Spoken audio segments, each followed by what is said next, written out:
Now and then she thought of the child, Simon, developed a curiosity, now that she counted the passion buried, to see if this relic bore any resemblances.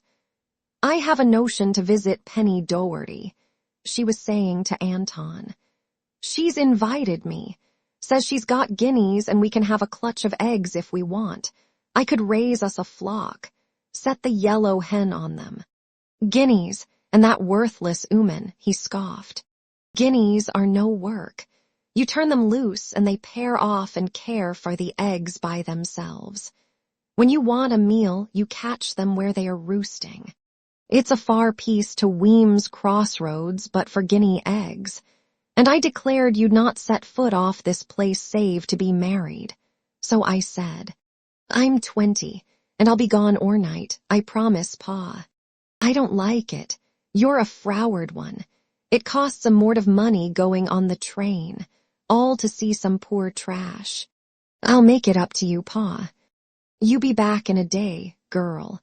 You got beans to plant, and the cabbages to set out now the killing frosts are gone. I'll do it, Pa, day after tomorrow. Soon as I get back, I'll set them out." So she found herself walking up the lane to the familiar small house. Penny greeted her, and her fine features seemed a little thinner. She was laughing. "You came for Simon." "Oh, Penny, let me see that baby girl you wrote about, Blossom." "She's in here, Ellie." While they looked at the sleeping child, Ellen whispered, "I can't take Simon. Pa doesn't know." "That's all right. We love him, Ellie. I brought more money." 3 little boys were trooping through the doorway, shouting. The baby awoke, began to wail. Ellen saw Simon, nearly 3 now. He was dressed in a blue-checked pinafore and his small bottoms were bare. He was smallish and fair with round blue eyes. He looked at her soberly and never smiled. Clayt had forgot Ellen, and aunts, thin and dark, clung to Penny. Simon was leaning on the wall, his fat thumb in his mouth. Luke arrived amid the bedlam, and the children shouted to see him. "Da's home." Ellen saw Simon squealed and leaped with the rest. They took her out to the field to see the goats and the old donkey. Clayt was prompted to recite, lisping, "When the elm leaf be big ath a mouth's ear, then to thou barley ne'er you fear." All the while nearby was Ellen's son, gazing dumb. His foster mother called him to her. "This is your own ma, Simon, like I told you." In the morning, Ellen was returning on the train. She had a setting of spotted guinea eggs in a box. Her mind was on the beans to be planted. She wondered whether Loves would have flats of young cabbage plants in yet. The country seemed prosperous, but among the farmers were muffled noises of protest. Anton Gaddy growled when he got 98 cents for wheat that had brought $2.34 a bushel after the Great War. Corn dropped to 79 cents, though it used to be good for $1 to $1.50. He spoke to Sam. "Reckon you could get by with a little less a week. I'm pure strapped for cash. You could take a hen maybe." He shrugged nervously. "All right." Sam scratched his back. "Pick one of the old ones, with a yellow beak and ears." "Now, Mr. Gaddy, I wouldn't take a good layer." Sam was squinting up, his eyes sharp in his leathery face. "I hate it being strapped, Sam." While they were talking, restless, the stock market was plunging. The depression was on. When Anton heard next week from N.J. Bilberry of the crisis, he said, "Now there's somewhat for those rich folk to fret about.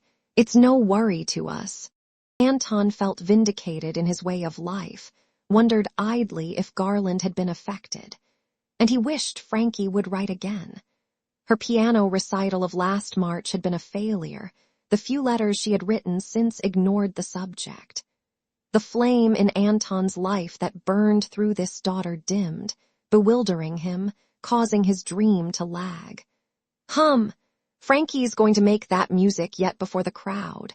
I've got to send her some money again, come the evening mail." Then a letter arrived from Chicago. "Dear Father, It is not necessary to direct any more checks to me. You need money worse. I moved from Uncle's house a while ago to an apartment. I'm going to get a job. Uncle is sick, so we won't drive down. I will spend Yule in Chicago. Uncle lost his Oakland. The government men took it away. He had a considerable loss in the market. He has real worries. One of his friends jumped out of a window. I will come to visit next summer for sure, and maybe bring a friend with me to see the dear farm and meet the old folks at home. Then, like the song goes, I'll tuck me to sleep in my old Tucky home. Daughter Frankie. Part 3. Let it be what it is, she said. Let it wait, as it must it will choose soon or late. Let it wait, love has life, not of us. But of love, she said, let it lie where it must. Ellen was cutting across the field to the York cabin in the late May morning. Amanda York had married the Smithy's son, Jerome Hatfield. The couple lived in one side of the cabin. Jerome and Mr. York cared for the apple orchard surrounding it and worked in the Bethel stone foundry. During the winter and spring, Ellen had watched Amanda grow heavy with child, taking vicarious pleasure in the young wife's joy. If it's a boy, Amanda had claimed, we're going to call it Junior. Wonder if it could be baptized Junior, Ellie. I doubt it's a Christian name. At the cabin door, Ellen called, Hey, Mandy, anybody home? She heard the hoarse, pained cry from within. Mrs. York was shuffling out of the bedroom. Ah, hits you, Ellen. Her face was yellowed with fear, eyes staring with wakefulness. Mandy's been taken, Ellen asked. Doc Trumbo's here. It's not coming right. Ellen, you think somewhat could happen to her. Bearing's not so bad, said Ellen, uncertain. I put the axe under the bed. She ought to have had it by now. She's been at it since noon yesterday. She's giving out. She's quit trying. Then there was a scream from the room beyond, animal-like in travail. Ellen was recalling a spotted heifer that couldn't bear its calf. Anton had hitched the team and taken it from the womb. The scream circled the room, and after it, like a splintering of glass, a thin cry echoed. Ah, Doc's got hit now. The woman was scurrying away. Ellen followed slowly into the blood-odored room. Amanda lay oddly flat on rumpled, stained sheets, her eyes shut in a white face. On the pillow, her dark hair flowed. Ellen took her hand. Don't touch me. Don't touch the bed. The face whispered strangely. It's sore now, Ellen said. Amanda's eyes came open with an effort of the heavy lids. Have we got our baby? Yes, Mandy. Ellen was frightened. You rest. I want to see it. The words were barely discernible. All right. Ellen went to the table where the doctor was binding a cloth about the infant's navel. It feebly squirmed its thin-skinned, damp red body and wrinkled its face. She wants it, Doc. He glanced up at Ellen. Let's see, you must be one of those gaddies. Your father hasn't much use for satchel doctors either, has he? You know these women never called me till an hour ago. Mandy wants to see her baby. They call me in at the last minute. Think they can do it all themselves, like Indian squaws. He wrapped the child in the warmed flannel that he took from Mrs. York and laid it by its mother's face. Lie still there, girl. I'm going to look at you now. He spoke softly, disappeared into the kitchen to wash his hands. She's fair, Mandy, Ellen whispered. Your baby. Ah, she is, said Mrs. York, with it all. Amanda's breath rattled. She was drawing strangled gasps as if she had run a long stretch. Her eyes became fixed on the hewn log walls, the cracked calking. She shuddered. The labored breath struggle faded and ceased. Mrs. York sucked in her words, my girl. She put a hand out to touch the tired face, screamed, ah, Doc. Dr. Trumbo stumbled on the threshold in his haste. He was lifting Amanda's wrist, laying it down, speaking sharply to Ellen. "Good Christ, where's this girl's husband?" He picked the sleeping infant up.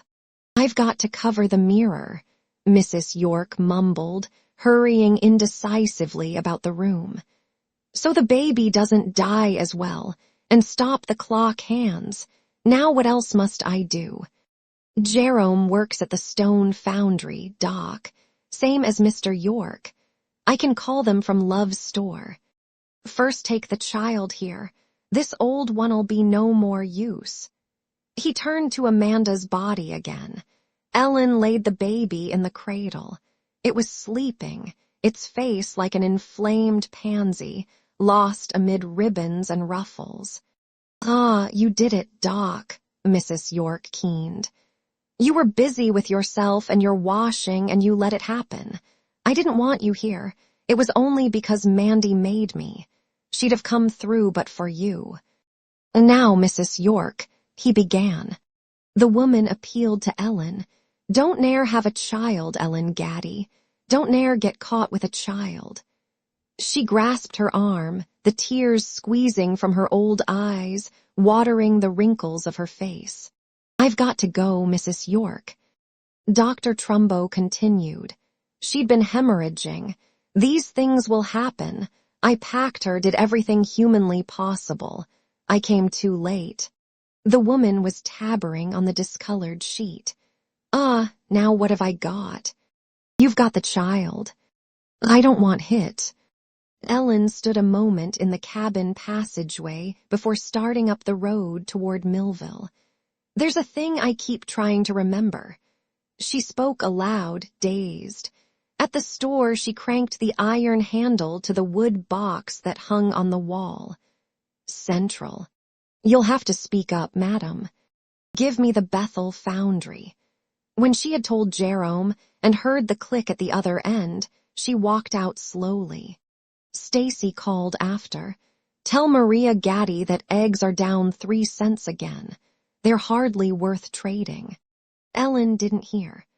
A light mist of rain had begun, and a sweet smell like the breath of cows was coming from the red-plowed fields. The thing that had slipped her mind was back. It was the struggle to bear her own child, the way the throes had struck her in an open field, and how she dragged herself to the shelter of the pear tree. The sweet, heavy scent of crushed grass and blood and the fluttering of goldfinches were mingled into the memory. After a week, Jerome Hatfield came to speak to Anton. "Our baby's ailing. Doc says she might hold down goat milk." His face was haggard, his form stooped in exhaustion. "My daughter's got the goats. I want to buy one from her." Ellen went to the woodshed and tied a rope to Rhodey's collar. The doe had a little female kid at its side. "You keep Rhodey for as long as your baby needs the milk, Jerome, and raise the kid for the baby's own." "I'm beholden." He was lifting the goats into the wagon, fastening them there. He drove away, Rhodey baaing plaintively. Ellen watched them go. Here's the land flowing over with milk and honey. The spring grass is pushing through the red land until it's all pink and green. And Mandy's dead. All about was death. The early dark of morning sometimes would be interrupted, awakening her, by Jack's bark, followed by shotgun blasts and her father's gruff tones. Ellen would know he had gone down in his Mackinaw to kill some varmint in the barnyard. There was no escape from death, no way you could forget it was waiting. Ellen was resentful, disbelieving that someday her own strength would wither. "I'm glad it wasn't me when I bore that child back there. I recall I saw the evening star. And when Luke and Penny came, I got up from the orchard floor and walked to the house myself while Penny carried him. But then I pushed him from me, turned my back on my firstborn." She spoke up that night after the Gaddy supper had been eaten. The May rain was falling weighted, somnambulant. The air was close. "I hid it from you, Pa, before I came home that summer when I'd run off from Uncle Garland. You played the harlot. I went to the Dohertys and had him there. You were in St. Louis. No, I went to Weems Crossroads in Illinois. I was afraid of you. The boy's there now. I saw him when I went to get that clutch of guinea eggs that turned bad. Now I want to bring him here, Pa. Anton was stumping into the hall. He returned with the wide belt that he held by its buckle. Before God, your lying tongue is an abomination. Name the times I've said it. Ellen looked at him stony-faced. Reckon I'm too old to whip, Pa. I'm 21 and the mother of your grandchild. He paused. The father of a fool has no joy. His heavy mouth was shaking. He drew the strap repeatedly through the palm of his hand, the harsh sliding noise rippling into the corners of the room like stones tossed in a pond. My brother Mark lusted. You be bound to do the same. He ran off from the college where my ma sent him to a whorehouse at St. Louis, and there's where she went to get him, dead. Now I've always claimed you had his blood, girl. Ellen's eyes narrowed and shone. You know what Mark was to your ma. Her nerves shivered to their ends as her temper swung on her. I know what that Nell did. Anton halted at bay. Don't say her name. She was a saint, girl. She sits at Mary's right hand even now. Ellen was helpless, found she couldn't strike. She kept silence. Anton slapped the belt limply against his overall pants. He turned to a thin-legged, doweled chair that was by the wall. A harlot, he said softly. Upon air a high hill and under air a green tree thou wanderest playing the harlot, so says Jeremiah. He let the strap drop, lifted the chair by its rungs, crashed it violently, splintering to the floor. Defiled. He went from the room. Ellen was looking at Maria. You heard, Ma. You got a child, Ellie. A little boy, Ma, named Simon. I had a boy baby once, but he was a betimes child and had no life. I named him after Mester Gaddy for he wanted it, but they took him. He's mouldering out summers. I ne'er liked rain some way. Seems a boy would be unhappy and turn about in a wet place. Anton fumed as days passed. Who's its pa? I don't want to say. He's as good as dead. What'll they speak of me when it's told up and down the county? Tell that I married a Yankee, Pa, and he left me. No, the damn fool foreigner was killed. His folks have raised the child till now, and you're fixing to bring it here. He paused to eye Ellen with scorn. Does it favor the Gaddys? Reckon so, Pa. What's hit called? Simon Gaddy. Then he said, You'll tell it to the priest, girl. I'd rather not. You'll tell it Sunday, before you can go for the brat. I'll tell it in the priest's house, but not in the confessional. She said bravely, I've got a mind to leave the church. Impotent in frustration and wrath, Anton turned away. He was heard bawling commands to the team as he plowed up and down, making ready for the corn planting. They were standing before Father Tompert in the parlor of the rectory. Ellen, emboldened by her first successful stand against her father, spoke candidly to the Jesuit priest.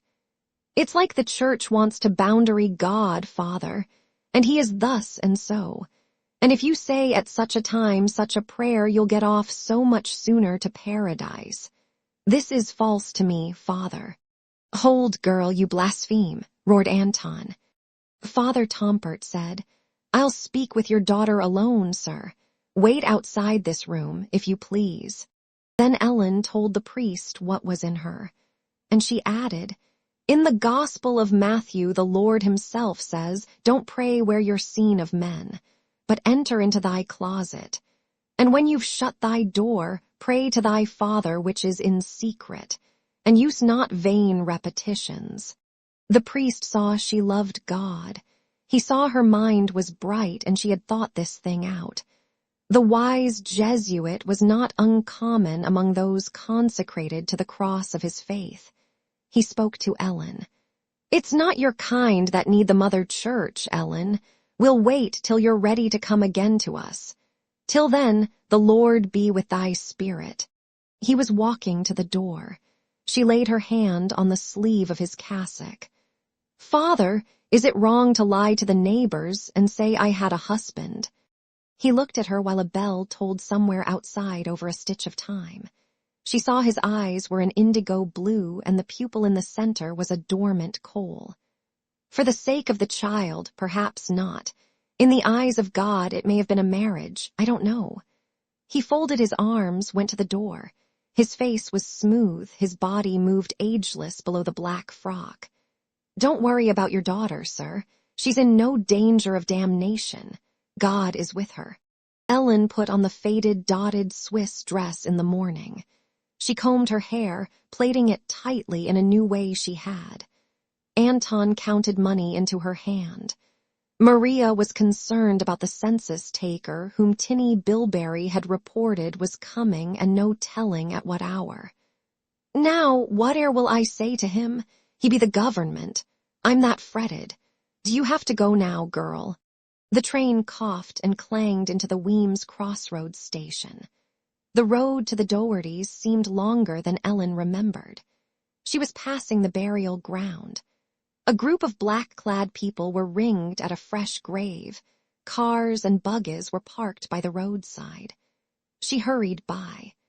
Amanda had been laid in the ground like that, for rain to rot and worms to suck until she would be as earth herself, her rosy face and gleaming braid living on in Jerome Hatfield, and a day might come when his daughter would ask, "Now tell, Pa, what was Mammy like?"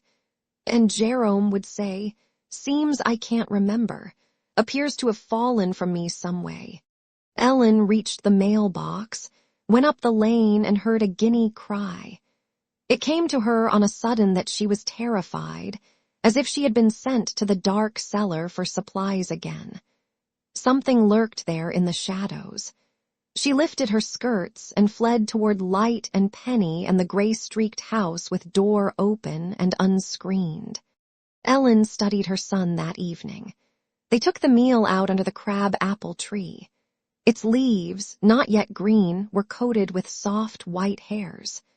Its pink flowers were like the wild rose. Their spicy odor hovered where the 5 children gathered to be fed. Penny's smallest child, Melinda, climbed on a stool, reaching her hands to the food. Blossom stood by Ance, who was 4 now and tall for his age, his dark head looking down on Simon's blonde one, and Clayt was the leader and spoke what they all should do.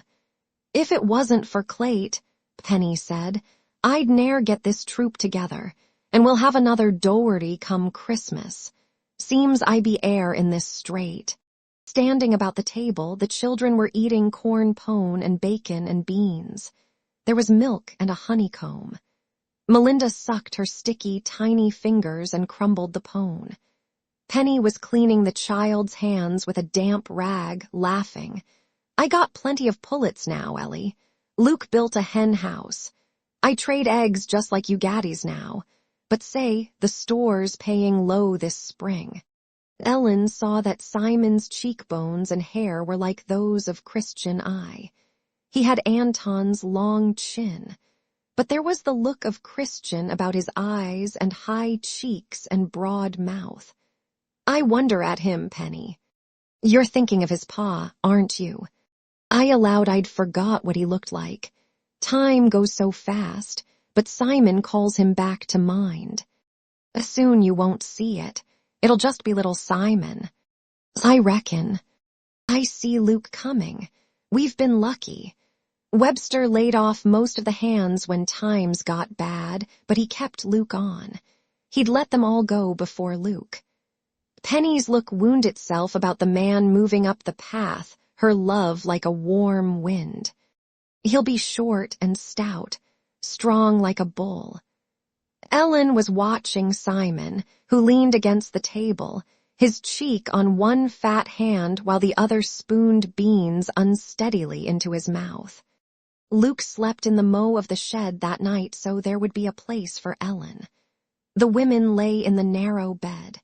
The baby girls were in cribs, the 3 boys in the attic room. "If you should have a trouble sometime, Penny," Ellen said before dozing off, "or there's a sickness or a way I can help. We'll miss Simon, he's quiet. He can milk Tiny even. He coaxes me to let him. He does real good for 4 years. Those little hands. And he's one with the donkey. Why, I missed him once and hunted till I found him sleeping under it, and it standing like a rock." Ellen awoke after midnight. She lay still until it came to her where she was. An owl called, deep-toned, woo-woo-tuo-woo-woo. She went into the yard, walking down the lane in the warm dark. The owl shrieked suddenly from the catalpa by the road in a voice like a woman. On noiseless, widespread wings it was flapping toward her and passing. There he'll be, following me about the farm. She stayed in the night until she reached the end of her fears. Whate'er comes, it's right to bring him home and tell he's mine. In the morning, Simon had on bleached canvas pants, well patched. The sleeves to his nubby sweater were too short. They were waiting for Luke to come in a truck to take them to the station. Simon's eyes were wide. He shrank from Ellen. Penny was washing his face again. "Take your ma's hand now." But Simon shook his head, threw himself upon his foster mother. "You can have this, it's Aunt's." Penny was handing him a yarn ball she had made by winding bright colors around a piece of cloth. "If you'll go now with your ma." So then Simon took Ellen's hand. She led him while he dragged his feet, gazing back to Penny and her brood. "Where's Simon going?" asked Clayt. "With Aunt's ball." "It's his ball now." On the train, the boy clutched his toy and looked away. At last, Ellen took a piece of string and showed him how to play cat's cradle. He was lifting the twine from her hands and biting his lip. He cast his blue eyes on her. "I like that." "I do too, Simon." The sun fought through the streaked, sooted windows. The train rushed through the greening land, coming into the valleys and hills of Kentucky. Anton was there with the buckboard. He ordered them into the high seat. He had laid his faded kerchief under his black round hat to catch the sweat from his balding head. The corners of the red cloth were draping about his florid face. Whole county can get a look at Gaddy's Yunjin toting her bastard home. The horses trotted down the macadam Main Street, past store fronts, out onto country roads. Ellen spoke timidly. "This is your granddaddy." "Quit jawing." As they neared Millville, Ellen spoke again. "Penny said to tell you howdy. Her husband told me about a dog that grinds axes and things." She spoke too rapidly, lines drawing on her forehead. "This man's got a treadwheel. He runs a belt from it to his grindstone. The dog runs there in the big wheel, grinding sickles and knives too. Luke said the dog waits for the man to whistle." She appealed to Anton. "Huh." They had passed Love's store, turned down Sweeting Creek Road for a mile. She broke the silence once more. Luke heard of a cat too. And holding Simon in her arm, she felt him press close. He laid a chubby arm across her lap. It turned a churn, treading a wheel for the lady of the house. "Now think, Simon." Jack met them barking. The dog's eyes were nearly on a level with Simon's. The child laid his face in the fur. When Anton drove the team to the barn, the boy watched him covertly. Maria was coming on the porch in her shapeless Mother Hubbard dress. "Now here's your granny," called Ellen. Maria glanced at the boy, felt her bun. "The census taker came, Ellie. I had a day. I told him all he asked. I wish he'd come again." "I'm glad it's o'er, Ma. You know, if Sam did my chores." "I gave him a cup of tea and some of that butter cake you made. I told him all he asked." June dawdled by. Lilacs faded and roses unfolded. Simon went behind Ellen, dropping pumpkin seeds in the young corn rows. He wore new overalls that she ordered from the catalog and shirts she made for him. He ran barefoot at her heels. In his pocket he kept the colored ball that had been Ance's. He spoke seldom, but Ellen would hear his piping voice when he was with the geese or with Jack, and he had no fear of the heavy work horses. Frankie had written, "We'll be down Independence Day. My friend is coming with me for 2 weeks vacation. Oh, the dear farm and dear Ellie. Why didn't you tell me I had a nephew, Ellie? I can't wait to see him, you cunning sister." When Joe Butterwell told his son that Frankie was coming, Dyke drove up the Gaddy Lane in his Oldsmobile to offer the use of his car to meet the train. "It'll be a pleasure to see Frankie again, Mr. Gaddy. Stay for supper with us, Dyke." Ellen invited him, cordial. The two men went to the station. Ellen had hung the calico curtain across her parents' bedroom to make the guest chamber. Simon had taken over Frankie's old bed upstairs. She was placing a vase of catalpa blooms by the bedside on the marble-topped table. A heady fragrance seeped from the spikes of creamy scalloped blossoms specked with purple and yellow. The car was returning. Ellen and Simon were going into the yard. Frankie threw her arms about Ellen. There was perfume in her hair, her face was accented with eyeshadow and penciled brows, her lips vivid. She was kneeling by Simon. "I'm Auntie, see what we brought you." She took his hand and they went to Dyke's car. Frankie's companion was talking with the two men. Her black hair was shingled. She was heavy-hipped, her face appearing almost delicate above her squat body. She wore no makeup and held her head back to eye the men squarely. Anton waved his hand while talking, and she nodded again at him. They came toward Ellen. "This here's Genevieve Wheeler," Anton said. "Did I get that name right? Huh. And from the way Frankie wrote at first, I thought it was a fellow." "Pleased," Ellen said shortly. The woman's hand was warm and dry. "Certainly do admire your father, Ellen. The farmer's the backbone of America." "Huh," Anton was shrugging. "Go on in and get settled, you all. We'll be back when we finish the chores. Coming, Dyke." Frankie opened the screen door for Simon. She called, "Ellie, he's cute." Ellen followed the men to the barns. Dyke, in his black suit, was feeding the cows. Later Simon came out. He stroked the big shoulder of the brown cow that Ellen was milking. "I like Auntie, Mama," he lisped. "She brung me this." He wore a stiff yellow visor cap. He straightened it. "Let's go tend the goats, Simon." The boy strutted beside her, looking up. "I'll milk Leona for you, Mama. See if you can get it all this time." Leona had a high round udder and gave her milk down easily. "How come Leona's white, Mama?" "Because her daddy was a white one." Simon sat on a stool, leaning into the goat's side and squeezing the teats so the milk came in little squirts. The animal turned to sniff the new cap and lick Simon's neck where the toe hair curled. Then it wheezed as it brought up its cud. Ellen meanwhile milked Penny and Pie, set out their hay and grain. She stood over Simon. "Want me to finish her?" He sighed, turning the three-legged stool over to her. "I most got her clean, didn't I, Mama?" "Just about." "That Auntie's comely, Mama." He was leaning against her while the white liquid purred in her bucket, foaming, hot. "Ne'er know her for my sister, would you, Simon? Like a peacock sister to a hen." Her gray eyes were level with his blue ones. She was stirred. "He's a fair boy." "Use a little hen, Mama." "You're my chick, then." "Peep, peep." He took her hand as she picked up the pail. Nearing the house, they heard the piano and voices raised. Genevieve was carrying the alto.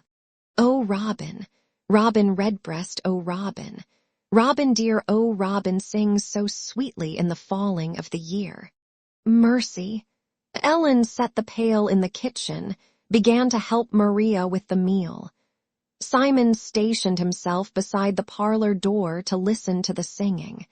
He was discovered, and with cries and kisses they drew him to them. After supper, Frankie remained in the kitchen with Ellen.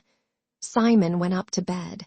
From the parlor came Anton's deep voice and an occasional question from Genevieve.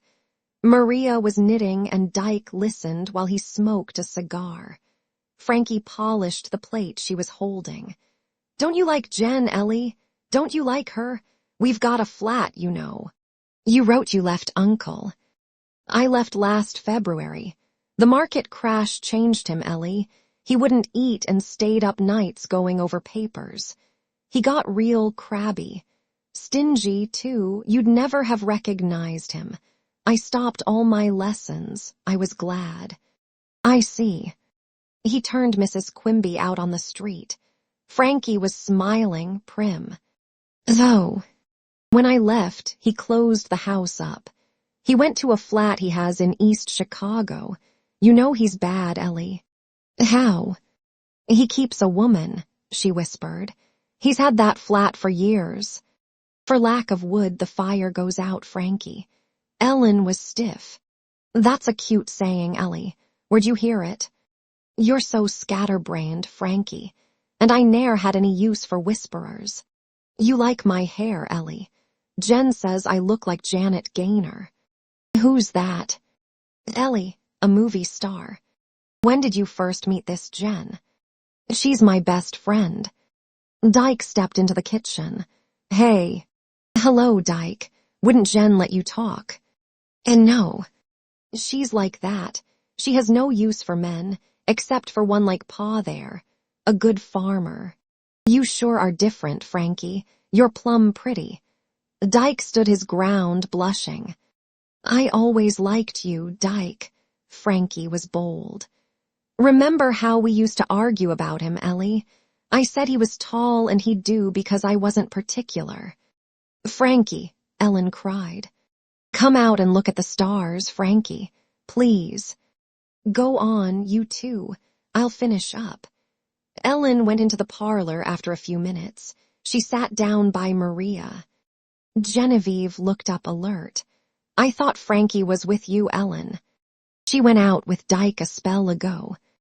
"Oh, dear." The woman laughed. "Excuse me a moment, Mr. Gaddy. I'll be right back. I want to hear more about what you were saying."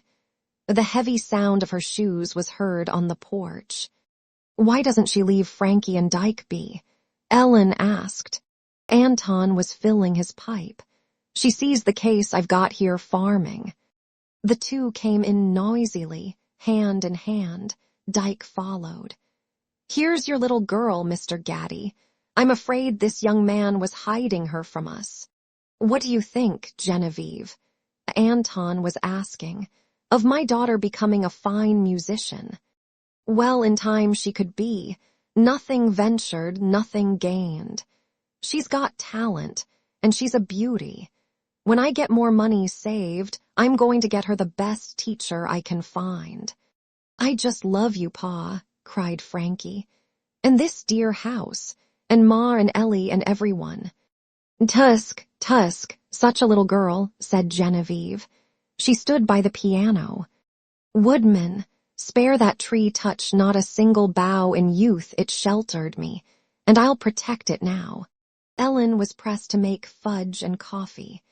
Dyke was left in the parlor with Anton, and the visitors came into the kitchen to help. While the two cracked nuts, they chattered in steady rapport. Ellen stepped into the hall, put her hands on her ears. That ox! Obscurely, she resented the older woman, missed the old way in which Frankie would turn to her for approbation and counsel. She could overhear Anton in the next room. "Yes, sir, boy. This fellow had a dog to run his treadmill. He sat in the shade and ground axes and knives for folks on the grindstone that dog turned for him. I ne'er heard of that being done before, Mester Gaddy. Hell, I even knew a man that fixed a treadmill for his old ooman's cat to run her churn." They gathered at breakfast. Ellen had set potatoes to boil, fried bacon, and sent Simon to refill the blue water pail. Frankie and Genevieve were coming in sleepy-eyed, clad in gray twill skirts. The girl appeared frail and willowy beside her companion, whose broad buttocks and ample breasts were constrained by her clothing. As they were sitting at the laden table, Anton and Sam hurried in. They were late. "The colt's gone," Anton worried. "Must have jumped the rails where it's rotting." Jesus wept. "They're all falling apart. We've got to string fence wire all o'er now." "Red horse tired of the meadow," Simon piped. He set out for to see the other side. The child looked through the square-paned window, past the low wall of the garden, to the day that had cast off the shawl of night. "I tell you, let's organize a search party," Genevieve said. "We'll go get our hats. Don't you agree, Frankie?" "All right, Jen. It's up to you all to find him. Sam and me can't help. We got the rails to mend and the hay field to cut. Come on, Sam." They left Maria cleaning the kitchen, for she refused to stir without the door. They searched woods and adjacent fields. There was no sign of the missing colt. At noontime, the three women met outside the house. Genevieve was bramble-scratched, the smell of perspiration thick on her as she sat with Frankie on the porch steps. "I think I got poison ivy," said Frankie, "and I tore my stockings. I brought some bug stuff with us. It's in the bags somewhere. These mosquito bites itch." Ellen was bringing water from the well in a dishpan, and they got up to wash. The woman grunted as she dried herself. Frankie was laughing at her, wrinkling her nose. Suddenly Ellen said, "Where's Simon? He was with you, Frankie." But Frankie denied it. "He got tired. He said he was going home to get a drink." A hand twisted within Ellen. She was running. She heard the calls behind her. "Wait, Ellie." "And Genevieve, let's be calm." But Ellen ran and ran, Jack barking beside her, to fields stretching past woods, and past that to places she had wandered before her son had gained this hold on her. All the while she cried, "Simon! Simon!" and the dog's staccato answered. It was late in the day when she returned. They had all assembled in the yard. "We've been looking too, Ellie," Sam told her. "Maybe a snake's bitten him." An empty place trembled in Ellen, "and he's lying summer." "Nonsense," said Genevieve. "He's too little." Ellen's mind tried doors that were barred. "He doesn't know the country well." She looked at the ground. Sam said, "Don't fret, Ellie, he's a steady youngin." The group was wavering, uncertain. "Appears you could look after your own youngin." Anton bent for his pitchfork. That hay's got to be turned. Genevieve took a deep breath as the men went toward the field. "I'm not concerned. He'll come home. Why, he's a big boy." "Quit jawing," Ellen said savagely. Then they heard the men's shouts. Their distant figures were pointing. "There, look there." The blood bay colt was ambling up the lane, the boy on its back, his short legs spread, a lock of the mane in his stubby hand. His cap was set visor backwards. "I got lost, Mama." "Where did you find him?" Ellen ran to take the colt's headstall. "Down the road a ways. I got turned about." Ellen was leading the horse to the barn. "Well," Simon slid to the ground, "I lost Ance's ball. Should I make you another?" "No," he was petting the tall colt's shoulder. "Mama, what do you want?" "I'd like a horse to name my own." "Maybe someday." "Mama." He stroked the horse, looked up at her mute. His eyes were wide. He smiled slowly, waiting. "Fancy you finding the red colt, Simon, when none of us could." They turned to walk to the house. He swaggered behind her, pleased with himself. Little Tom Tinker got burned with a clinker, and he began to cry, "What a poor fellow am I." Anton nearly shot a dog fox a day or so after. The fences, lined with stones and weeds, had furnished ambush for the daring fox. In broad daylight even, it would slip to the hen house, kill 3 or 4, and escape, slinging its latest victim across its shoulders. Anton would smolder, viewing his dead hens. He told Genevieve, "Years back I had a flock of pullets just starting to lay. One morning I found a heap of 30 dead under that oak. Next week there was 18. I'd hear the varmint barking at night. Times he'd screech like a wildcat. I didn't sleep till I got him. Ne'er did find the earth where the whelps were hid." In the hour he was free before milking, Anton had taken his gun. He set out, jack at heel. He plodded through likely spots, and as he came up out of the woods he heard a crow call, signaling. He glimpsed in the distance the fox they hunted. Its summer fur was scraggly and yellow-red. It was digging at a woodchuck hole on the edge of the field. Jack had seen it too. He fell behind the man, who was slipping noiseless through the high orchard grass. Then Anton had stopped short. He had come upon Frankie and her friend, sitting with hands about their knees in the grass. The older woman was leaning over to kiss Frankie on the lips. Frankie laughed, tossing her shining bobbed hair. Anton forgot his quarry. Jack whined and growled as the fox clawed at the earth. The man moved in dourly upon the women in the afternoon sun. He stood before them with legs set like trees in the grass. "What's going on here?" Frankie lifted her head. "We're singing, Pa." Her companion was getting up. "We were just enjoying ourselves out here, Mr. Gaddy. My, your Frankie's a pretty thing." Anton strode from them. They saw him spit amber juice into the weeds. Jack galloped, yapping, for the fox had slunk off. Frankie giggled. "Oh, Jen, you shouldn't have." That evening, the man was stalking restive between kitchen and parlor. Genevieve sought to draw him into a discussion. "I was reading about a new commercial fertilizer, Mr. Gaddy." "Shit," he growled and went to stand on the porch. Car lights glared as Dyke Butterwell's Oldsmobile arrived in the yard. Dyke called from the darkened window, "Hey, come in, boy." The lights cut and Dyke walked toward the porch. "Frankie home." Anton saw suddenly that Dyke was a man now, bulky and tall, stooped somewhat from the weight of his awkward upper body. She's here." They stood together, embarrassed by the companionship they felt. They were looking off into the half-dusk of the yard. "Getting hot." "Could rain, Mr. Gaddy. Ma says if she can feel toes on her missing leg, it's rain for sure." They were leaning against the porch posts. The older man stirred, unhappy. Dyke was talking in a soft monotone, relating a joke. Anton interrupted him. "I'd like to shoot that varmint." "Well, like I was saying, Mr. Gaddy, a bird came o'er then and muted on him. Hell," he says, looking up, "now you know, Lord, this is just going a trifle too far." Dyke snickered, hopeful, but Anton remained glum. The young man scratched his neck. "You say Frankie's home."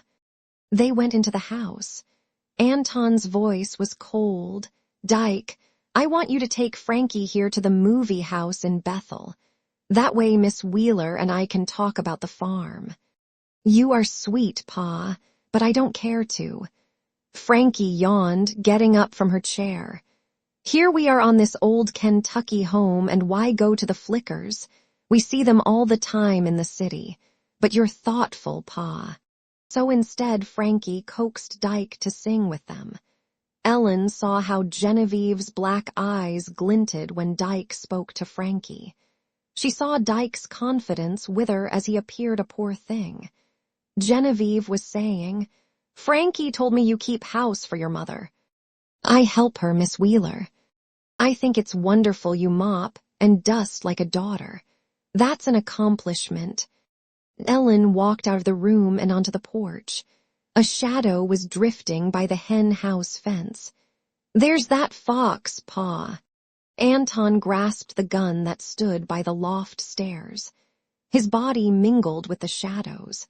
His face was vacant-eyed as he slipped past Ellen, like a cat that spies a bird flutter to its nesting bush.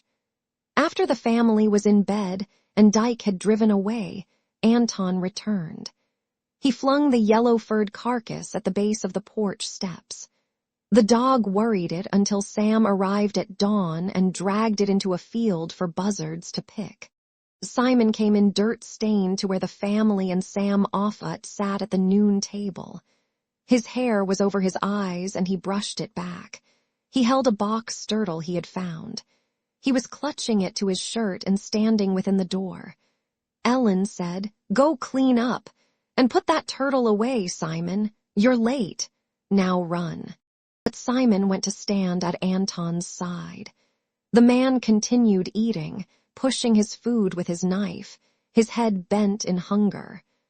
Simon spoke so that Ellen knew he had thought how he would say this all the way to the house, ever since he caught the turtle. "Da says they's 7 kinds of meat in a turtle. Heard that, Granddaddy." "Who's Da?" Anton threw his knife with a clatter. Simon was staring, open-mouthed. "Who's Da, boy?" "Da," Simon blurted, cradling the turtle, the spiny legs scratching his soft flesh. "Pa, that's Mester Doherty," cried Ellen. "The Yunjins called him that. Don't speak his name again. Mind, boy." Anton picked up his knife. Genevieve and Frankie exchanged small knowing smiles. Ellen pleaded, "This is a land turtle, Simon. The kind you eat's a water turtle. Go wash now." Later on, the women were clearing the dishes. Anton was puffing his pipe. From the direction of the hog pens came a squealing. Through the screen, Ellen saw a score of young pigs spreading out toward house and barn. After them stumbled Simon, trying with aimless movements to round them up. His face was worried, his body blundering. She pushed the door to go and help him. Anton spoke behind her. "Stay there, girl." Ellen knew what had happened. Simon had been sent out as soon as he had eaten to move the 20 yeanling pigs to new quarters. Anton had directed him to move them one at a time. But the child had tried to shoo them in a drove, the way he did the geese or cows. The baby pigs were fractious and ran out like wheel spokes. Sam was hustling from the barn. Ellen watched the 2 men break sticks, then shouting, gather the pigs into their new pen. The little boy's shoulders were rounded, hands dangling helplessly. Sam returned to the barn. Anton called the boy to him. He cut a switch from a locust tree. Simon was moving slowly across the yard. Ellen came out on the porch. "Get in the house, girl, lest I switch you for your brat to see." Ellen went up the stairway to her room. "He's bound and determined to have it out, but it's because he's plagued at Frankie." She sat dry-eyed on the bed. Her head was throbbing. Afterwards, she found Simon in the field with the goats. He held his hand on the neck of one doe and scratched under its beard. His face was streaked and dirty. "I was bad, Mama. You sure could use a bath. Come on, let's get the tub down." On Sunday, the 2 Gaddy sisters were sitting on the porch. Lily Garrett walked up to them in her shapeless Mother Hubbard dress. "I've come to make lavendery sticks for the last time with you all." Lily was sweating through her padding of fat. "What do you mean, last time?" Ellen got up to greet her. Frankie and Lily kissed. "You haven't met Jen yet, Lily. I've got news for you." Lily's face was shaking as she laughed. "Craig Hedrick's making me his wife." "Ellie went with Craig once, didn't you?" Frankie asked. "I remember." "Just to Mass," said Ellen. "I can't ask you to a wedding." Lily was raising her large arms to her hair. "We're only going to the priest. The banns have been read and we've got no time for fancy doings." Craig's bought the farm next to him. He'll be working o'er 100 acres this summer. My, said Ellen. We'll drive straight home from the priest and go to work, he says. He's going to get a tractor with lights so he can work nights. Law, he's a goer. Calling him a goer makes me remember Mandy York, Frankie was saying. When she was out hoeing with us that time and she said, I'm smart, I'm a good duster and a good sweeper and a good hoer. We laughed at how it came out. Her baby is doing good on your goat's milk, Lily said. I still can't believe Mandy's dead, cried Frankie. But now here's Jen. The older woman came down the stairs. Who's this? She was linking arms with Frankie. This is my friend, Lily Garrett Jen. You certainly look hot, Genevieve said. The two walked away to the lavender bed. As they were plucking the flowers, Lily talked softly to Ellen. Where's Simon? He's in the field. Sam lets him ride Blueberry. He thinks he's a man sitting up there holding on the hame knobs. He's a pretty child. Does he take after your husband? The mite. Can't say he takes after your side. In the silence, Ellen was binding the stalks with yarn. The sweet oil scented her fingers. Craig's got no use for you, Ellie. Reckon he'll not let me come down this way when I'm Mrs. Hedrick. You think a lot of him, Lily. It's like this. I'm built so big most fellows laugh at me. Papa's glad to get me settled. He's going to help us where he can. I allow I'm a sight lucky to catch Craig.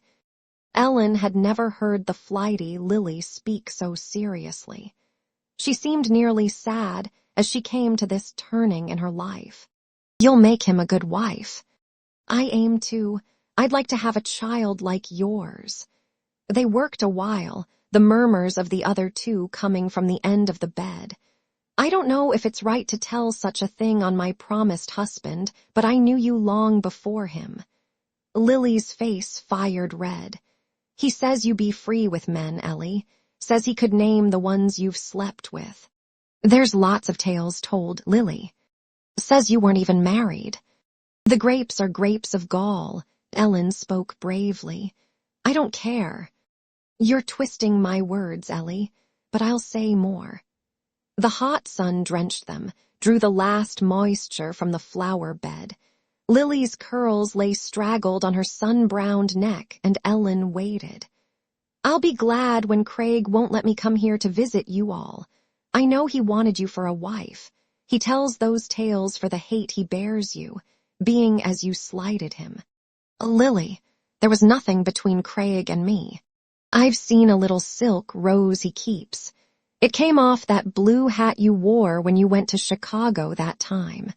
How'd he come by it? Oh, Lily, you won't tell. And knowing I took what you wouldn't have, I'd as lief bide away from you. Lily's eyes brimmed as she bent over the handful of pale purple bloomis. Ellen trembled. If you feel that way.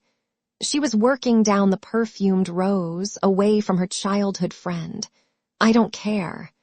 The visitors were planning to leave the following weekend. Genevieve Wheeler was due at her desk in the Featherbone Works on Monday morning. On Wednesday night, Anton awoke to the stutter of thunder. He shuffled barefoot to close windows in the kitchen and parlor.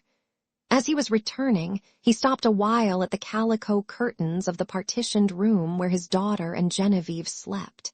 He overheard their whispers. Grinding his teeth, he took the cloth in his violent fist, but he released it and went to the bed where Maria was snoring, mouth half open. Hail, Holy Mary, he whimpered.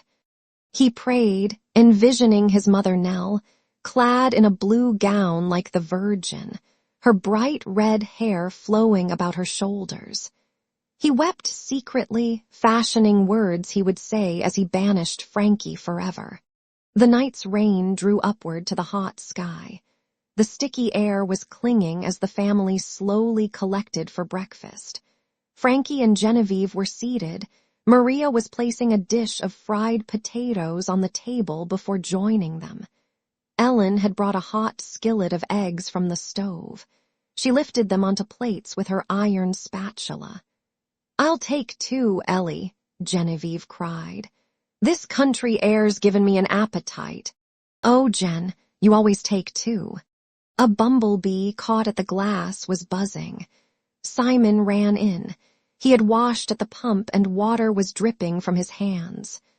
"Morning, Simon," said Frankie. "Why does an old maid go to church so early on Sunday? Don't tell him, Jen."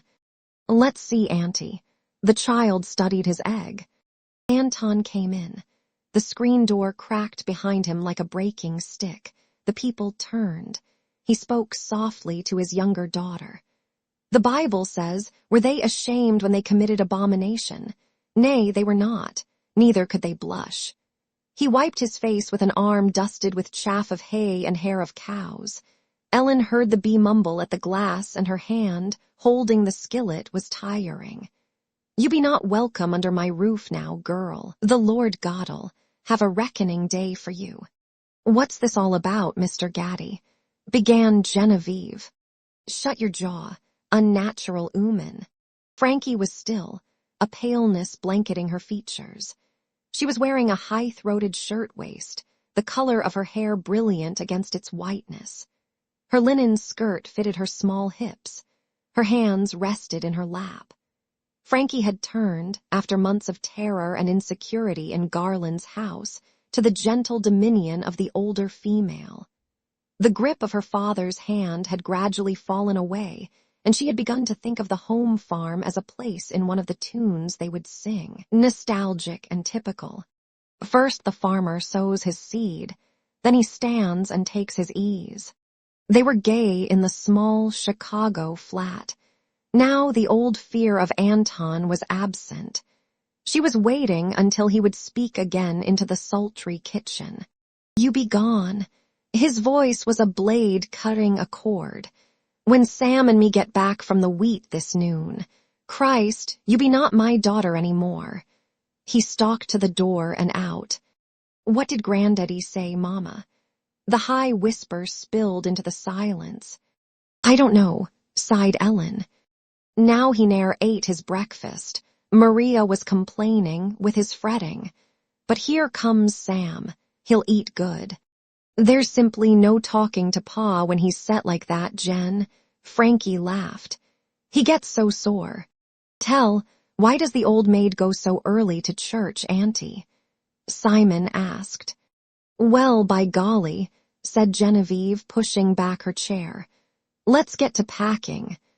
Frankie laughed again. "So she can be there when the hymns are given out, silly."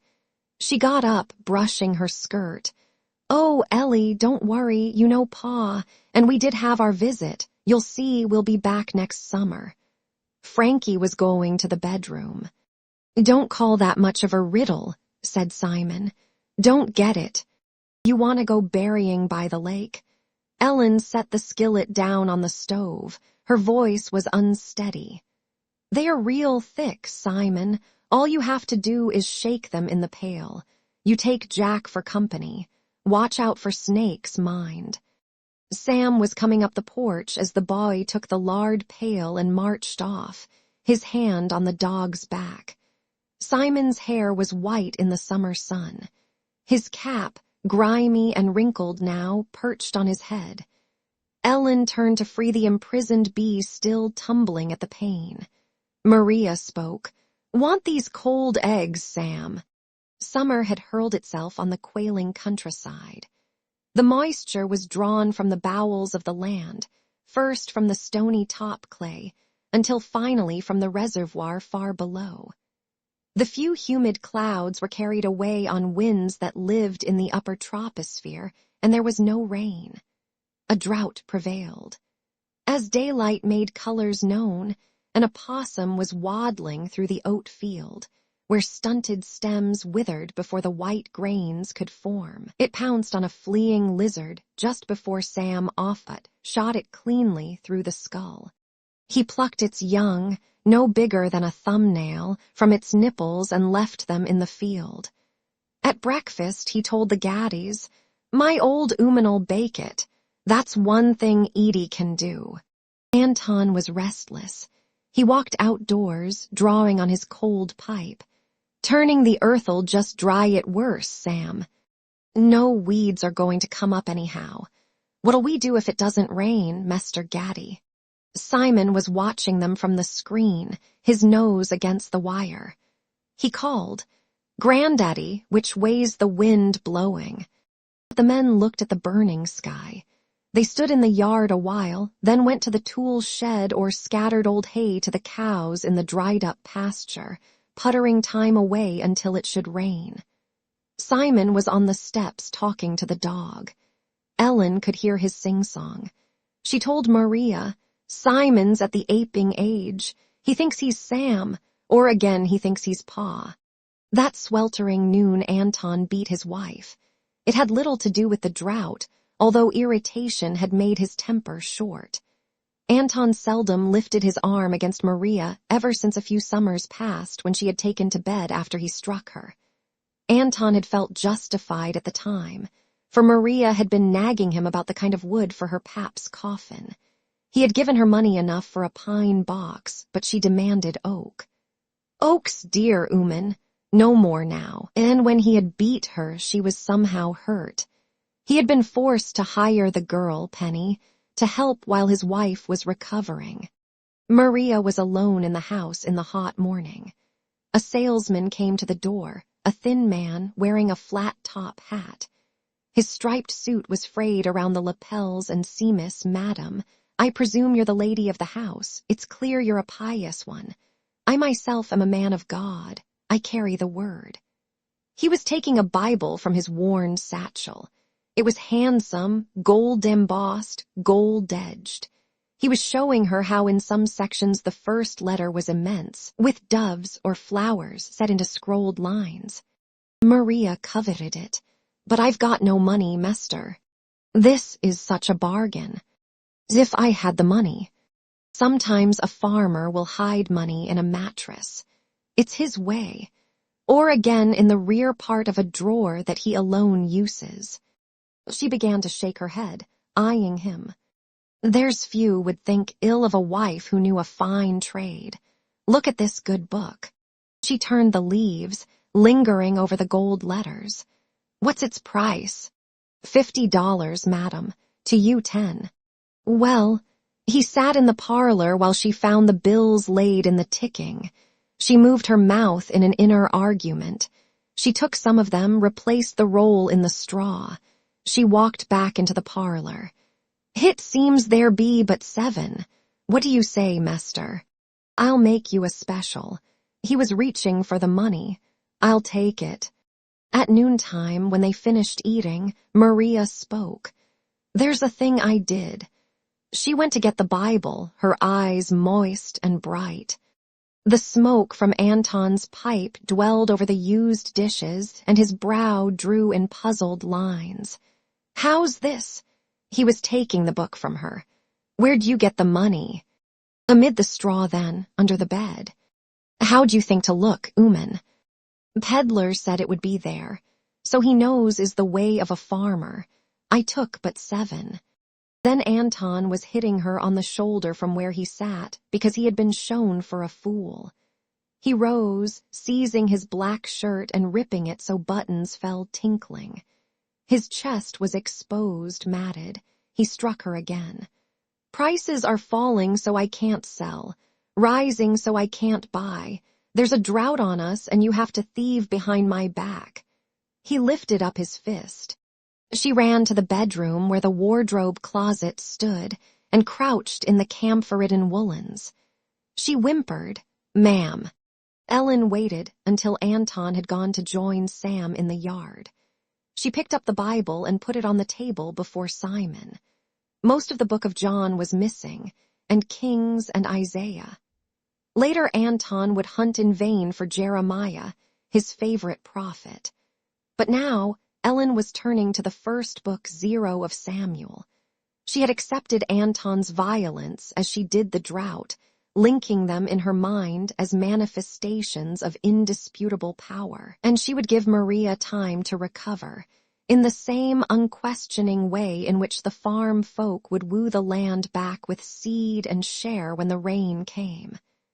Ellen was reading to Simon, "The Lord seeth not as man seeth.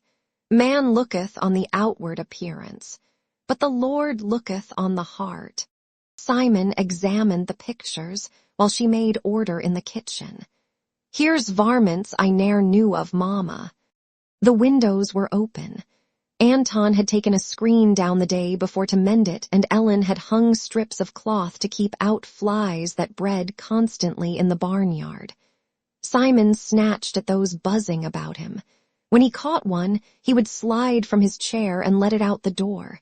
He returned to his perch and book. "You're a soft one," she scoffed. "That fly's coming right back through the window." He smiled in his slow way. "I don't care." His eyes were as if he had drawn aside curtains where he was apt to hide himself. Ellen was making a pot of coffee. She went to coax her mother from the closet. "Come on, Ma." Maria stared coldly. "Leave me be." "Have some coffee. You were clever, Ma, to get a book like that at such a price." At length the woman arose, rubbing her bruised shoulder. "Well," Simon gave her the book. "Take it, Granny." "We have to cut hoofs, Ma. You drink the coffee." Ellen set the cup by Maria. "Go along, then." Maria was opening the book. "You can take a look if there's any apples. This is a dreary year for storing up." In the pasture, Ellen trimmed the goats' hoofs with a pocket knife while Simon held their leather collars. The little herd had prospered. There were 6, besides Rhodey, who still boarded at the Yorks. Ellen walked among her goats, and she was the center of the wheel. She knew each and the way it differed from the next, how it placed its foot, how it moved or crowded to be close to her, butting another with a click of horns. Penny was aging and moved slow. Pie, the big skewbald one, had no beard and was slick and fat. There were 2 shaggy brown yeanlings, saucy and bold. And Leona, the white doe, had yellow eyes in a long, homely face. Simon and she took the does, when they had finished, over to the orchard. "Wonder why goats like to follow after, Mama, and you got to drive a cow." Ellen was drawing tree boughs down. The animals craved the young shoots more than field clover. They were rearing on their hind legs, dancing with tongues extended. "There's no apples here, Mama." "There'll be a few later. I see some fruiting." The goats had their fill and were taken to the pasture again. Then Ellen went up the lane, Simon trailing behind. The does stood their slender forefeet on the gate bars, calling after them. The heat quivered, the land lay gasping, the corn died as clay cracked like a split plate around yellowed stalks. The sun dominated the clear dome as well as the prostrate land. Even Simon felt the menace and reached for Ellen's hand. After supper, Anton, his anger exhausted, was reading to the boy from Maria's Bible. He had brought it to the porch. The women in the hot kitchen could hear through the open door. Now this Elisha was going about the countryside doing miracles. There came forth children out of a city and mocked him, said, "Go up, thou bald head. Go up, thou bald head." Elisha, he looked on them and cursed them in the name of the Lord. There came 2 she-bears then out of the woods. They tore 40 and 2 children of them. And then Elisha, he went from thence to Mount Carmel. Simon's eyes were large and wary. They shouldn't have sassed that man. "Take a lesson from it. Heed your manners. Here, Yunjin." "I will, Granddaddy."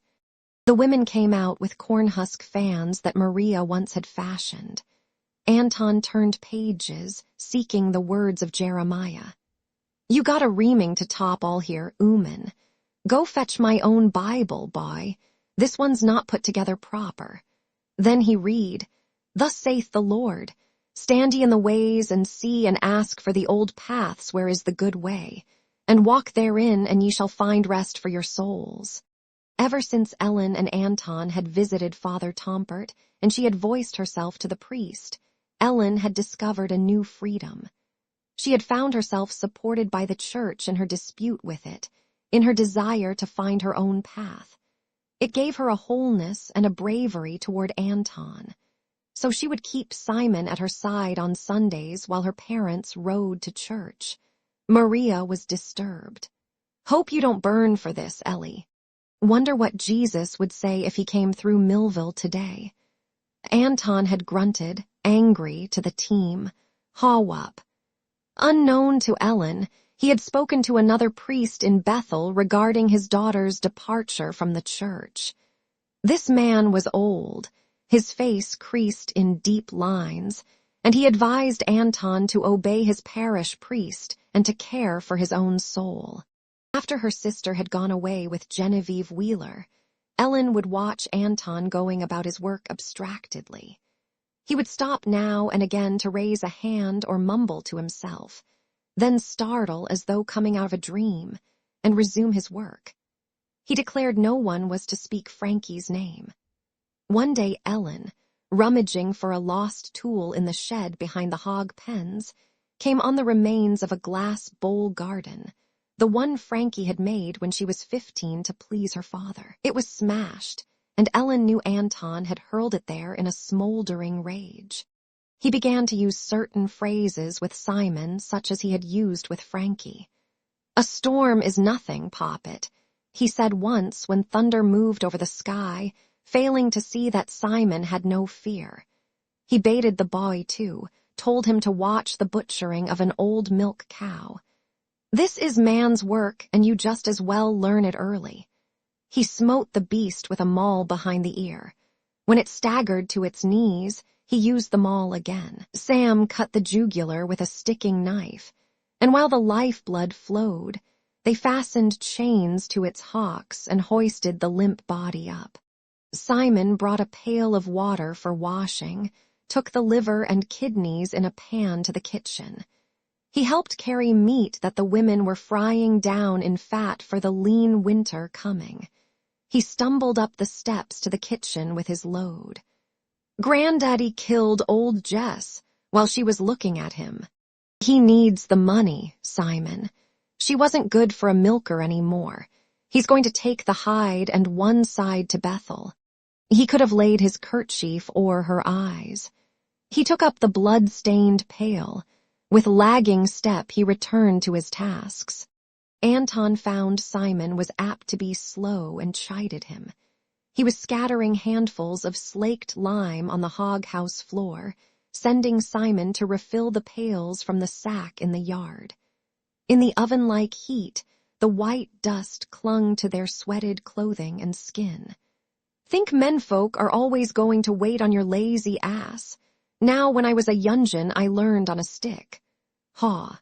And sometimes Anton turned on him unexpectedly. When the child heard his steps and ran to open the porch door, the man would say, "Now get out of here." "It's but his way, Simon." Ellen pleaded when she saw the boy's eyes following the stocky, erect figure. "I know it, Mama." The drought broke toward the end of September. Maria was claiming the man of signs had foretold it. It be the autumnal equinox, the sun's entering Libra now. "That's a fact," said Sam. "The scale's been balanced toward drought, and now they be tilting the way to the rain." Thunder belted the heavens, rattling the timbers of the old house. The moist air was lightened and smelled of a sweetness unknown since early summer rains. Water was pouring from a full sky. In the oat field, it hit the cracked clay and bounced off. Washes were beginning where stones formed little Damus rivulets were taking the paths contrived, and becoming foaming streams that roared like rivers and cut gashes that deepened into crevices. Much of the topsoil washed into the valleys, but the land was filled, the water stores replenished. All vegetation sucked and had its fill, And still there was more. "I vow we'll get wet tonight, Sam. Appears to be just commencing. Reckon I might make a little mess of garden truck yet," Ellen said, "before the first frost." "Mester Gaddy," said Sam, "I'd as soon set right out in this while I milk. I got a honing to get drenched." That night crickets that dwelled in the stone foundations, and katydids with leaf-like wings and long silken feelers and green eyes, were scraping their wings in the teeming dark. They had been listless through the dry weather, now were voicing themselves in lusty chorus. The red cardinal was singing so softly in the hackberry that it sounded as if it were away down Sweeting Creek Road. The drought had wreaked a stiff toll. A few loads of hay would be brought in, but most of the crop was lost. There would be no corn to garner, no small grains. One crib remained from the previous year, and from it Anton would eke out the winter feeding. He decided to ride with Dyke Butterwell to the auctions in Louisville up on the northern border of Kentucky. He selected 4 sows to hold over the winter with the breeding boar.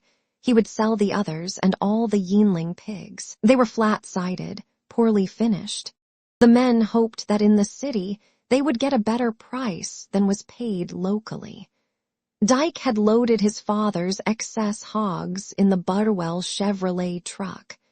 The two were driving off for the 70-mile trip and would return in a few days. The Gaddy women and the child watched the load of squealing hogs, bedded in straw, lurch down the lane. Ellen laughed. "Let's have an outing, Simon." The air was brightened as the head of the house was carried further and further away. They took biscuits and cheese down to the orchard. Jack accompanied them. When they had eaten, they gathered fallen apples into a bushel. Simon climbed trees, shook down the few that clung to the branches. They went beyond the orchard to a patch of sorghum cane. Being near the farm brook, it had survived the dry spell. They were breaking stalks, sucking the juice. "Crows don't always squall, Mama. They can talk soft, too. I heard one twittering like a wren, feeding its youngins." The child wanted to know the ways of the beasts and fowl. "Granddaddy says buzzards will kill a baby pig and steal off with it. Reckon that's so. A buzzard's not biggity enough. They're good but to clean up what's dead and rotting." Returning to the house, they had come on an opossum in the path. The heart of the swooned animal beat faintly, its dull white jaws, withered ears and skinny tail bore a semblance to death. Simon was plucking it from the dust, cradling it in the bend of his arm. He stroked the coarse fur. "I'll make it a pet." Ellen laughed then. But somehow she was lonely, walking up the hill in the breeze of the afternoon, bearing the basket of fall apples. "I always wondered if a mole could swim, Mama. Yesterday I saw one cross the branch. Now I know that thing." She made no reply, and he went on, "You reckon those goat-sucker birds truly suckle the cows at night? Sam says it's so. He says milk snakes'll do it too. I'm going to spy one time on them." Anton and Dyke came back from Louisville. Prices had fallen more than anticipated. The buyer's eyes had been hard. Anton bought a load of poor-quality hay that was stacked high on the truck. They had had a flat tire on the way home and arrived late at night. Anton was pounding on the door. "Open up, Ooman." They brushed by Maria, who stood in a knee-length sweater, her grayish hair in braids. "Hey, ma'am," Dyke muttered. They went in the parlor, the stench of manure and sweat about them. Paid 50 cents for this lightning. Anton cradled a mason jar of clear liquid. "Didn't tell you, boy, in case we got asked if we had any moon hid in that hay." He unscrewed the lid and filled glasses. Ellen went up to bed. She found Simon on the stairway and sent him before her. She heard her father's shout and Dyke's growl of agreement as she was drifting off to sleep. She awoke, feeling a hard hand on her shoulder. "What's amiss?" she whispered, thinking it was Anton. "Hey, it's me, Ellie." She heard the pleading whisper, smelled the sour breath. "You're sodden drunk, Dyke. Go downstairs and get to sleep, if you can find your way to the sofa in the parlor." She spoke severely, heard his clumsy steps descending the stairs, his curse as he stumbled and bumped the wall. In the morning she was serving them breakfast. As soon as the hay was unloaded, Dyke would drive home.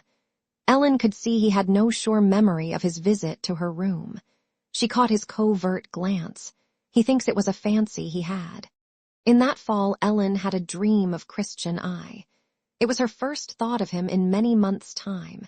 His figure was unclear, touched with gentleness and warmth. It was apart from her. She fancied he was hurt. He was calling, his voice as if through water. When she awoke, she could hear the echo of her own cry. She was musing at the power of the nightmare's image. There could be a meaning, like the prophet Ezekiel seeing the dreadful wheels, a wheel whirling in the middle of a wheel, and there was a meaning there that certain men read. She went downstairs to sit wakeful while the dream was still fresh, in the balmy fall moonlight. Fog steamed in the air, blurring the rims of trees and the porch roof. There was a rustle in the drying grass, and though no wind stirred, a fallen leaf seemed to move on itself, and presently another, and then the shadow of an embryonic mouse was darting, vanishing before the eye could catch the shape. The shrews were harvesting for the winter ahead. Their tiny gray pig-like bodies sped soundless. Through the movement in their wake, one was aware of them. Sam says folks will dream of a body when they are in danger, or when they've died. Wonder if a trouble's come to Christian I. Dwelling on the dream, Ellen forgot the curse she had laid once on the man. She buried her injury, turning the old love over gently, painfully, alone on the step. Winter was casting her days off, one by one. Spring had arrived. Anton's worrying of Simon had become less pronounced. Ellen heard the child's high voice repeating the tuneless song his grandfather was teaching him. It was our William Jennings Bryan who told them Adam was there first when he fought the battle with those sons of darkness at the trial of John T. Scopes. Anton was lifting the big boy onto his knee. "Shaw, now here's this poppet. You know I had a son once. If he'd have lived, I'd been minded to give him my name." Simon sat stiff at the favor granted. Ellen watched through the door from where she worked, pleased at this new way of Anton's. "How come you called him Simon, girl?" "The Dohertys named him Pa." "Anton's a good name. I don't favor Simon. There was a Simon in the Bible tried to buy Peter." "Oh, Pa, there are lots of Simons in the Bible." "Well," he was turning to the boy again. She had never heard her father sing and was glad. "They said our ancestors were monkeys, now can't you see? Folks, that's quite absurd." And then the days were passing, made of long hours. The months were lengthening into years. The winter following the drought was the first Ellen knew when the table wasn't amply laid. She had to learn how to stint in the cooking and to curb her generous hand. When weevils got in the meal, she would strain them out and mix the meal with water to make a corn pone. In the old days, she would have tossed it easily to the hens. The market for the milk and produce worsened. Every fall, Anton and Dyke made 2 or 3 trips up to Louisville to the sales. They took pigs and steers, chickens, geese and ducks, small grains and root crops. Through the years, the Gaddies would manage, for they depended on varied harvests. The one-crop farmers suffered the most. Many of them were driving away from their plots of land, their families and goods piled on wagons and trucks, hoping to find jobs in factories and foundries of the cities. When Anton saw a loaded vehicle go down Sweeting Creek Road, he articulated his scorn. "I'd set and eat clay before I'd leave my farm. Those fellows are oomen farmers, farting with a patch of tobacco. putting on fertilizer and then burning it off, laying cheesecloth strips like a ooman. What for granddaddy? I vow I don't know.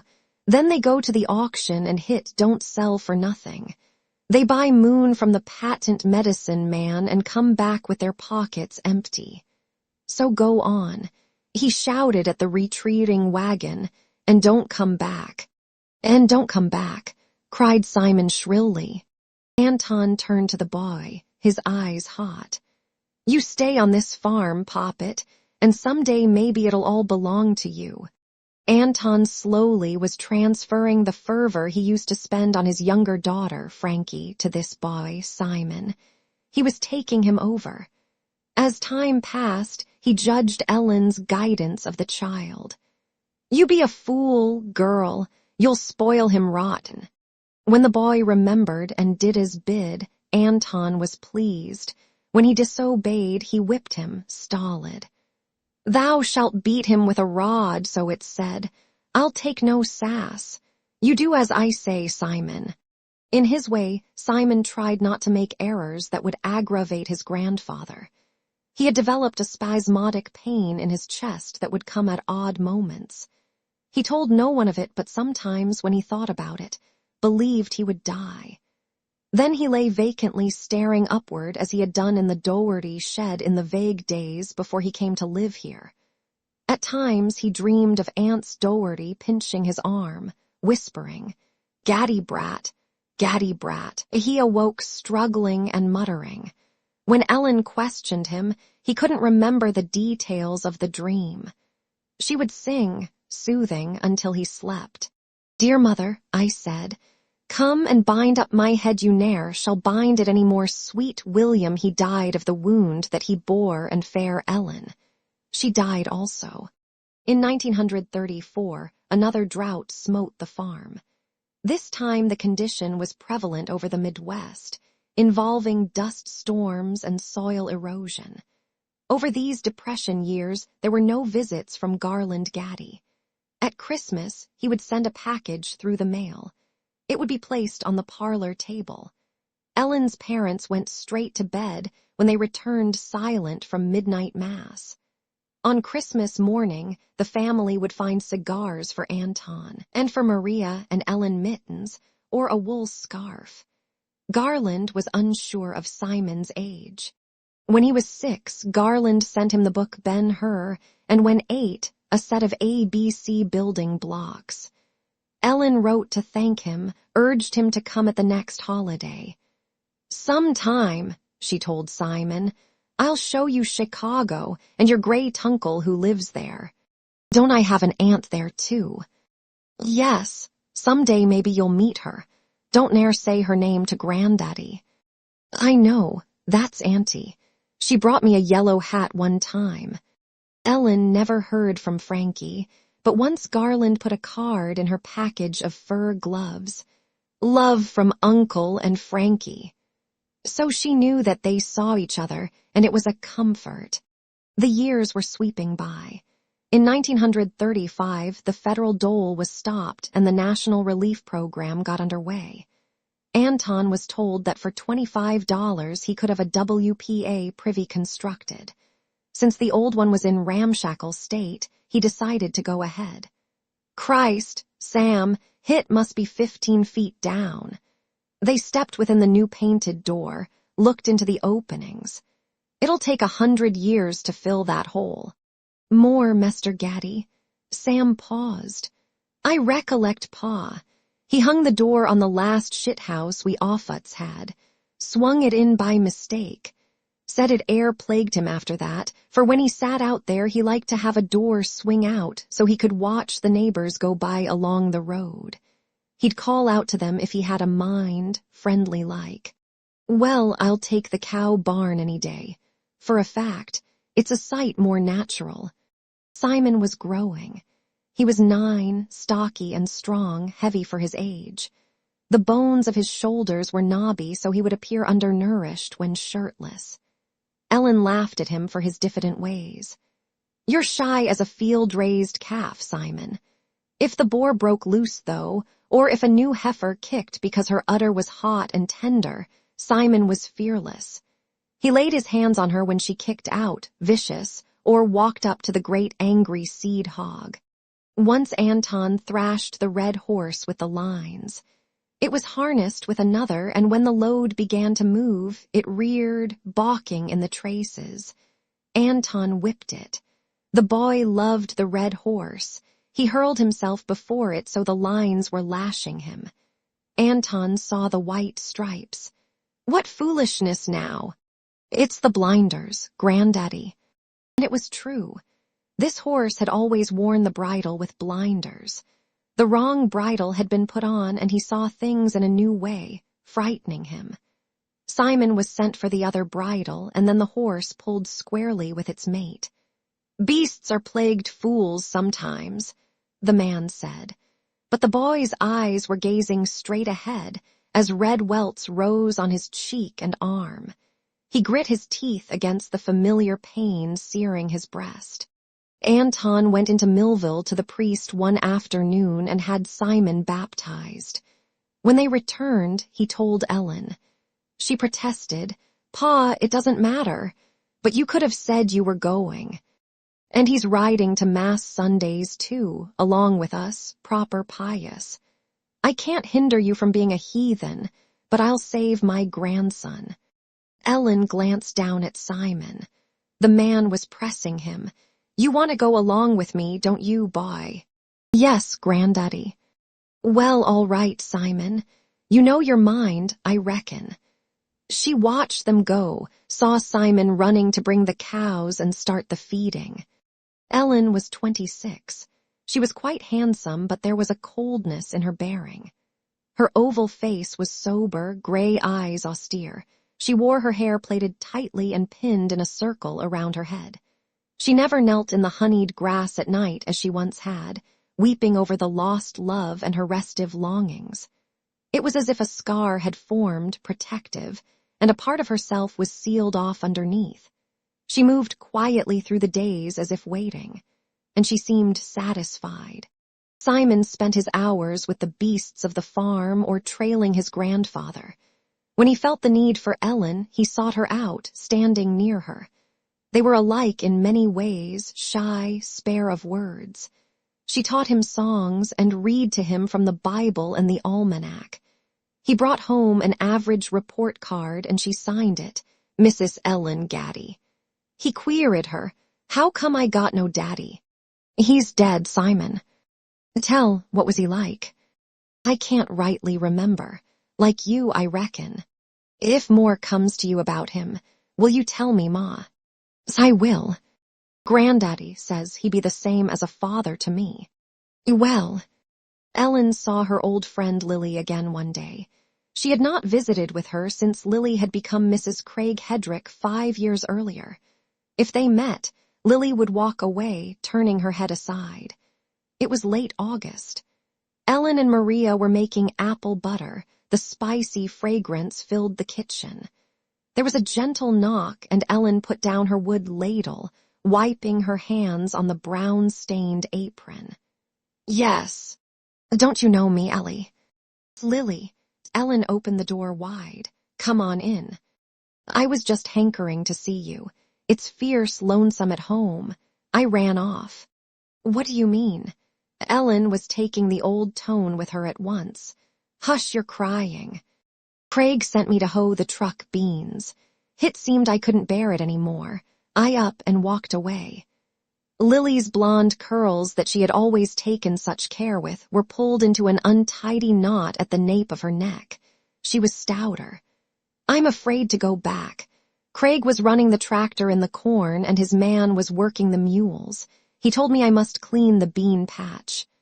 Her small mouth was puckered, unhappy. "Why are you afraid? He's your husband." The woman heaved a breath.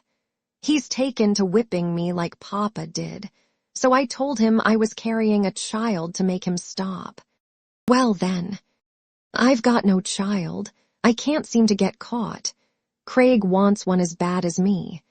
Let's have some coffee." Ellen was going to the kitchen.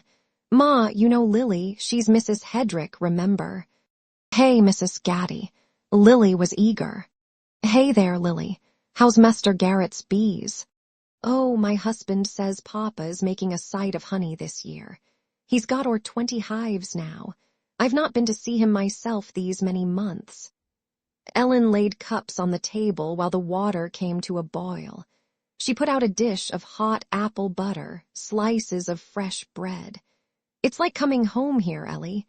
We used to have fun, you and me and Frankie. I always loved fun. You know, Maria spoke up from her thoughts. I had another girl named Frankie. I dasn't say her name. Mester Gaddy won't brook it. She's dead. Maria was wagging her head, knowing. Here's your coffee, Ma, Ellen said. Is Frankie dead? Lily whispered. No, and Ma knows it. It's a way she has, like a child, sometimes. She can't seem to keep it straight. She can't. You think of seeing Doc Trumbo, Lily. Maybe he could help you and Craig to have a child. Lily's eyes were trailing Maria, breaking bread and spooning the brown preserves. Reckon we could try that, Ellie. I always thought a heap of Craig, Ellen said, for taking o'er like he did when old Mester Hedrick was killed so sudden. He doesn't have to beat me. You think about how it was for him, Lily back then. And no, Maria broke in, but there's a little boy lives here now, named Simon. I'm his granny. Lily spoke slowly. I can't even go to see my papa and mama anymore. I'm not allowed to go home. Grave, she was watching Maria. Craig's a good man. I know, Ellie. You have to stop being a girl someday and think on the ways of a woman. The three drank their coffee. Presently Lily was pushing back her chair. She spoke deliberately. Reckon I'll get back to my house. I have work to do. It's a long walk. Bye, Mrs. Gaddy, Ellie. Her retreating steps were heard on the stones in the yard. Suddenly Ellen was caught in a burst of tears. She put her hands to her face, sobbing hoarsely. She ran up the steep stairway, her bare feet noiseless. I vow at that girl. Maria took the ladle to stir the mixture, thick and hot in the iron kettle. Upstairs, Ellen was standing in the middle of the room, shaken, uncontrolled. She turned abruptly to the trunk along the wall and dragged open the heavy lid. She rummaged through the contents until she came on the 2 undelivered letters she had written Christian I. She ripped them into shreds in a heap on the floor. I hate Lily and Craig and all the ugly ways of folks. When she came down, her face appeared smoothed and untouched. But she was holding her head in such a way that when Anton saw her going to the woodshed, he crossed himself and muttered, There, I thought it was you, Ma. Simon was in the 4th grade. Every morning found him trudging 3 miles to the school on the Millville Pike. Until the weather turned cold, he would go barefoot, for catalog shoes cost $1.39. He went down the lane in the flat morning sunlight, talking to the dog. He carried his lunch in a lard bucket. Holes were punched in its tin lid, and it contained a bunch of Concord grapes and biscuits spread with jelly. Stay, Jack. The dog's movements were stiff. He settled on the bank amid blue-flowered chicory, head on 4 paws, brown eyes fixed on the retreating figure. A tufted titmouse whistled in a cottonwood along the road. Pee-toe, pee-toe. It joined the chickadees and nuthatches that trooped in the upper branches. In the afternoon, Simon returned late, scarcely recognizable, upper lip swollen, dry blood caked on his face. The skin was puffing out around one eye, the sleeve of his shirt was torn. Anton caught sight of him coming up the lane and ran shouting, What is it, Poppet? Simon halted, scuffling his feet. He began to whine. Speak up, son. That fellow mocked me. Simon was sniffling, and as he was led to the house, his voice rose to a wail. Ellen called from the window, What ails him, Pa? She came out the door, shading her face, hurrying down the steps in the sweet-scented fall air. He's not going back to that school. Anton's face was hot, his breath thick as he passed her, leading the child. Crapping bastards are about to kill him. Ellen followed into the kitchen. Anton was lifting Simon to the table. "Get a pan of water," he told Maria. He removed the boy's shirt, examined his lip. "Pa, you can see he's been fighting. Let's find what happened. We'll send you to the parochial school, like decent Catholics. Your ma's let you run amok. Please, Pa. The heathen can kill him before you give a care." Simon, but the boy had fastened his frightened eyes on his grandfather, clinging to the harried look on the man's face. Ellen turned away, inarticulate. Later, she was in the shed, milking her goats. Simon shuffled in, stood at the pen gate. The goats nibbled his shirt buttons and rubbed against him as he was stroking them. "I slopped the pigs and watered the team, Ma." She waited. He was speaking again. "Reckon Leona's least kid will have horns or not." "Simon, what happened today at school? Looks to me like she's a muley one." He bent over the kid, moving the skin on the top of its head with his finger. If horns were sprouting, it wouldn't move free like that. Ellen got up from the stool to strain the milk into a can. She began to draw the white streams from another dough. The boy said suddenly, "Granddaddy takes care of me." She looked at him to see his eyes cold upon her. He was fingering his enlarged lip. She was startled. "He's turning from me." Pa's getting hold of him. She put her head against the soft, warm side of the spotted dough. "Granddaddy frets about me. Tell how you got in the fight, or I'll whip you for a fact." His eyes were down. "There's a game at recess. We use a ball belonging to that pen ham. He stores it in the drawer of his desk. Time and again I asked him could I take it home for one night, but he wouldn't say yes." Simon looked up. One eye was nearly shut, the bruised skin blue. "So, I studied on it and hankered after it. Yesterday I slipped it from his desk and put it in my pocket, after school was out. You could have had a ball if you'd told me. I wanted that ball. What then? Penn said I snitched it, and I said I didn't. He sat under the tree and called me bastard, gaddy brat. You stole his ball, Simon." He was angered. "And folks used to call me a gaddy brat. Some still do, and I don't care. He called me that. He laid for me coming home. I wrestled him for it, but he got his ball back." "Why, Simon?" "I wanted it." His eyes were like small empty caves, and I lost my lard pail too. The night meal was pregnant with unspoken words. Then as Anton was leaving the kitchen, he told Ellen, "I'll take him to the sisters tomorrow." She looked at him from where she was sitting. His short body leaned against the door casing. Why I even got to jump on him to say the Lord's Prayer right. He cut a slice of apple tobacco with his slender knife. "Trespasses," he says, "like heathen. The school taught him that. The Lord said debtors. Forgive us our debtors." He walked softly into the other room. Simon was sent to bed. Ellen came into the parlor. "Pa, this isn't right. Simon stole that Ham Yunjin's ball. He's got to learn.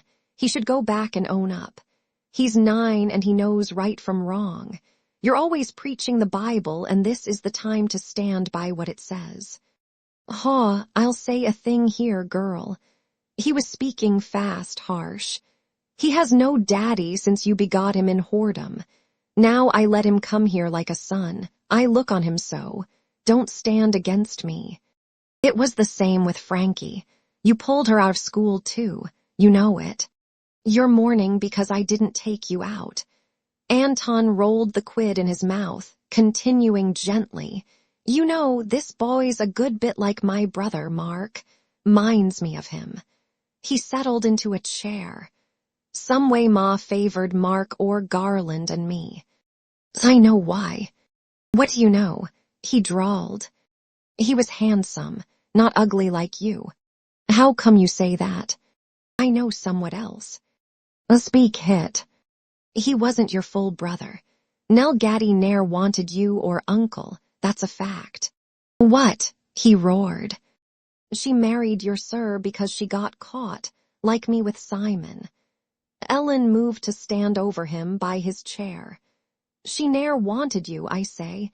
She loved Mark for his daddy's sake. The man rose like an unleashed bull. He struck her so she reeled against the sofa. I'll kill you for that lying tongue. She slipped from his hands, ran outside, down the path through the hill field to the orchard. She stopped running there. Night fog was drifting in low spots. The sky was clouded. She leaned against a twisted apple tree until she seemed composed. Her face became like the glass of the pond where there was no wind and mist was caught above. Later she wended up to the house to sit on the damp garden wall, waiting until the kitchen and the bedroom candles flicked out. In the morning, as she was pumping water into the blue pail, Anton went by to the house. He looked past her as if she were not there. She had told Simon earlier that he must go back to the Millville school, knowing Anton would refute her word. But she went through the motions. She hunted for a lard pail in the pantry, made up the lunch. She saw her fingers were shaking. The boy pushed his chair back and took the lunch pail. Anton said, You and me are going to the Catholic school, boy. Did you forget? Let's go harness Moll and Red. Simon looked at him. Ellen knew the child was pleased and yet would hide this from her. He said like a question, Bye now, Ma. I'm going now, Ma. Sam was already in the field when Anton came back late in the morning. He was cutting corn stalks, making tall shocks that would cure until the long white ears were garnered. Anton joined him, swinging the heavy blade. Put my boy in a proper school, Sam. And Ellen was planning. She scrawled a letter quickly. Dear Uncle Garland, this is a thing I should have done long ago. I have to leave home. Could you find a farmer who would hire me? My boy is 9 now. Wages as deemed fair. Please answer by return post. And obliged. Ellen. The next few days she moved pallid-faced, watching for the mail car. She gathered honey, lulling the bees with smoke. She cut the combs into a galvanized washtub. The soft stuff oozed and mingled, yellow, black, and amber, in a heavy pool. Some of the comb she let drip free and laid it in a tree fork for the bees to use again. She fastened the lids back on the hives. While she was doing these things, it was as if her bones might break were her movements too sudden. Then the RFD car was leaving a letter. Dear Puss, this is delightful. You know I have opened my Reading Street house again on the north side. I'm a married man now, you see. Are you surprised? Violet and I would be glad to have you and Simon visit with us until you can get a job. You might learn my wife a few things about housework. I am sending $10 herewith. Come soon. Uncle Garland. She put the paper in her pocket. Oh, my strength, deliver my soul from the sword, my darling from the power of the dog. Save me from the lion's mouth. Courageous, she went to Anton. Simon and me are taking the train to Chicago to visit Uncle Garland for a spell.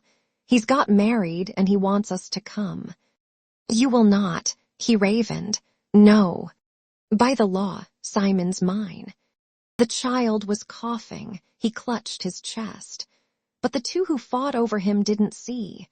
Their eyes narrowed, and the pale gray irises of father and daughter were glinting in the same way. Ellen said they would leave in the morning. She ordered Simon to his room after the night meal. He went meek. Anton strode out to the cornfield, tearing off his shirt. He dragged aside the standing shocks just built. Furious sweat drops were forming on the hairs of his chest. He snapped off the soft, unseasoned ears, hurling them in great piles until dark engulfed the field.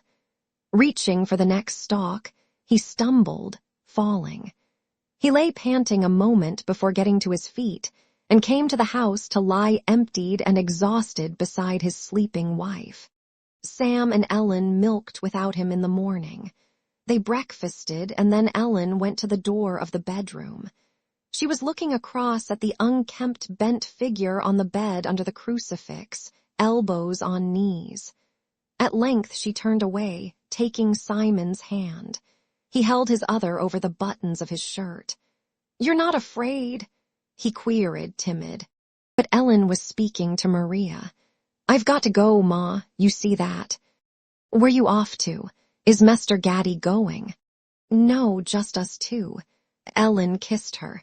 "It's all I know to do, Ma." Maria went to gaze at her husband. "Why's he setting there?"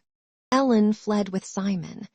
They were overtaken down the road by Dr. Trumbo, who gave them a lift in his rattletrap Nash to the station at New Hope.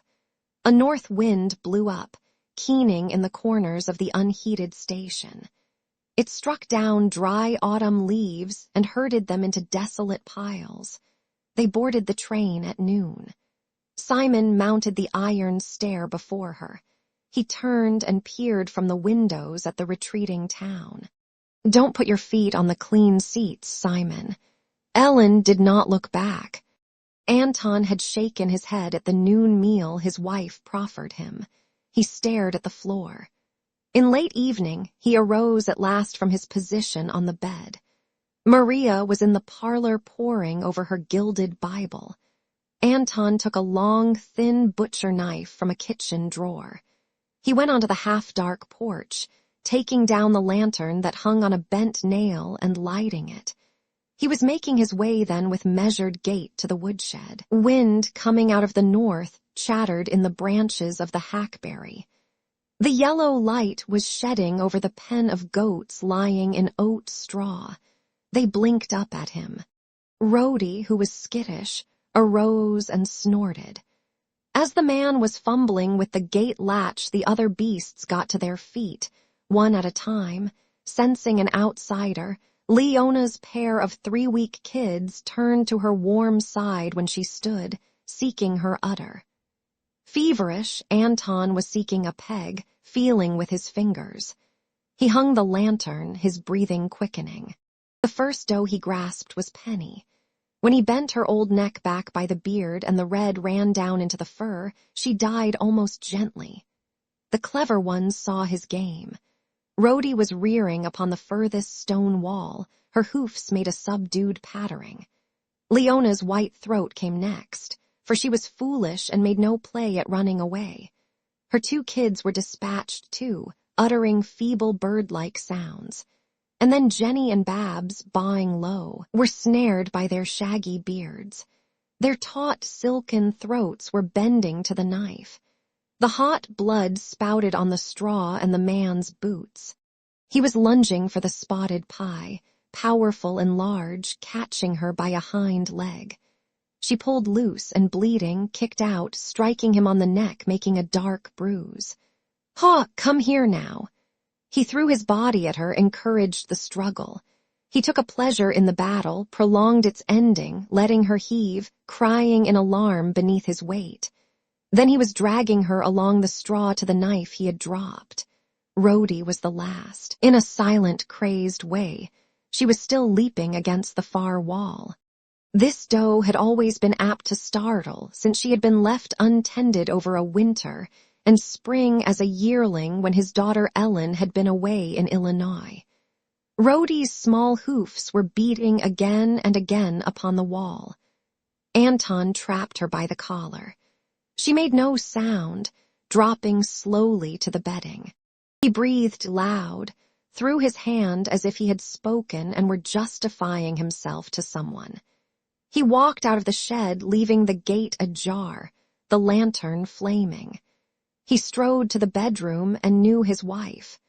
In the frost of the following morning, Sam would come upon the stiffened bodies of the animals and bury them in a near field.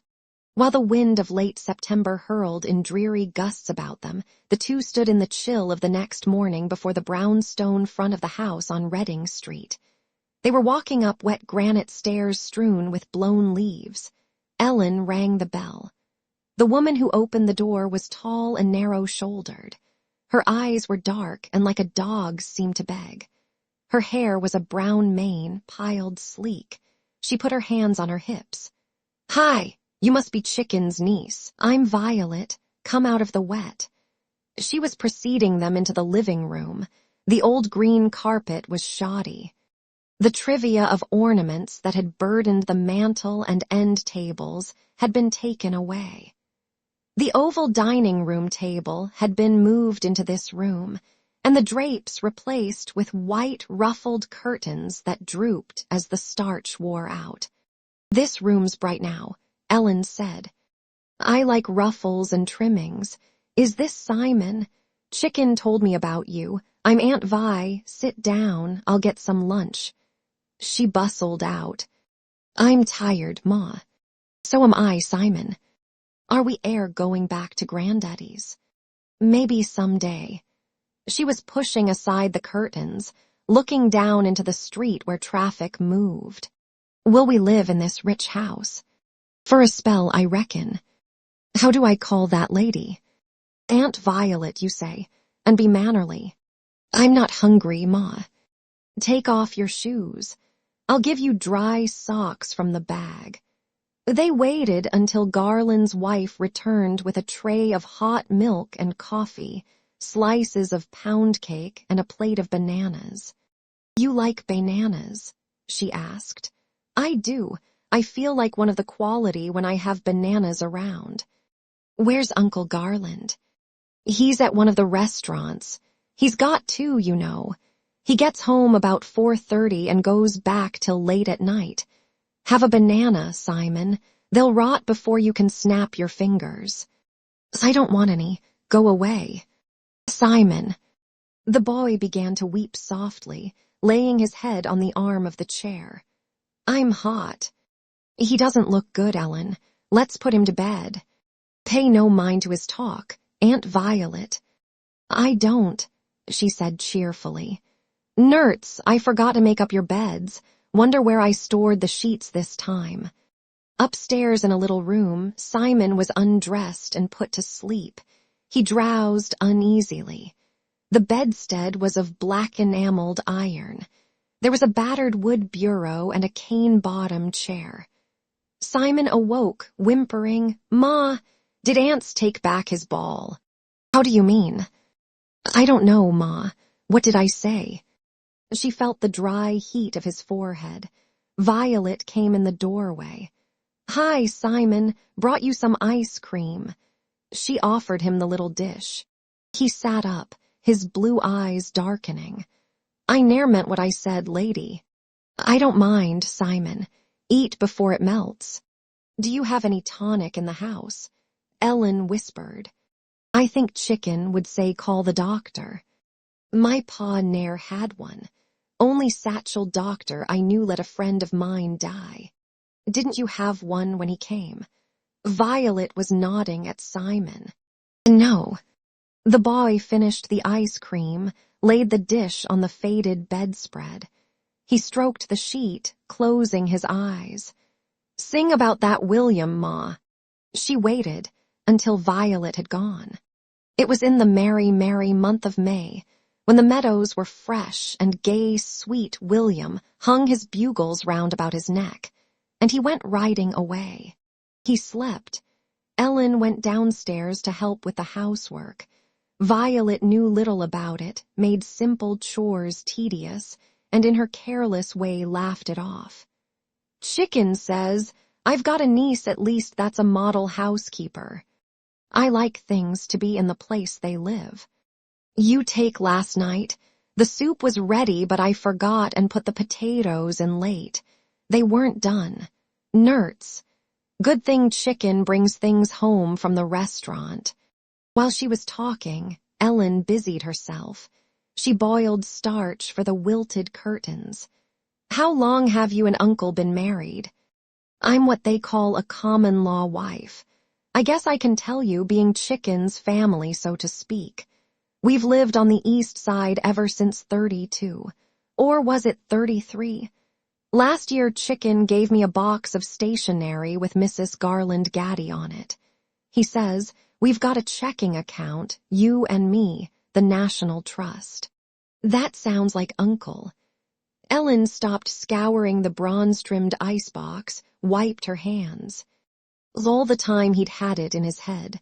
I've never written a check, I don't know how. Let him do that. But there's my name with that bank. He told me your husband died, Ellen. I've got to look at Simon. She was going upstairs.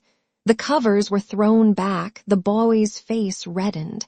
When he opened his eyes, they stared at her bloodshot. Ken didn't want that ball. He breathed. She was rushing down the long, echoing staircase. Call Uncle's doctor, Vi. Simon's really sick.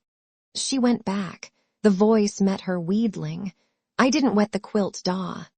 Don't talk, Simon. I saw that burying beetle. He made a grave for the speckled thrush. He dug all about the body till it settled in the earth. She laid a wet cloth on his forehead. Her hand was pushed away strongly.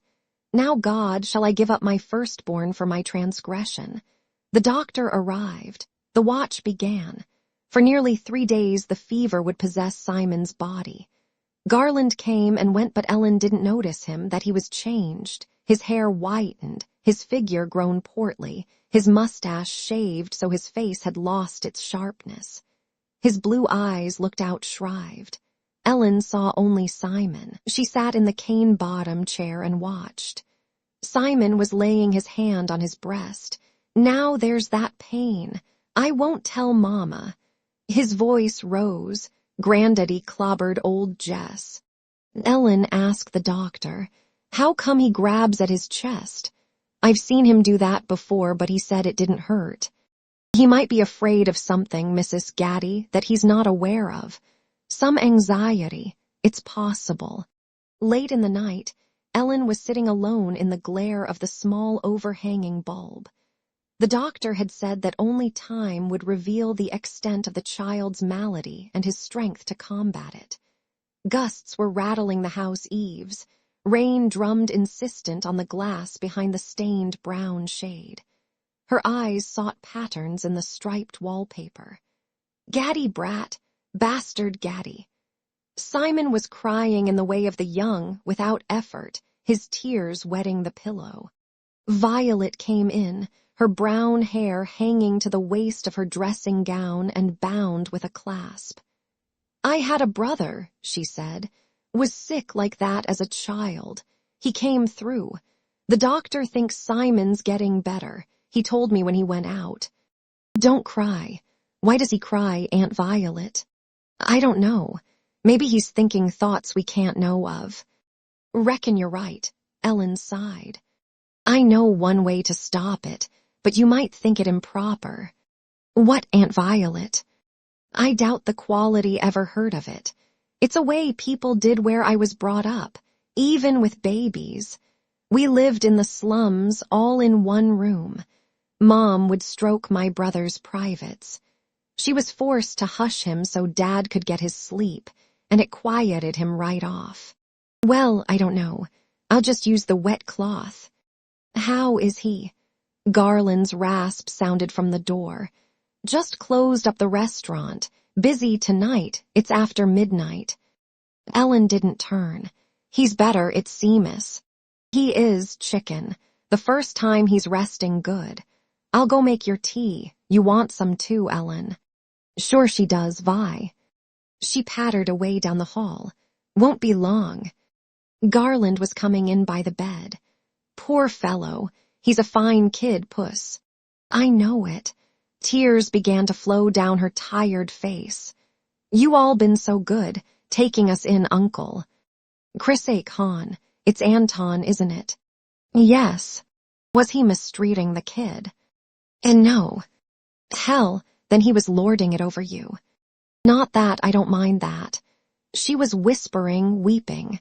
Seemed he didn't care for Simon's good. Hell, that's an. Wish there was some way to make him see the light. Only to have him do his bidding.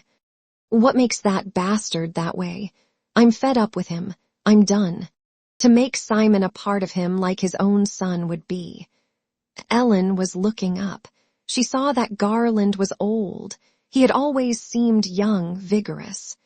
When I got your letter, Uncle, saying we could come here, it was like a way opened up. Your letter to me was pretty plain. I thought I knew what the trouble was. I suspected Anton then. His small, angry eyes cooled. You know how tickled Vi is with you both. I like her. We've been married a long time. Since about 32, I think. Like I wrote. She looked at Simon, who breathed evenly in sleep. I want to get a job right away, though. How old is he anyway? 9 now. Frankie told me. She thought your husband had died. Yes. The wind rushed, pushing rain sharply against the pane. Frankie said what a nice kid Simon was. She'll be glad to see him, too. We'll have her over. I'm so tired, Uncle. She looked at him vacant. I can't think so good. Does Frankie live near here? Just you take it easy. He put his hand at Simon's forehead. Feels cool to me. The humming of Violet, who was mounting the stairs, came, and then dishes were rattling in an adjoining room. Let's go have some hot tea and gingerbread. Do you good, sweet. I'd better stay here. You can come back in a little while. He jerked the chain dangling from the overhead light. He drew her from the darkened room. Ellen slept late into the morning like one drugged. Simon dozed. The fever had disappeared, with it went the constriction in his chest. When he roused, Violet tiptoed up to amuse him, making shadow pictures on the wall with her thin hands. I used to do this for my brother. Garland came home, stood in the doorway. There's nobody like my Vi, Simon. Do the little goat now, the boy whispered. Ellen went down to the kitchen in the evening. Violet was in a rocker by the tin-topped table. The radio was blaring. The music goes round and round, oh, oh, oh, oh, oh, oh, and it comes out here. The woman snapped it off. Hi, how is he, Ellen? Fine, I promised him a kitten. Reckon we could find one. I'll tell Chicken. He'll get you one somewhere. Have a cup. They sat in the kitchen room that was littered as in the days of Mrs. Quimby's reign. Years of neglect and Violet's efforts had done little to improve it. The chipped sink was touched up, the cupboards were painted cream color, and a square of red and white linoleum was on the wood floor. The fireplace was still unused, the opening blocked. If times get better, we'll fix the house up, Ellen. Get an electric icebox and a new stove and sink. Ellen drank the tea. Violet, did Uncle look for a job for me yet? He's watching the want ads. We'd like you to stay here as long as you can. Have you ever worked out? And no. I have, since I was 11. One place they had a special French toilet in their bathroom. When they finished their business on the regular one, they switched to it. It washed them off with a spray. Now it was outlandish. Those French are tormented, clean folks. My great-grandsire was one. You don't say. The front door slammed. Where are you, Vi? Oh, she bade. Here, Chicken. Garland was pushing the swinging door. Home is the sailor, home from the sea, and the hunter from the hill. He kissed Violet's cheek. I'll have some of that tea. Ellen wants you to find Simon a kitten. He likes pets. I'll ask Charlie. He's got cats. Charlie's my dishwasher. Say we're going to have company in a couple of hours. Frankie's coming. I just remembered supper, Violet cried. Nerds, I'll never get it together. Yes, we will. Ellen gathered the teacups. How's Frankie's piano playing now, Uncle? Oh, Han, Garland was laughing. When did you see her last? At 6:30, Frankie arrived, Genevieve Wheeler, stout and amiable, just behind her. How's the farm, Ellen? It's fine, Miss Wheeler. Take my coat, Jen, will you? Frankie's red hair was long and she wore a pearl comb in it. Her fine features had filled out and she had lost her frailness, was somewhat plump. All righty. I'll go put these chocolate eclairs in the frig. Genevieve was striding vigorously into the hall. Oh, sure, Ellie. We've been visiting Uncle and Vi ever since Pa tossed me out. We live on the east side. Frankie's eyes appraised Ellen. You're different. Older, I guess. She had her hand on Ellen's arm, was kissing her cheek. Ellen drew away. And I am older, so what's that if I look it? She spoke sharply from the wound. Did Pa make you go? We didn't believe Uncle when he said you were in the city. And Simon, too. I told Pa I was leaving. Are you raising Simon Catholic? Well, Pa took him to church, but I don't go. I got weary of the prayers and such. Pa know that. I talked to Father Tompert once, and he said I was right. So Pa gave in. I always got a kick out of the way you defied him, Ellie. I never dared. How is he? The same. It tasted bitter. It's us that have got to change. I'm glad you left, but how are you going to get along? Are you staying here? No, I want to find a place on a farm, Frankie, so I can work and Simon can help with the stock. Genevieve was in the doorway, Hardy voiced. I know a farmer might be able to take you, Ellen. Where, Jen? Frankie was asking. Down in the state somewhere. Wasailusk is the name. One of their cousins works in my office. He was reading a letter yesterday about his aunt getting old and wanting to hire a girl. Sounded nice. Let's write them, Frankie cried. Wonder if they have cows. The desire caught in Ellen's throat to lay her hands on the silken hair and smell the pungent kine breath. Sure, Genevieve said. I guess, cows and pigs and chickens, the works. We'll write them, Ellen. And we'll call you, Frankie promised, as soon as we find out. I don't get it, Genevieve said.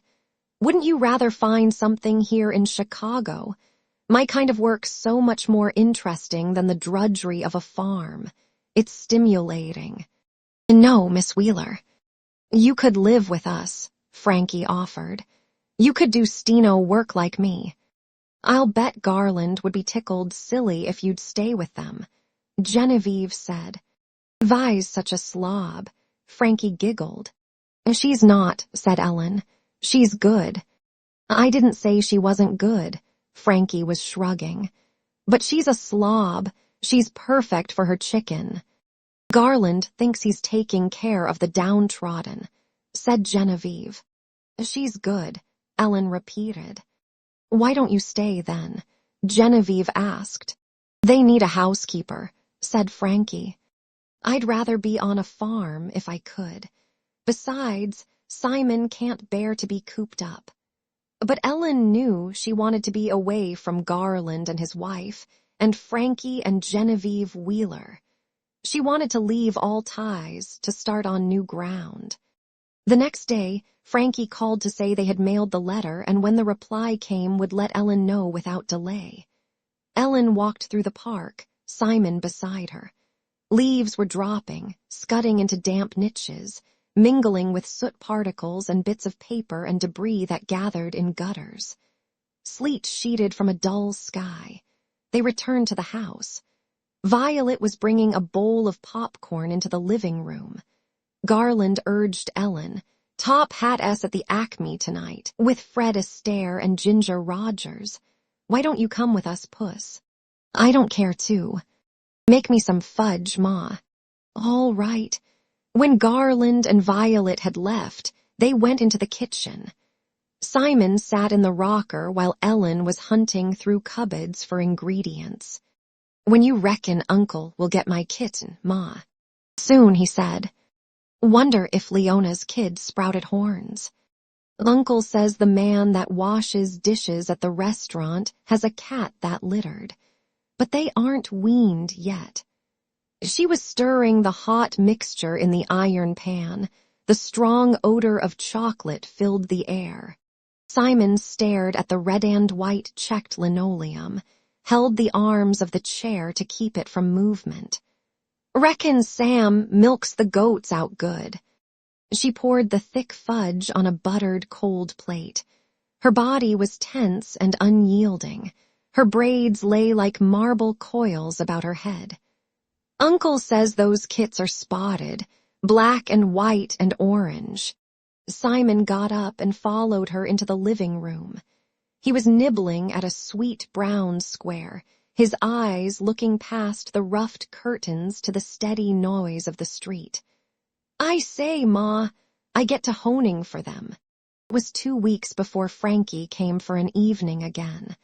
"Why in the world did you and Uncle move from the old flat, Vi?" She was laughing. "It takes us an hour to get over to this side." "Did you e'er hear from those people, Frankie?" Ellen asked. "Who?" "It's about that farm." "Oh, yes. We meant to call you. Jen's got a letter from them."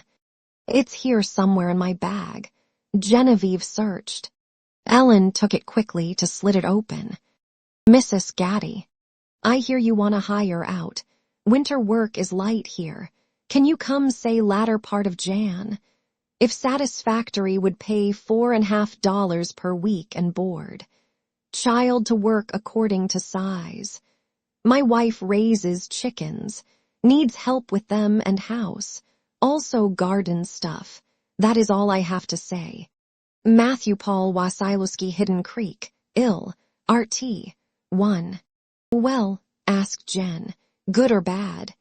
"They'll take us, but not till after winter." She colored. "I know where Hidden Creek is. Penny Doherty lives near there." "Well," said Violet when she heard the news, "I'm glad it's not till January at least. It's that I hate putting you and Uncle out." "Nerts, you don't. We wish you'd stay." "Can I have my own horse there, Ma?" "We'll see if you can leastwise have a chicken. Let me have it as soon as it hatches. I'll give it all its feed and raise it for a pet." "Never heard of a pet chicken," Violet said. "When's Uncle going to bring me the kitten, Aunt Vi?" "I'll get after him again, Simon. He's always busy." "I'd love a spotty kitten." Ellen cleaned the house as the weeks flowed. With strong yellow soap she scrubbed into corners, taking a pleasure in the dark lather that would form in the ancient dust. She pulled down drapes, hauled dingy frayed rugs out on the lines strung in the yard, and set Simon to beating them in the cold autumn sunlight. "You got to polish brass with wood ashes mixed in oil. It's the only way," she told Violet. "It mars our hands, but the brass comes shiny like new." Violet, thin arms akimbo, followed, protesting. "Look at you, Ellen, let it be. We don't mind. Come on and sit." "I'd rather finish this off first, Aunt Vi." She felt a compulsion to drive her body as if that would make the days shorter. There was a heavy fall of snow in the early afternoon. All city noises were dulled. Violet had spread newspapers before her and she was sipping hot tea. "Says here they found a frozen man on the L steps, people walking around him. You think they figured he was sleeping." The telephone rang and Violet picked it up. "Hello. Yes, we'll accept it. Hold the line, ma'am, she's right here. It's Millville, Ellen." Ellen grasped the phone. She could scarcely hear the voice of Sam Offutt. "Ellie, your ma's acting queer. Mester Gaddy's got to pull her out of the wardrobe to get the meals. You best come and do somewhat with her." "Oh, Sam.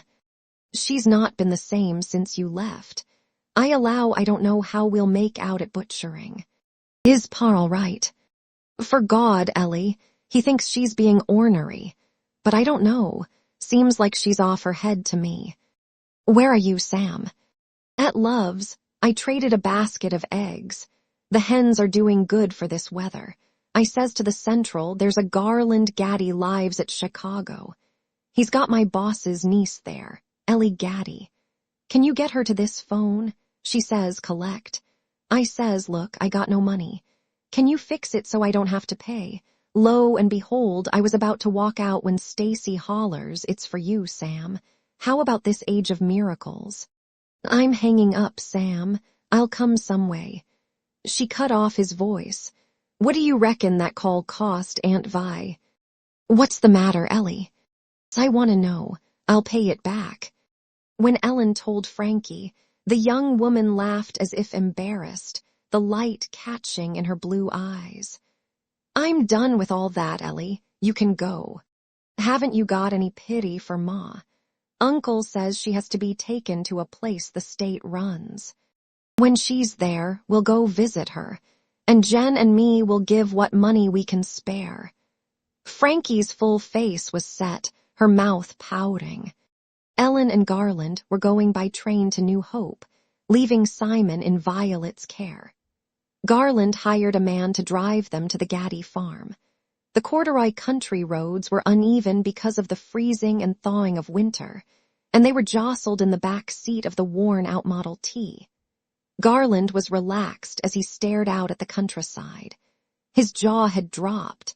The flesh was folding on his face about the age lines. Shaving his mustache had given him a guileless expression, and with Violet not present, he had laid aside his forced, lusty manner. They were passing Bailey's Woods. Ellen recalled the glowbugs that had lit the path sides with fitful orange lights when she played there as a child on summer evenings. Now dead twigs of tree branches tangled and meshed like spiders' webs. A winter wren on a lean bough was whistling, tea cattle, tea cattle, tea cattle, and with a whir fading down the road toward the sky where gray clouds lived uncared for. It's not your father's fault about Maria, Puss. Garland was speaking suddenly. Don't go blaming it on him. Who's laying it to him? Flashed Ellen. You know, Maria had a hard childhood. Her people were queer, you might say. Her mother was over 40 when Maria was born and her father going on 60. Christ. Must have near starved some winters back in the hills. He'd go off and leave the two of them to fend for themselves, probably half crazy. I don't think so. Ellen's mouth was stubborn. Anton said he was a hunchback. Had Maria's dowry stuffed in a gunnysack fastened with binder twine. $1,500 in coin and bills. That's the way he was. I don't call it so queer. The house appeared uninhabited as they approached. Jack came out from the hole he had made for warmth in the earth behind the leaf-bare bushes. He watched them dull-eyed, uncertain. Garland called at the bottom of the porch. There was no answer. He set out for the barns while Ellen went up into the house. The porch was littered with mud and manure. In the kitchen, the floor was tracked, and the usual order on Maria's shelves and table was broken. Ellen guessed that Sam had been making an effort to clean up and wash the dishes. Her pulse was pounding as she glanced at the bedroom. She draped her coat on a hook and drew off her winter boots. She went slowly into the room and over to the dark standing closet. The heavy crucifix was looming on the wall over the bed by the light from the little windows. It was a dream, from another time. She was in the cellar of her childhood, her feet fixed and immovable. There was someone behind her with a stick, waiting to perform a vague, frightful act. Her heart was beating like a living stone as she dragged open the double doors to the closet. Maria's bird-like eyes looked up from where she sat, clad in a long maroon sweater and a worn house dress. I got my little boy here, ma'am. He's a bit cold, but he's not dead by a long sight. That whippoorwill was wrong. She had cradled a pillow in the crook of her arm. Her hair was loosely braided, gray wisps straggled over her face. "Ma," Ellen whispered. Maria was frowning. "Shut the doors. I allowed he was out there in the ground moldering and turning. But he's right here. Shut them now." "It's Ellie, Ma." But the woman bowed her head into her shielding hands, waiting until the doors would close. Ellen went into the kitchen. She's stark mad.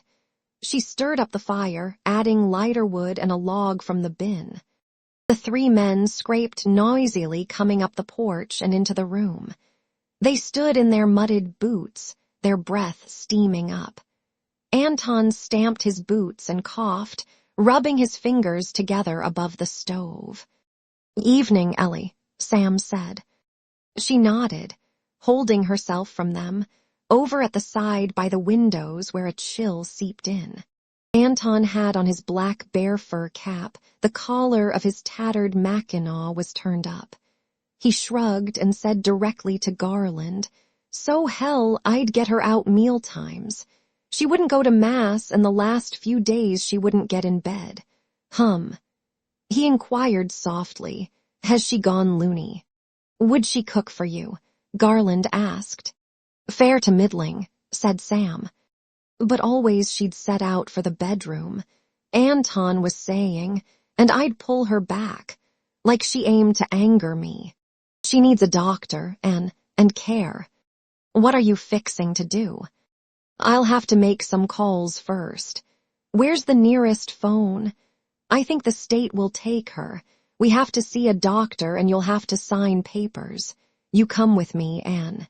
"Go hitch Red," Anton said. The hired man went as bid. "Where is she now, Han?" Garland asked Ellen. "In the closet," Ellen whispered. "She ne'er knew me." "And why should she?" Anton was glaring at her, hurt and reproachful, like old Jess led to the sourwood scaffold in the yard. "Isn't that right, Gar? There's a great daughter, that one."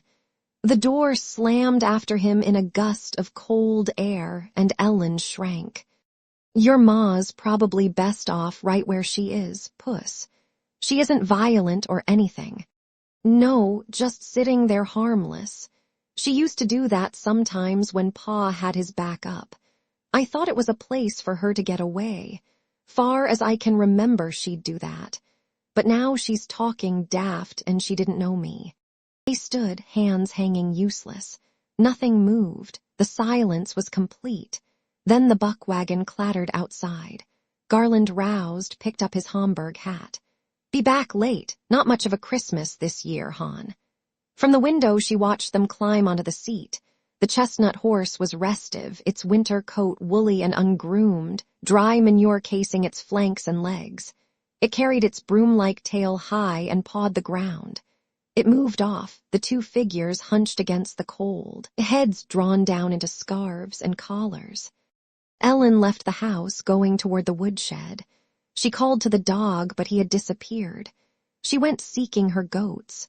She met Sam and learned of their destruction from him. "You know your pa Air was a strong-willed man, Ellie, and you be cut off the same last. I saw that when you were yet a set-along child. You'd ne'er squall when he took a stick to you. It wasn't natural." Sam was wagging a gnarled hand. Ellen's mind had only partly encompassed what he told her. She was conscious of the faint liquor scent. "What'll I do, Sam? You hadn't ought to torment him so." Sam was stooped over, holding one hand on a hip as if an ache lay underneath. "Being as you're a ooman grown now, you ought to stand behind him. Mrs. Gaddy's no use any more." Ellen wasn't listening. "Where'd you put them, Sam?" He went before her to the orchard edge. "I threw them in the wagon and toted them down here. For God took a big hole, wore me plumb out." When he had gone, Ellen looked about at the familiar landscape. Penny and Leona and Spotted Pie, Rhodey and the shaggy yearlings. Pa gave me an eye for an eye, it appears, burning for burning, stripe for stripe, because I took Simon. It's my goats for Simon, life for life. That's an enduring fine trade. At last she was wending back up the hill field. Darkness dropped almost instantly as it does in the short days of the year. The bark of a dog fox was rising shakily from the woods. The eerie sound lingered. Ellen's hands in her pockets were stiff and cold. She blew on them and rubbed them. "I'll ne'er have truck with my pa again." From the house, squares of lamplight were wavering. Ellen entered, heard Dr. Trumbo's murmur. The Gaddy brothers were sitting with him and papers were spread before them.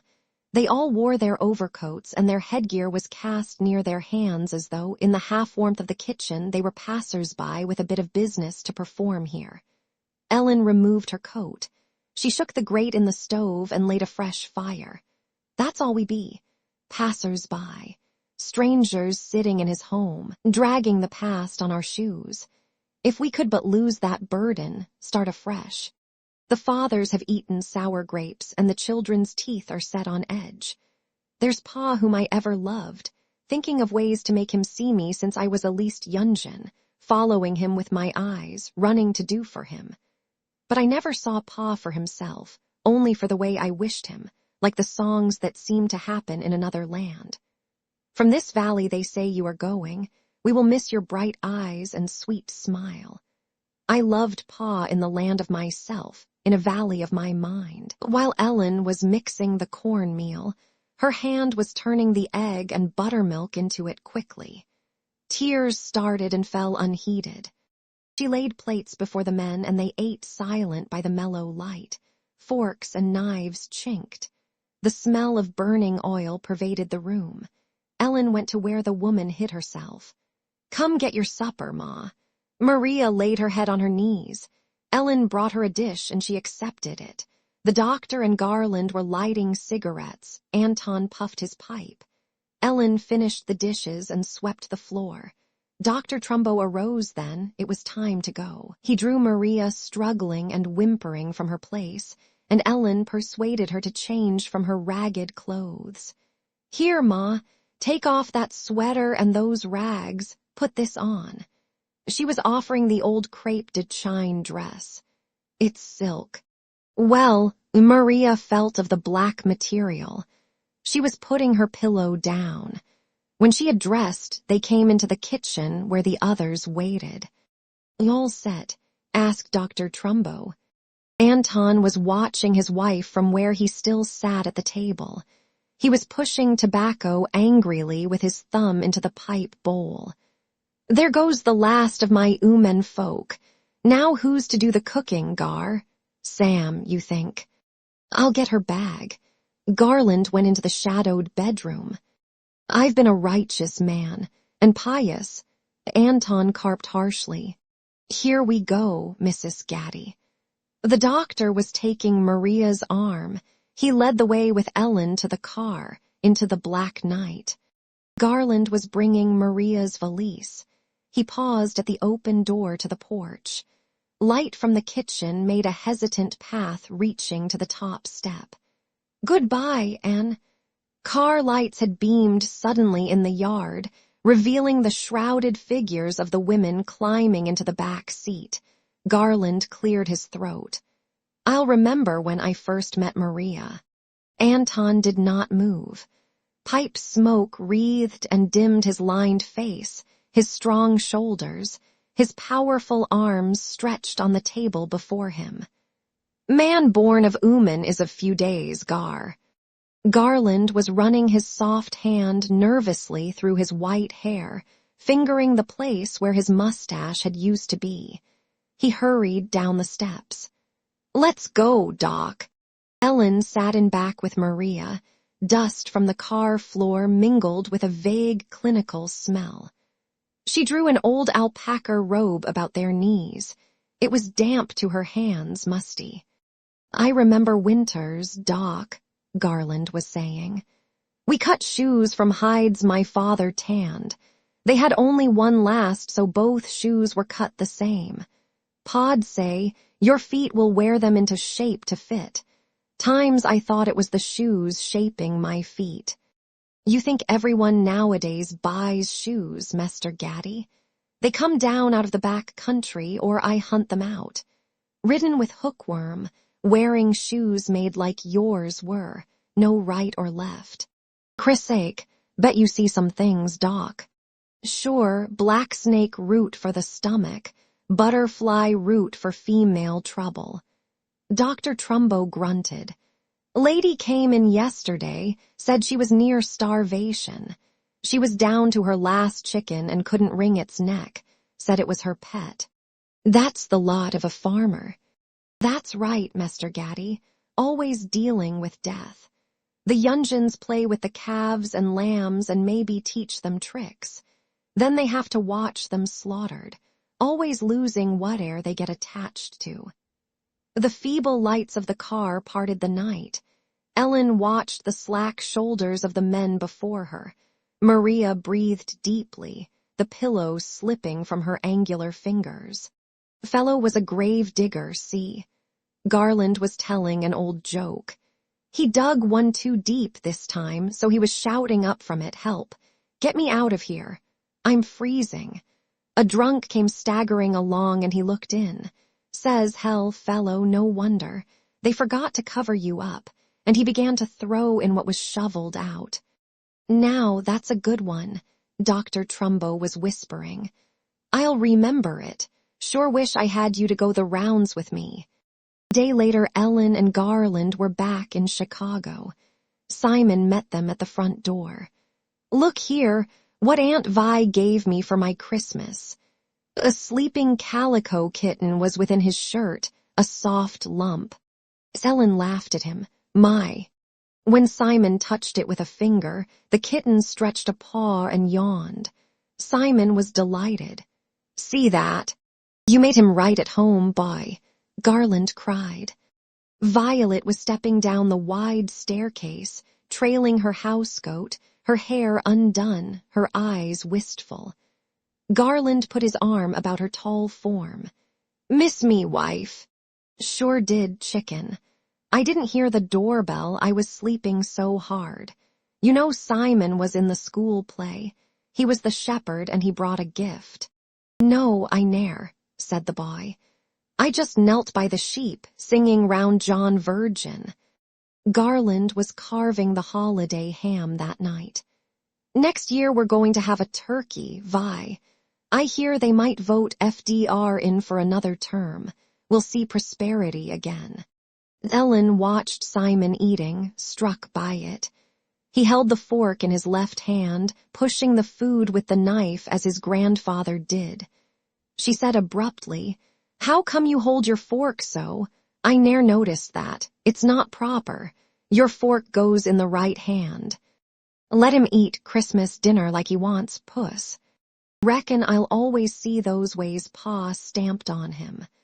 Simon was reaching for the ketchup and pouring it heavily on the potatoes, his head bent over his plate. She remembered how he said, Mind now, to the kit. She was wondering if that too came from Anton. Now these quality, Violet was saying, had an exercise machine. You could hear it clear down in the kitchen. It was bolted to the floor and there was a wide belt they put around them. It juggled their stomach or wherever there was a fat spot and it just rubbed it away. Say now, that's what I need. Garland was patting his stomach.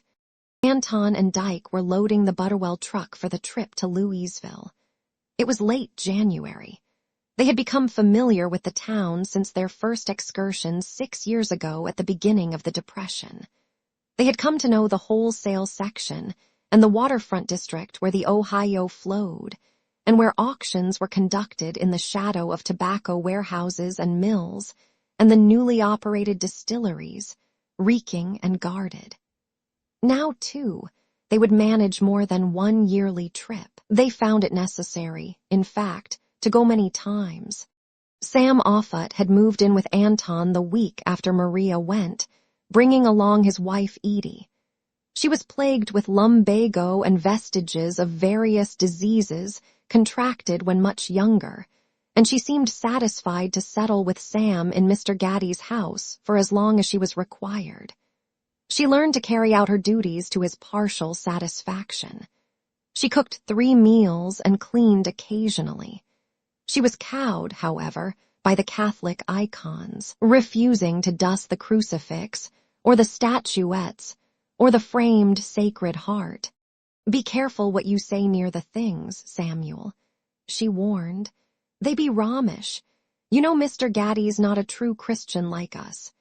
The Offuts would go to the New Holiness Church that had set up a tent on the outskirts of Millville. Their folks spoke in strange tongues, and preachers would handle rattlesnakes and fire and encourage public confession. Besides being entertained, the Offuts had found an ideal place to express themselves without censure. This morning Edie was bringing sandwiches of bread and bacon to the truck. Dyke was gunning the motor, and a white smoke streamed from the exhaust. 6 fattened shoats, stowed behind the load of corn, grunted and squealed until the machine was set in motion. Then they were lulled, grew sleepy-eyed, swaying warm-bodied against each other. "I'm going to get me a piece of cock tonight, Mr. Gaddy," Dyke sang out. "Do that, boy," Anton glowered. "Hey, I like a ooman built like a brick shithouse." Dyke's ruddy face shone. Beside the taciturn older man, he was feeling debonair and knowing. "Big and soft all o'er, and I know where they've got them." He blew the horn, beep, beep. A flock of chickens fled squawking into ditches from the carcass of a dog that lay in the frosted road. "Want me to show you where, Mr. Gaddy?" "No, Christ." Setting about the room in wrappers, nothing underneath, for a fact now. "You'll get the claps and come home dragging your tail." Won't be so horny then, I vow. Best stay away from harlots, boy." Now, there's one old girl does a trick with a cigarette. You'd ne'er think she could do it. "Get your pecker down, boy." Anton looked out on the frozen fields that waited fallow for spring. "Give not thy strength unto oomen. Mind. Reckon the corn'll sell high, Mr. Gaddy. Prices always come up in late winter. Seems most folks are so strapped for cash in fall, they'll sell when hit's cheap." The stoutish younger man and the other near 60 were drawn together in the close cab, knitted by the future, unforeseen. The return trip would be different, then the tie would fall away as tomorrow became a routine of familiar chores. Dyke was laughing. "Hey, Mr. Gaddy, saw Butcher Faust last night. He just got in a cow carcass. Still had the udder on it, so he sliced off a front teat and let it hang out his fly. Old Lady Brenner came in. He took her order, started in to cut her meat for her. Well, she jerked up of a sudden. Says, timid-like, 'Look there, Butcher Faust.' And he looked down, says, 'Oh, that damn thing,' and lays it on the block, whacks it off with his knife." "Huh," snorted Anton. Old Lady Brenner near passed out. "That Butcher Faust slays me." Hog prices had nearly doubled over the fall rate. The men found a buyer for the corn and stopped in at a dingy corner bar for a glass of draft beer before parting company. Then Anton was making his way down Market Street, a bleak wind thrusting at his back, up the sleeves to his mackinaw and ill-fitting black suit. He took a left turn for 2 blocks, then a right. He swung in at the second house, his stride unaltered. The building was of red brick, one of a series of identical houses. The long hall was unheated and dark. A radio lilted faintly from under a doorway. "I don't want your sugar sprinkled in my tea, because the gal I've got is sweet enough for me." Anton was climbing a staircase, knocking at the door at the head. A shapely woman opened it, her jet-black hair heavy about her sallow-skinned broad face. Anton spoke thickly. "You alone, Rose?" "I've been looking for you, Daddy." She was turning in a studied, careless way. He put a heavy-muscled hand toward the slim curve of her back, withdrew it hastily as if caught between guilt and greed. He closed the door and followed her to the window where she was looking out as if waiting. His hand came upon her insistent. He was pulling her to the bed. She asked him after a while, "Why don't you ever kiss me? And you with those big lips?" She was slipping into her wrapper. He followed her with his eyes, made no answer. She took his coat from the chair, explored the inner pocket, and brought out a flat box. "Why not, Daddy?" She was deriding, but gentle, for the kind elderly farmer suited her. She had met him a few months ago, knew he was Catholic with a wife committed recently to an institution. She opened the gift box holding a red and blue silk handkerchief. Louisville, Kentucky, the biggest wholesale distributor of the South. She knotted it softly at her neck, wise that the vivid colors set off her hair. She planned that she would marry Anton. She was preparing supper on a 2-burner hot plate, boiling spaghetti, searing ground meat in a frying pan. "Vo-do-do-dio-do-o-o. Guess I'll teach you to dance, Daddy." "Okay." From the bed, he was taking in the figure in the bright kimono that contrasted so completely with the shadow of Maria. He would leave Louisville tomorrow, returning to the farm. But he would be restless and irritable, lonely, his sin again unconfessed. "Come o'er here, Poppet." She was going to the bed. He took her to his lap. His sateen shirt was open, and she stroked the red hair of his chest. "You're a comfortable man, you're strong." "Rose, you wait here for me." He was heated. "Don't see ere a man, you hear." "I don't know." But Rose said it as if she would obey. This little grandson of mine had hair would turn pale in summer, like oat straw. Rose went back to where the savory odors were steaming. She laid dishes and brought glasses of beer to a low table. Anton drew on his pants, fastening his belt. He pulled his heavy frame erect, began to pace back and forth. His yellowed winter underwear was exposed above the waist. He stopped in his stride as if angry. "Will you do like I say, Rose?" "Okay, Daddy." But this time she was amused and said it as though she would not. The next morning Rose was frying ham and eggs for breakfast. The stale air in the flat was surfeited with the high-fat odor. She made her ways soft so the pain of parting would lie in Anton like a hot ball. She was teasing him so he would never be quite sure away from her, and would remember her standing by him in the bright-flowered kimono, her hips soft and her city face white.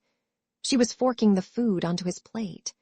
Anton observed the lift of her arm along her breast. He laid his gnarled hand against the pointed shape of it, his mind turning to a morning long years ago. The girl Penny, who married that fool Dougherty, had worn a flowered dress patterned like Rose's kimono. She had come to the hay field to bring Anton a drink of water in a stone jar. He was turning the damp clover alone. The girl watched him drink, smiling. "It's a power hot out here, Mester." She was lifting her hands to brush back her hair, seeking the breeze. She looked cool from her head to her brown toes that were small as a yunjin's. Something stirred in Anton when her breast stood out as she raised her armis. He put his hand forward, hardly knowing what he did, and cupped one in his palm. "Are you coming in the heat?" He was whispering, hoarse. Penny's eyes had widened. She was bending for the jug and slipping away. In days to follow he named her, that roaring ooman, angered with his own calf-like ways, despising his moment of weakness. And when his older daughter had picked up the fol-de-lay songs, ever after they would stir his ire. He spoke dourly to Rose, removing his hand. "The lips of a strange ooman drop honey," says the book, "and her mouth be smoother than oil." "Banana oil, Daddy," said Rose. Anton met Dyke at the truck parked on Market Street. Hoarfrost had glazed the windows. Dyke was scraping at it with his knife while the engine warmed. The truck backfired and trundled with an effort through early traffic, past the slow gray river, and into the country where smoke was seeping from dunghills and foul scratched the frozen earth. Anton was restless in his seat, crabbed. Dyke was driving stolidly. The radiator was beginning to boil as they chugged up the Gaddy farm lane. Dyke peered through the cloud above the hood. "Just made the well in time, Mr. Gaddy." He was shouting over the noise of the engine and cut it. "Hey there, Sam." He still shouted, although the motor had stopped. He lowered his voice in the quiet, wintry air. "Did your wife help you milk, Sam?" "No, I shift for myself at the barn when Mr. Gaddy's off." There was the hint of home brew about Sam's breath. He sighed. "But this here lumbago's getting me down." Anton had descended his side of the truck. Shading his eyes, he was looking at buzzards that wheeled over one of the fields. "What be dead out there, Sam?" "I don't know. Could be the dogs killed him a woodchuck." Anton walked to the top of the land, the other two following. "Reckon it's old Jack himself." "Now I recollect, Mr. Gaddy. Edie said she ne'er seen him about yesterday to get his dinner scraps." Anton picked up a shovel, walked down the lane alone. A few sluggish bluebottles buzzed up in the sunless air from the dog's decaying, worn-out body, matted with burrs and beggar's lice, damp from melted frost. While the man was digging, clay caught in the cuffs of his shiny black pants. From the woods, nearby, the two notes of the carping blue jays echoed like pieces of crockery being knocked together. The birds were heralding the spring winds. Anton tipped the carcass into the grave with his shovel. A warm stench floated from where maggots quivered. Anton neither smelled nor saw. His disciplined arms were performing efficiently. His mind dwelled apart, jealous, on the woman in Louisville. Part 4. Lovers who must say farewell when the road has reached the trees, lovers who have all to tell where the road runs out of sight in the green beyond the leaves, the green cove below the light, lovers who must say farewell when the road has reached the trees, touching hand to speak all their love has ever known, find no words to speak and say love. Oh, love.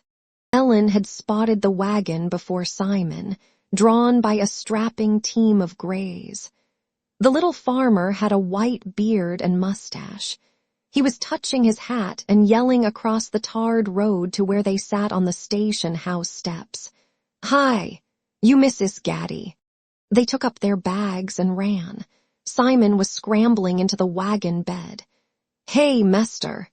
"I'm Matthew Wasilowski," the old man said. Ellen climbed to the seat beside him.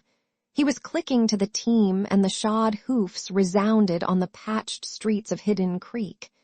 They came upon dirt country roads, and Ellen observed how there were no stones, and they stretched flat and straight, not curving and hilly like those about Millville. The horses set a fast pace. Simon shouted, "That's a spanky team. Can I hold the reins sometime?" "Hush, Simon. He's fond of horses." "Let him talk. I say, let boys speak out." The man's complexion was translucent, as happens with the aged. His beard was yellow about the mouth from tobacco stains and food. His frail body was engulfed by baggy overalls and a fresh, starched blue shirt. He bobbed his head. "Now, Mom raises leghorn hens. She'll want you to help with them." "What's a leghorn? How's it differ?" "They'll beat any breed at laying, Mrs. Gaddy. Mom follows the Department of Agriculture.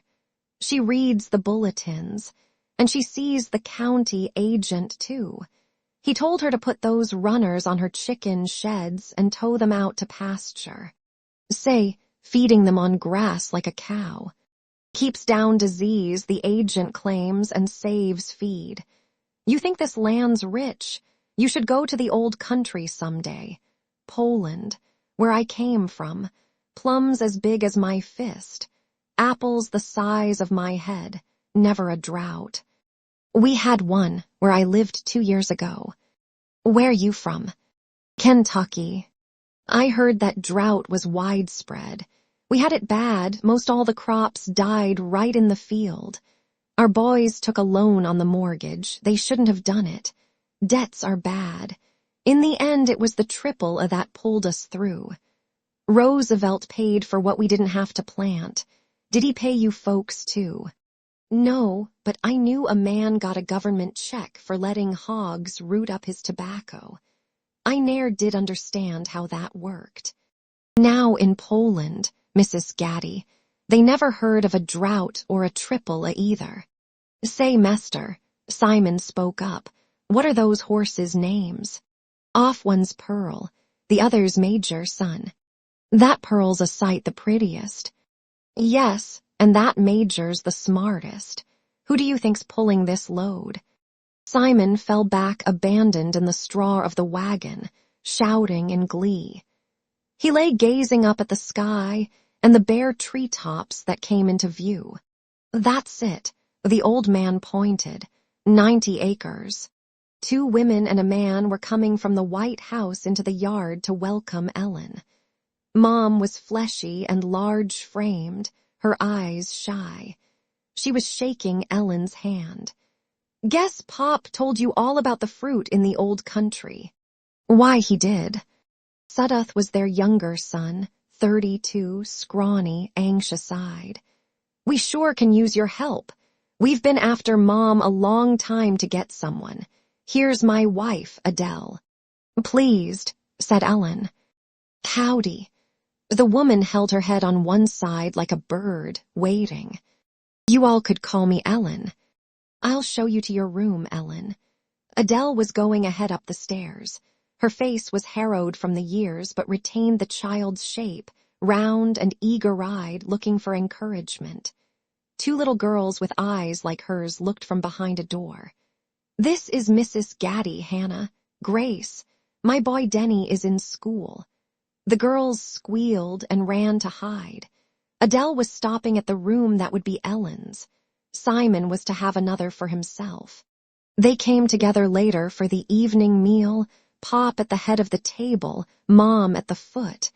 They were all shouting noisily. Let's see those brown-eye peas down here. Save a corner for the blueberry dowdy.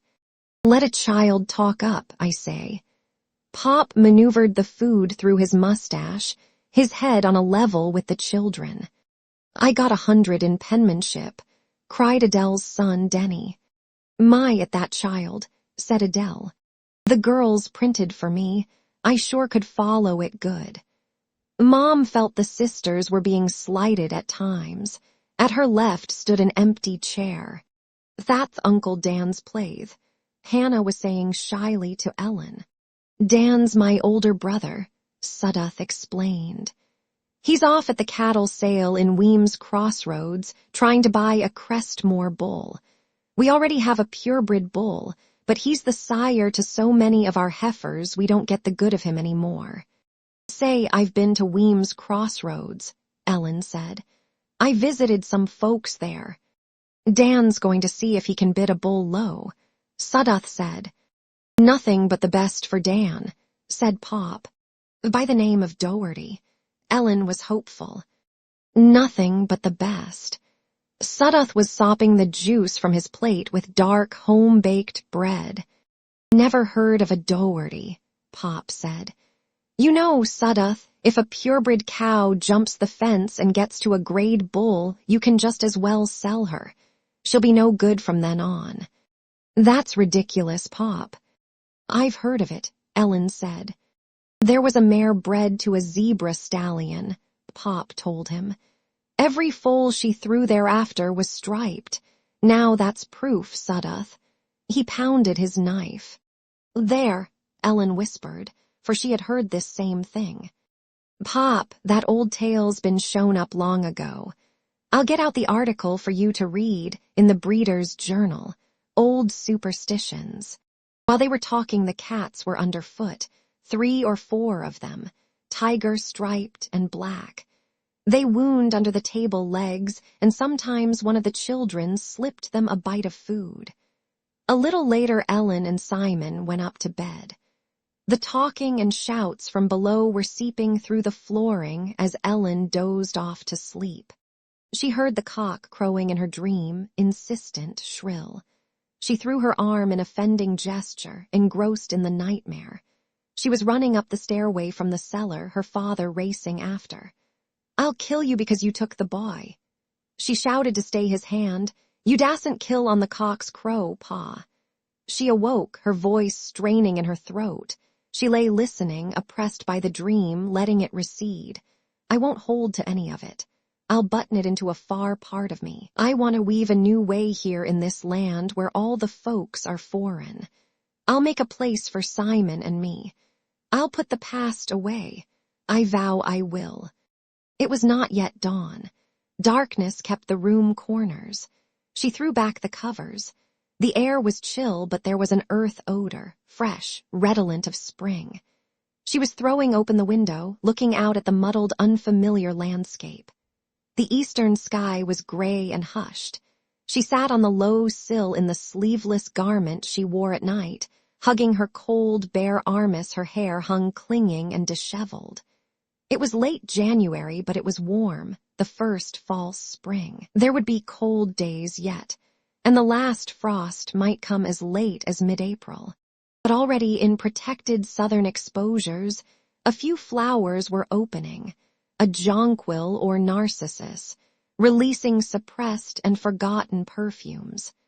The earth seemed to turn itself like an animal stirring in its lair. A bull bellowed in the half-light, pawing the floor of its paddock, shaking its brawny shoulders. It began to butt the bars with its heavy smooth head like a toy set in motion. Tiny pigs wandered to and fro in a yard beyond the bull. The gray of clouds that lay in the east transformed gradually into mauve. Shifting and changing, lights and colors were fanning upward.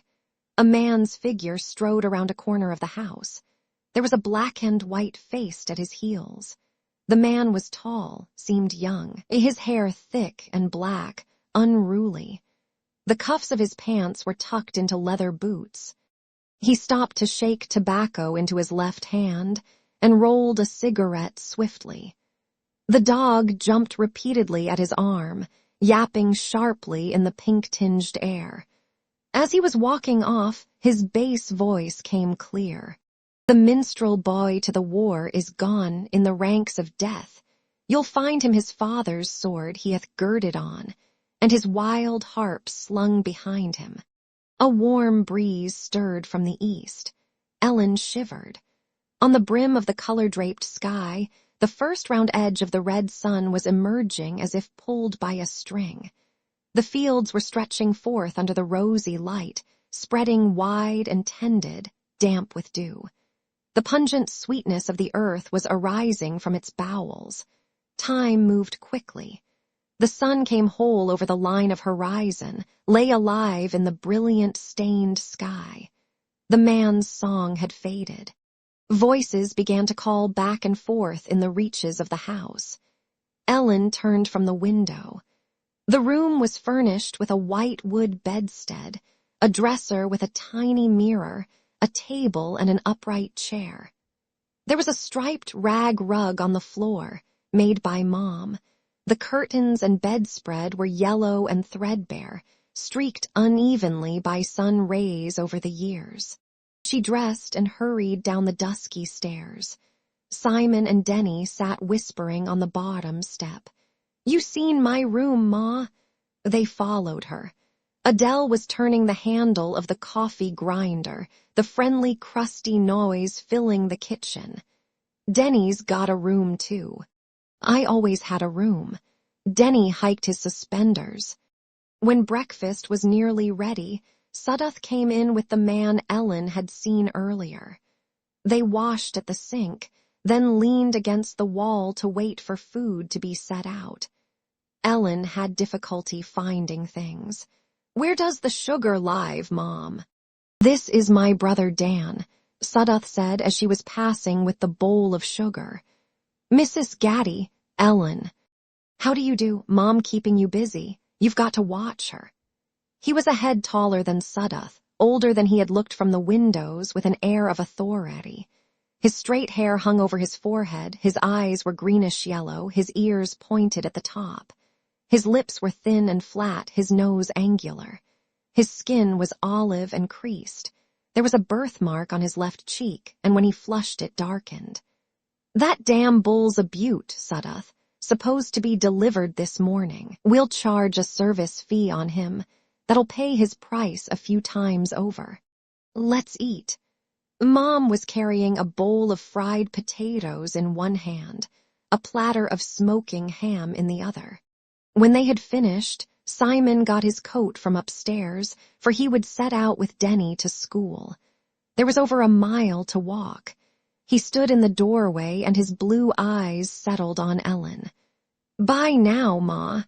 He picked up the yellow cat mewling at his feet. "You tell the teacher who you are proper, Simon." "I will, Ma."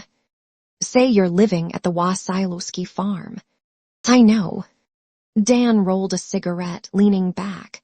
"You like horses, boy." "Oh, yes, master." Simon spilled the cat to the floor. "What can I do?"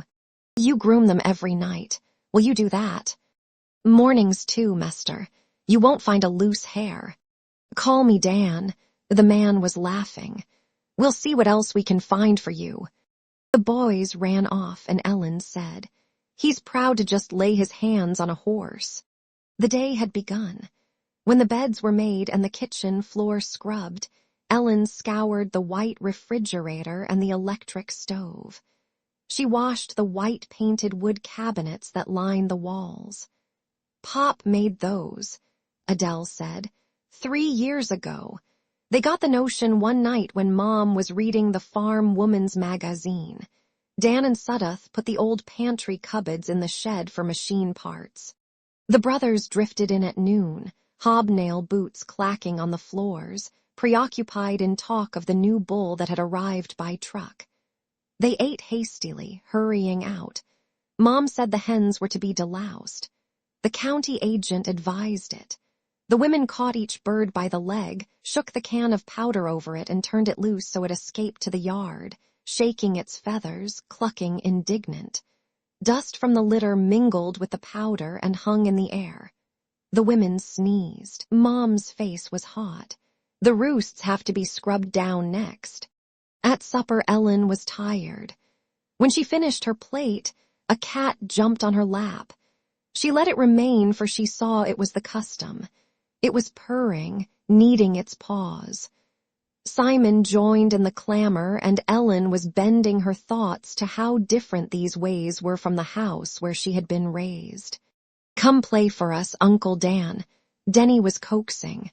The girls joined. "Thing thay, darling, thay, Uncle Dan." "Tomorrow, you pesky kids," he shouted over the din. "We have to check on the bull right now. Coming, Sudduth." He was charging through the door. The next morning the tractor roared out of the barnyard. Dan perched in the driver's seat. "Land!" Mom was laughing. "He does love that machine." "It's a good day to start the spring plowing," said Ellen. "The land's thawed good." "They're not plowing yet," Mom said. "They'll wait till February. I've heard folks say it ruins land for 7 years to plow in January." Pa ne'er held to that notion. He plowed when he had a mind to.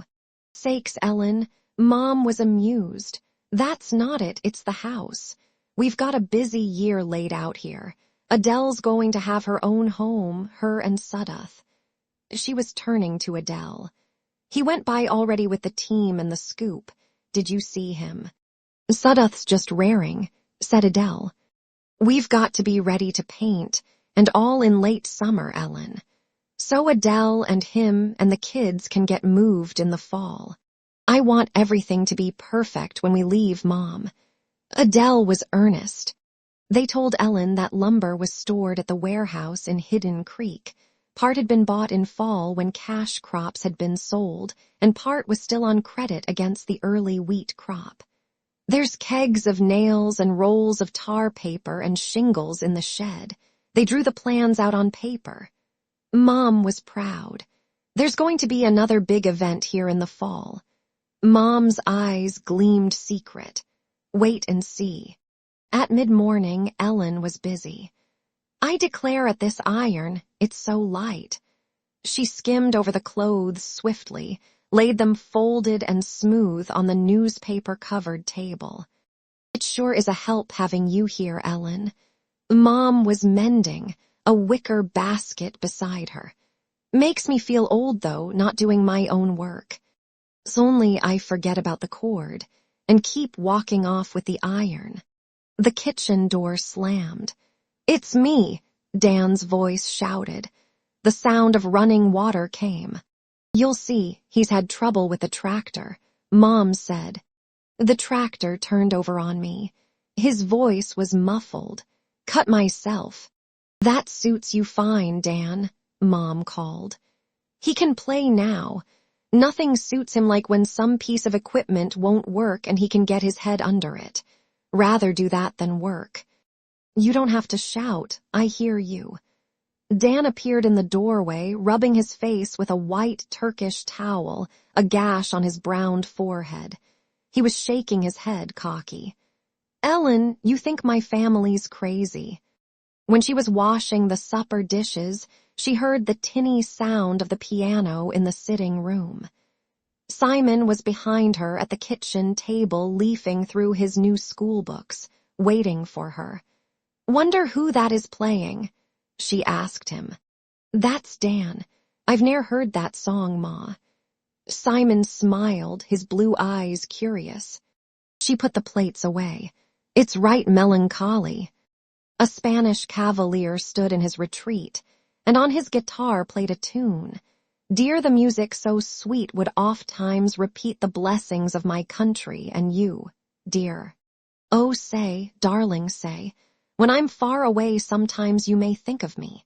Dear, bright sunny days will soon fade away, remember what I say and be true, dear." Ellen was hanging up the dishcloth. "Let's go hear the music." "Can we?" "This is our home," she said with dignity, "while we're here." From his easy chair, Sudduth was bemoaning, "We've got to clean out the barns again. Get it on the fields before plowing. Jesus, we're going to be strapped with work this year." Dan looked up at Ellen as she came in, his eyes golden in his lined, dark face. "Wish it would rain liquid manure for a whole week. Save us some trouble." His lean fingers ran over the keys tenderly. She sat down in the rocker by the windows. On the table beside her was a tall glass bell, exhibiting underneath a stuffed red bird with black wings and tail, its eyes bright glass. Ellen was looking down at her hands in her lap. She had an inflexible manner about her, seldom laughing easily even with her son. It was as if she had been bruised once and armed herself against a recurrence.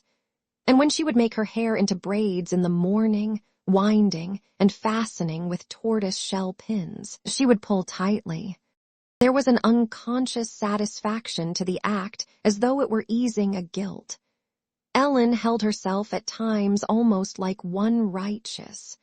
She was glancing at the scarlet tanager under the bell, wondering who had shot it.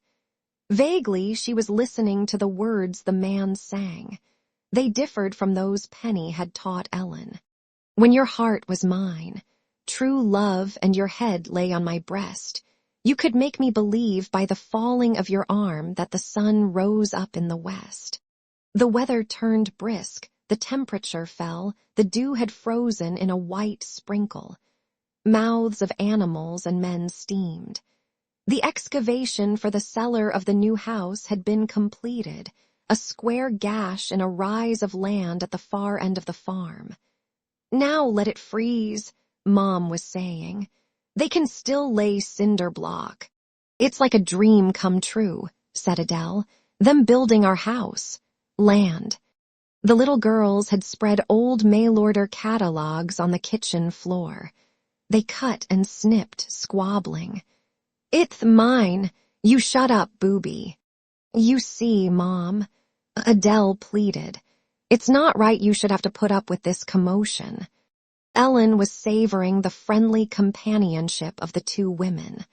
The girls she had known, her sister, Lily Garrett, even Amanda York, had been younger than she, and they had leaned on her. She could never look up to them or turn to them for advice. There was a freshness in her relationship with these older women. "Just wait till Ellen sees my roses, Adele. They're a sight, all pink and white. You know, Ellen, Pop can tell to the exact how many flowers each bush has every year," Adele said. "Keeps it in his head." They worked, their hands busy in the baking. They talked idly. "He'll say this white rose had only 51 buds last year. Every rose he'll count." The cold air rushed in as the door opened. "There, that cake fell," said Mom. "Land o' Goshen, I'm peeved." Dan came in leading Simon, who was tear-stained. "You will slam doors on baking day, Dan."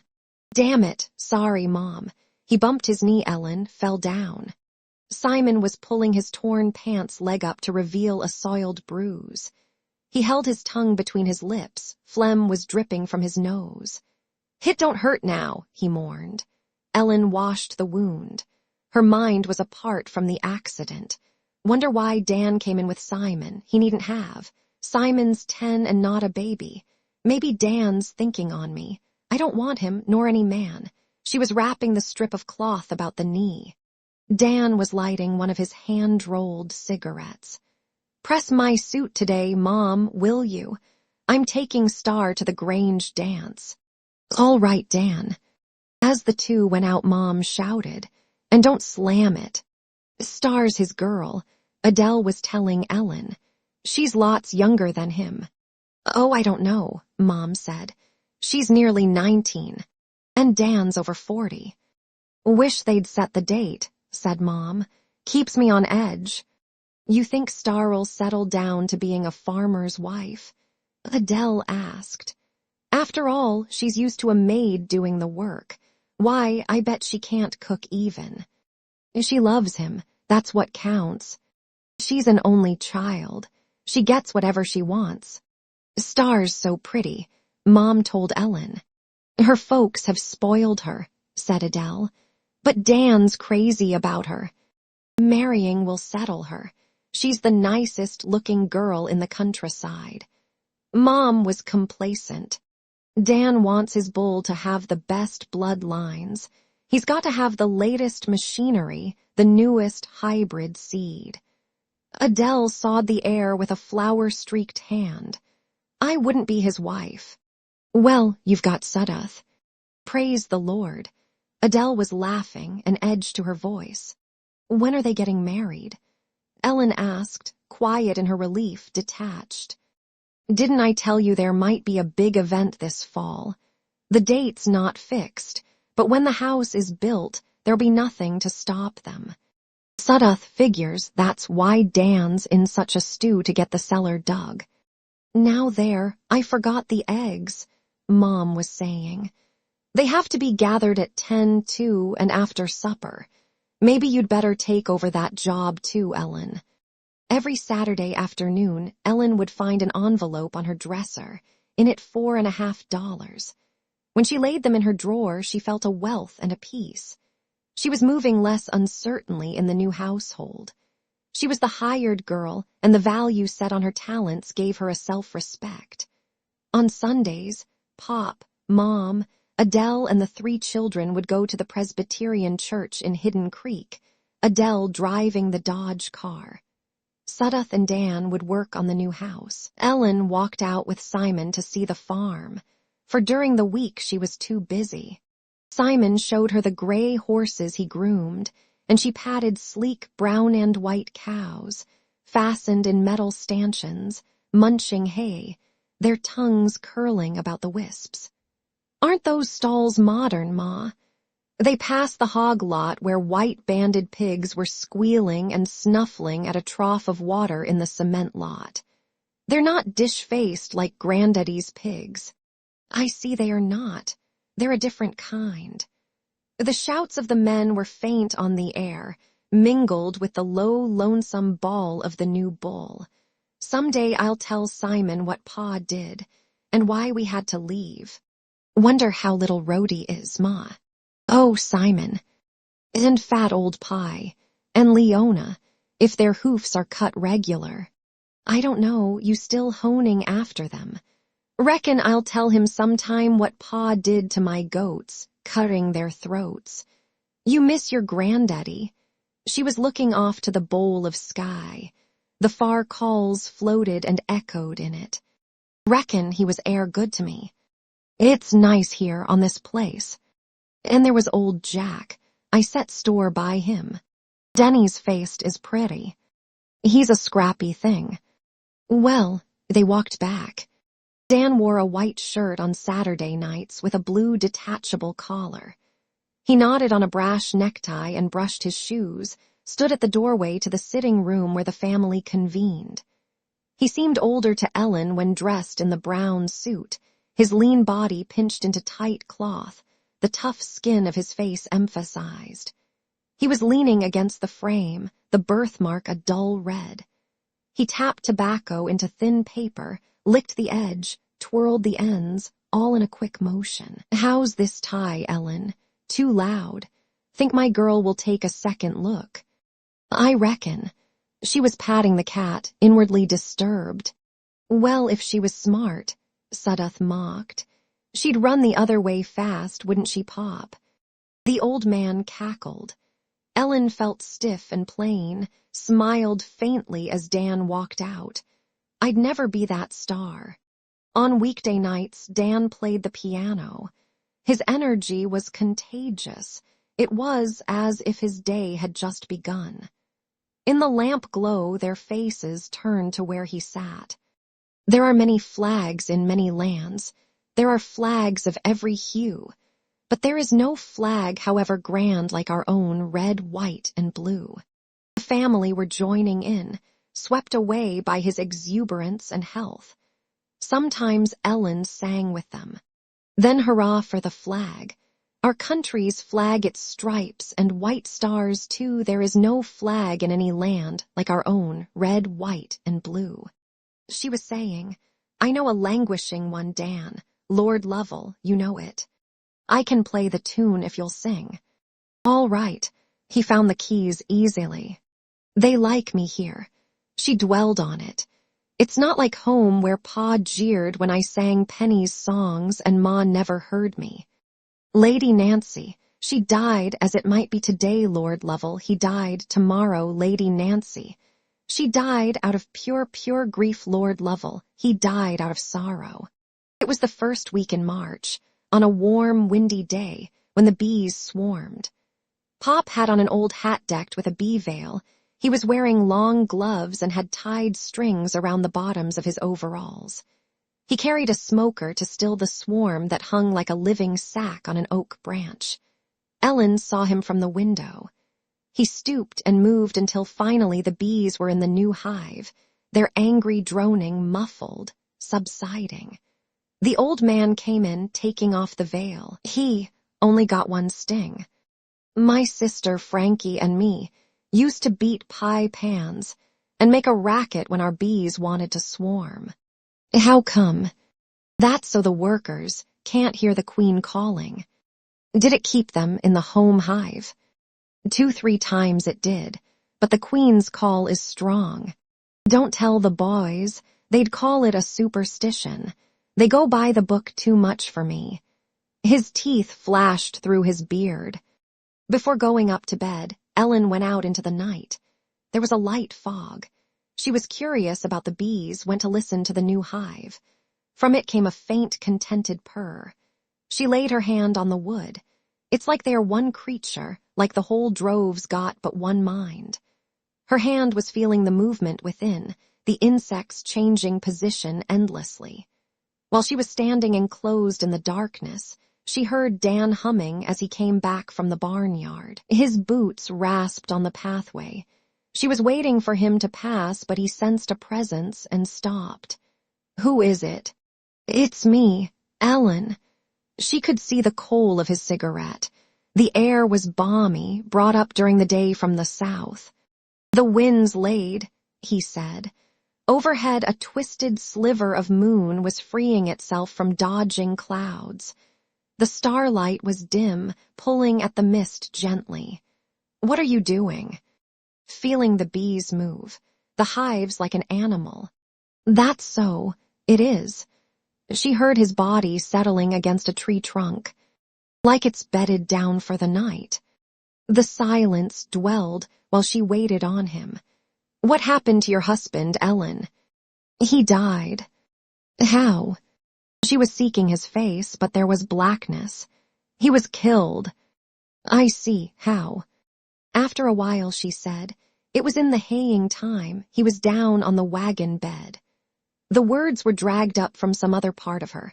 She watched that part of her talk on, fumbling. He had a watch-shy man hired to him. That man pitched the fork down and it stuck him between the shoulders. The fog was rising, the moon slid away in clouds. Her tongue stumbled along of itself. When they reached him, they say he was dead already. "I'm sorry." Something welled in her then, born of loneliness. It caught high in her throat. "No, I ne'er had a husband." She wept, but she was eased. She was speaking of Christian I and how she couldn't recall if he was tall or if his hair was brown. It had happened to her when she went to see a horse belonging to the farmer he worked for. Her letters had come back unopened. Ellen's tears stopped then, and her voice. She began to hate the man hidden behind the black curtain. A shame was rising in her, so she felt her face heat. His voice was flat. "Windy days like this one's been can bring on a cyclone." He hummed slowly. "Some call her Lady Nancy, Belle, some call her the Lady Nancy. Nancy, some call her the Lady Nancy." A twig broke under his foot. He ceased in the middle of the tune. "A cyclone's a sight to see, Ellen. You should watch my kid brother run when one comes. You ever have them in Kentucky?" He paused for an answer and resumed. "Star's home was right in the path of one last year. Her father lost a bull valued at 5,000. He's a big Jersey breeder." "I didn't know." "Al Webster's his name." "Webster," Ellen remembered. "Webster's stock farm." "That's it. You've heard of it. You know a Luke Doherty." "Sure, tall fellow, black-haired. Runs one of the barns. Luke's wife's a close friend of mine. They live near Weems Crossroads." All the time the echo of her voice rang in her ears. "I ne'er had a husband. I ne'er had a husband. I'll drive you over sometime to see her if you want. It's only 20 miles or so. Come along when I go see my girl some Sunday. I'll drop you off. I hear your girl's a beauty." He'll tell everyone. "Hell, Star's got more than beauty. She's exciting." His voice was heavy. Ellen thought how it was full of love. When he goes about the farm here, Star bides in him. She softens his movements like the way Penny and Luke love each other. And when he plants the wheat, his mind's but a part on his work. And when Suddoth and he laid the cement in the cellar, he was thinking all the while, each day's bringing me closer to when Star's my bride. Why did I tell him I wasn't married? The yellow flash from a match spurted, making shadows streak over his bent face. The smoke filtered through the warm fog. It's just the past year Star's mother hasn't had to sit by her bed when she goes to sleep. He was tender, boastful. She's afraid of the dark. There came to Ellen's mind the little donkey Luke had led up the lane. They had gathered around it as a wonderful thing and set baby Clayt on its back. Star Webster's father had given it to Luke when his daughter tired of it. The red ash glowed. Dan's harsh voice was there. Even that's exciting about her. His voice drifted in the south air. "I'm glad you kept your son with you, Ellen, instead of giving him away like lots of women would have done. Shows you've got strength." "It's a secret." It sounded thin and anxious as she said it. "I won't let it out." Then his voice lowered. "Simon's a good boy. You taught him manners, too." "Well, good night." "Good night, Ellen." She went into the house and to her bedroom. "I'm a jarring fool." In the morning, when Dan came into the kitchen, she managed to avoid speaking to him. But he shouted down the length of the table, "Can I have the butter, Ellen? Let's see that grape jelly, Ellen." She averted her eyes, passing the plates. "I don't like him one bit." The storm was already forming. The radio reported a twister passing briefly through a small town in Kansas. Throughout the troposphere of the Midwest, certain conditions prevailed as the ancient pattern of the spawning of the tornadoes got underway. In corners of the Southwest, winds were gathering and moving across the continent. They drove warm, wet air before them in a mass hovering close to the earth. In the fluctuations of these winds, gigantic columns of air would rise rapidly, a mile or so in diameter.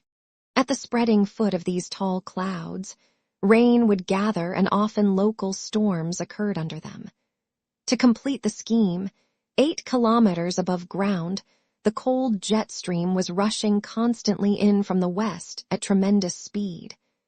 This was the pattern, and when the summit of a rising cloud was hit by the jet stream, it began to twist counterclockwise.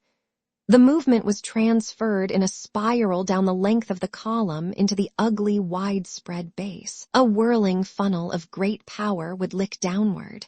This was a tornado. It sucked dust and stones, any object not fastened down. Its duration was from a few minutes to 60 or more, and no one could predict where it would strike. People who lived in these areas had a way of watching the sky during certain months. If there was a sudden drop in temperature or the sky darkened, if the wind rose, they fastened barn doors and herded their families into rooms where shades were pulled, or into cellars. It happened so fast that sometimes there wasn't enough time and they were caught in the open. And if a noise was heard suddenly like a monstrous machine at high speed, they might pray as they crouched, waiting. A few miles from Hidden Creek, Illinois, a gray-white cloud pillar was rising now, churning. Rain clouds at its base were low-spread and frowning. Over the land it became so dark that twilight descended though it was mid-afternoon. Ellen Gaddy was gathering eggs. "It's making up a storm, Biddy," she said to the hens. "I heard the rain crow just this morning." Adele was shopping in Hidden Creek.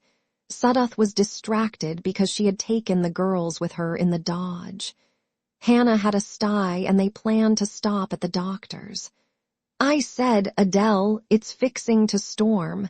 You ought to stay home," Sudduth was explaining. "She should do what I say. I'm supposed to be wearing the pants." "Adele's smart," Pop soothed. "She's all right." Pop and Mom and the boys were going down the cellar stairs, Sudduth pushing them before him. Ellen followed. Denny was carrying the faced dog and Simon 3 cats. "Get a move on, Simon." Sudduth was muttering, "Hurry." Then on the last step he tripped, sprawling on the cement. God damn it. His voice was shrill, near tears. "We'd pull the shades and stay in the house because of lightning." Ellen went over to Mom. "But we ne'er would go down to the cellar." "A land, we always do." Pop and Denny sat with Simon on a crate in a corner. Sudduth was rubbing his back. He leaned on the wall and whined. "Don't you be sick now, Denny, or I'll swat your bottomus." He ran his hand nervously across his face. The boy laid his small head in the fur of the dog. He was pale. Pop turned to him. "Say, Denny, let's you and me buy a sofa. Might as well set the storms out comfortable." Then Ellen remembered. "Where's Dan?" "He was working," Sudduth said. "On the dump rake last I saw. I hollered to him to come." He was rubbing his palm across his face again. "I don't know." "I'll go see." Ellen ran up the stairs. "Ellen," Mom called. "I'll be all right." The sky was massed with rolling cloud of blue and green and purple. In the north, lightning erupted in a yellow flare and the blacked clouds hanging before were outlined. A jagged orange bolt cracked through them. She was exhilarated. It's a sight, and those folks are all hiding from it. She heard a rushing noise. The wind was coming. It tore at her hair, loosing it from its bonds. Within her, joy leaped again, like youth and first experience, and underneath she quailed. She was rounding the corner of the barn, running toward the shed. She heard his shout, and Dan was in the wide barn doorway, scowling, booted feet spread. His black hair was wild, the wind had whipped his shirt out, the birthmark burned like a new wound. He cried again, "You damn fool!" She was stopping, poised. He strode out and pulled her arm, hurrying her to the barn. She protested, "I was afraid for you." "For me, you fool." He was roaring above the wind. "Damn it, look there." He pointed at an ink-high cloud where a tongue licked downward and retreated. "That's a twister." Like a long, thick snake, it shot down to the earth and a whining roar commenced. Dan's hand was gripping hers. They were dashing to the stalls in the middle of the barn. She was suddenly afraid. Now they'd talk of cyclones, but I ne'er saw one before, Dan. Swiftly, in the dull light, in the musty smell of the unused stable, he had his arms about her. His yellow-green eyes glittered, laughing, Lady Nancy Bell. It came upon Ellen the way Craig Hedrick was grabbing with a band of steel while she struggled. That had haunted her dreams, so she would awake in a sweat sometimes. And there was Uncle Garland's hand seeking incestuous under her coat that lonely winter, so she had to drive the memory from her, suppress it, divorce it from her uncle whom she loved for his goodness. These things flooded up when she saw Dan's weathered face, his shut eyes and hawk nose, the red scar bending. She fought, violent, her hands hard against his blue shirt. "Bullying bastard." The words were framed out of fright without volition. He shoved her against the stall's side, planking, furious because her struggle disconcerted him. "You little bitch, what do you mean? You've been licking after me ever since you came." "That's not so." "Damn it, Ellen. You aren't going to get raped again. You're not that lucky." His yell was coming under the hurricane wind. He was gripping her arms, forcing his hard mouth against hers. By the stiffness of her lips and body, she resisted. But suddenly it all was falling away and a gentle hotness came up within her. She was parting her mouth and his tongue was seeking its softness. She moved her arms, laid them about his neck, holding him, feeling the coarse hair at her fingers. "Wish I was Star." And there was the distant storm racket. He let her go, laughed regretful. "What were those names I called you? Damn it, Ellen, you are pretty. I never noticed that." She felt it too, though her dark blue dress was long and her low-cut shoes soiled because she wore them at her work about the leghorns. "I never saw you before. Look at your hair." The wind's blown it out. Hail clattered on the galvanized tin roof. Thunder rolled. She leaned upon the worn wood of the manger, where bites of cribbing horses had made notches during long winters. She was putting her hand to her yellow hair, tucking it up while he watched. The thing that had happened, she felt it. How she would never be rigid and tied again, how she was free. Courage had replaced her hidden fears. Then it was that she came up to kiss Dan, and she put her head against his opened shirt. His tall strength, she felt the even thrusts of his heart. His hard arms were holding her and he stroked her hair. "The rain's come," she said. "It's all o'er. Did you see that twister come out of that cloud?" He was releasing her. "First one I e'er saw Dan. We're safe for another year now. They never come twice." "Why's that?" "The law of averages." He was going down the aisle, then to the doorway, the reins letting off. She was following, seeing the cuff was untucked from one of his heavy boots, the smoke of his cigarette drifting blue. "What are you looking at, Dan?" "Nothing. Smells good. I like a storm, even a mean one." He looked down at her, absent. "I always did too." The wind rode on bright clouds. She felt he was many miles away. Wonder if he's thinking on star. Well, I don't care. They went into the light drizzle, met the family streaming from the house. "You scared me, Ellen," Mom shouted. "You too, all right." Was there a storm? Dan cried. Ellen laughed. Denny and Simon skipped, whooping. "I heard it," Sudduth frowned. "Bet it went through Hidden Creek. Adele could be killed." "Oh, Sudduth," Mom said. "And the girls," Sudduth added. "Now," said Pop.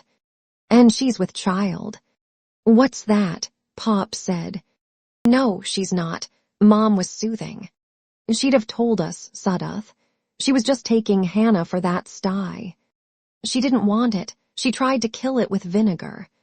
Sudduth leaned his skinny body forward, eager, his thinning hair damp, his black eyes full of tears. She was going to try arsenic. "But a baby." Mom twisted her hands. "Why didn't you tell us?" "Well, we have our own affairs, you know." "I'm going to have a look around." Dan was striding off. The two boys came running. "The lines are down, and one of the chicken sheds is a sight." "Let's go see." Sudduth led the way. His parents came behind, whispering. The people moved about Ellen. Words were spoken, but it was as if it flowed separate from her, reached her through a blurred wall. Everything was new, everything changed. She went to the field where the leghorns were kept. She righted an overturned coop, discovering a dead hen under it. The rest were huddled safely beneath a shed. She got a dipper of cracked grain.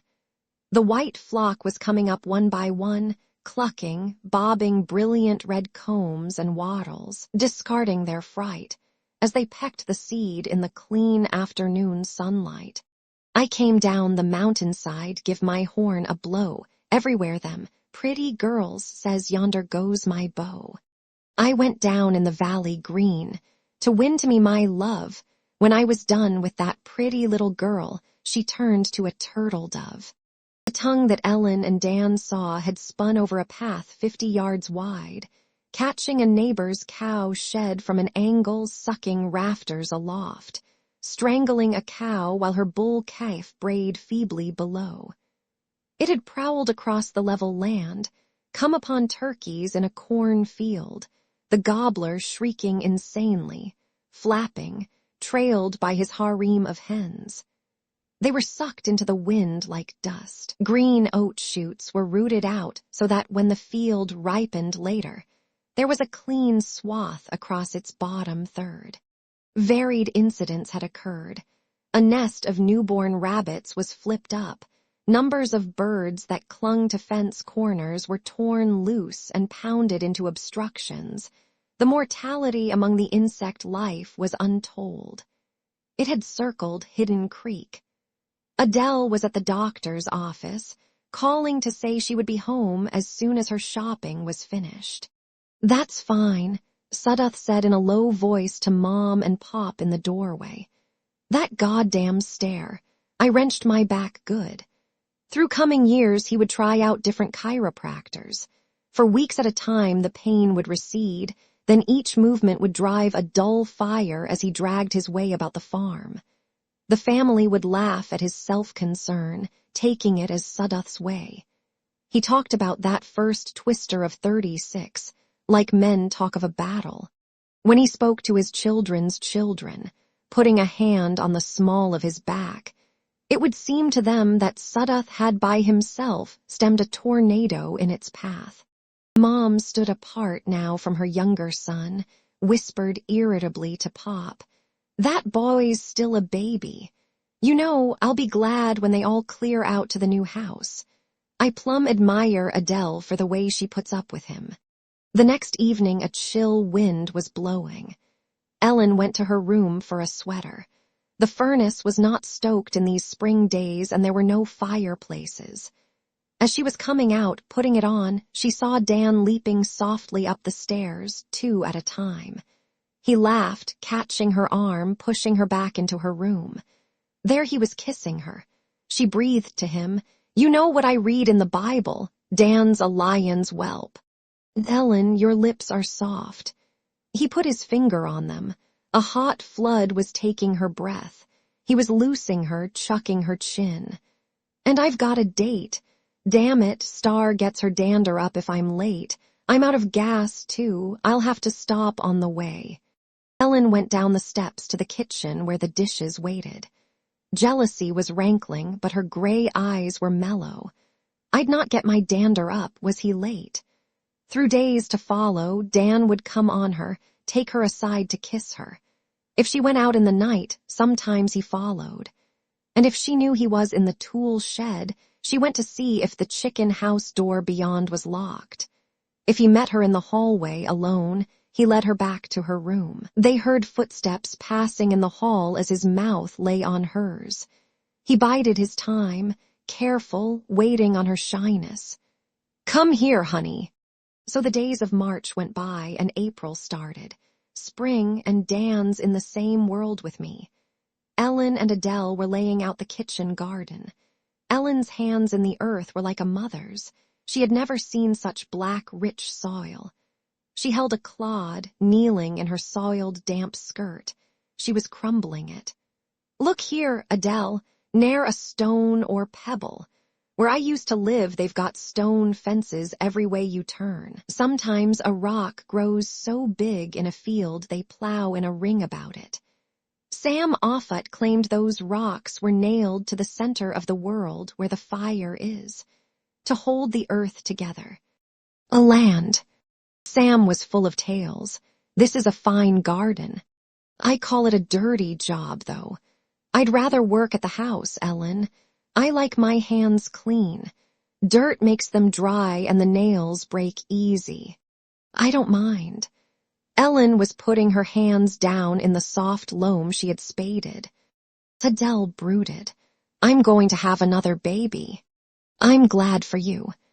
"That's Sudduth. He won't let me alone. I always liked the scarlet globe radish. It's the first one up. When I just got home from the hospital with Grace, there he was, hanging his pants on the bedpost. First thing. Wonder if it's too early for sweet corn. We could put in a few rows. Hannah came when Grace was only 10 months old. You're supposed to put it in by sundown on the 10th of May. That man. The breeze sprang up like a promise, stirring the hair of the women. Ellen knelt in the earth. Her friend stood tall and hurt, the seed unfolding within her. The circle of sky was porcelain blue. A lone hawk held his wings still and floated away. On Sunday, Ellen spoke up at the breakfast table. Would there be room in the car for me and Simon to go along? I'd like to see how the Presbyterians do. You can have my place, Pop said. I'm mulching roses today. Oh, Ma, Simon complained. You'll save Ellen yet from us heathen, Dan said. I saw the sermon in the paper. Pop was pounding his knife. He's taking the text, what is man? I know that one, Ellen said. Thou madest him a little lower than the angels. Ma sure knows her Bible, said Simon to Denny. She's air preaching it at me. Simon, that's not so. I'll learn you the song, Ellen. Denny was crying. I want to live in a royal way as a child of a king should live. Tell you, Denny, she can convert me. Dan grinned, his eyes yellow in the early sun flooding across the table. And I will too. Ellen got up to fill the milk pitcher.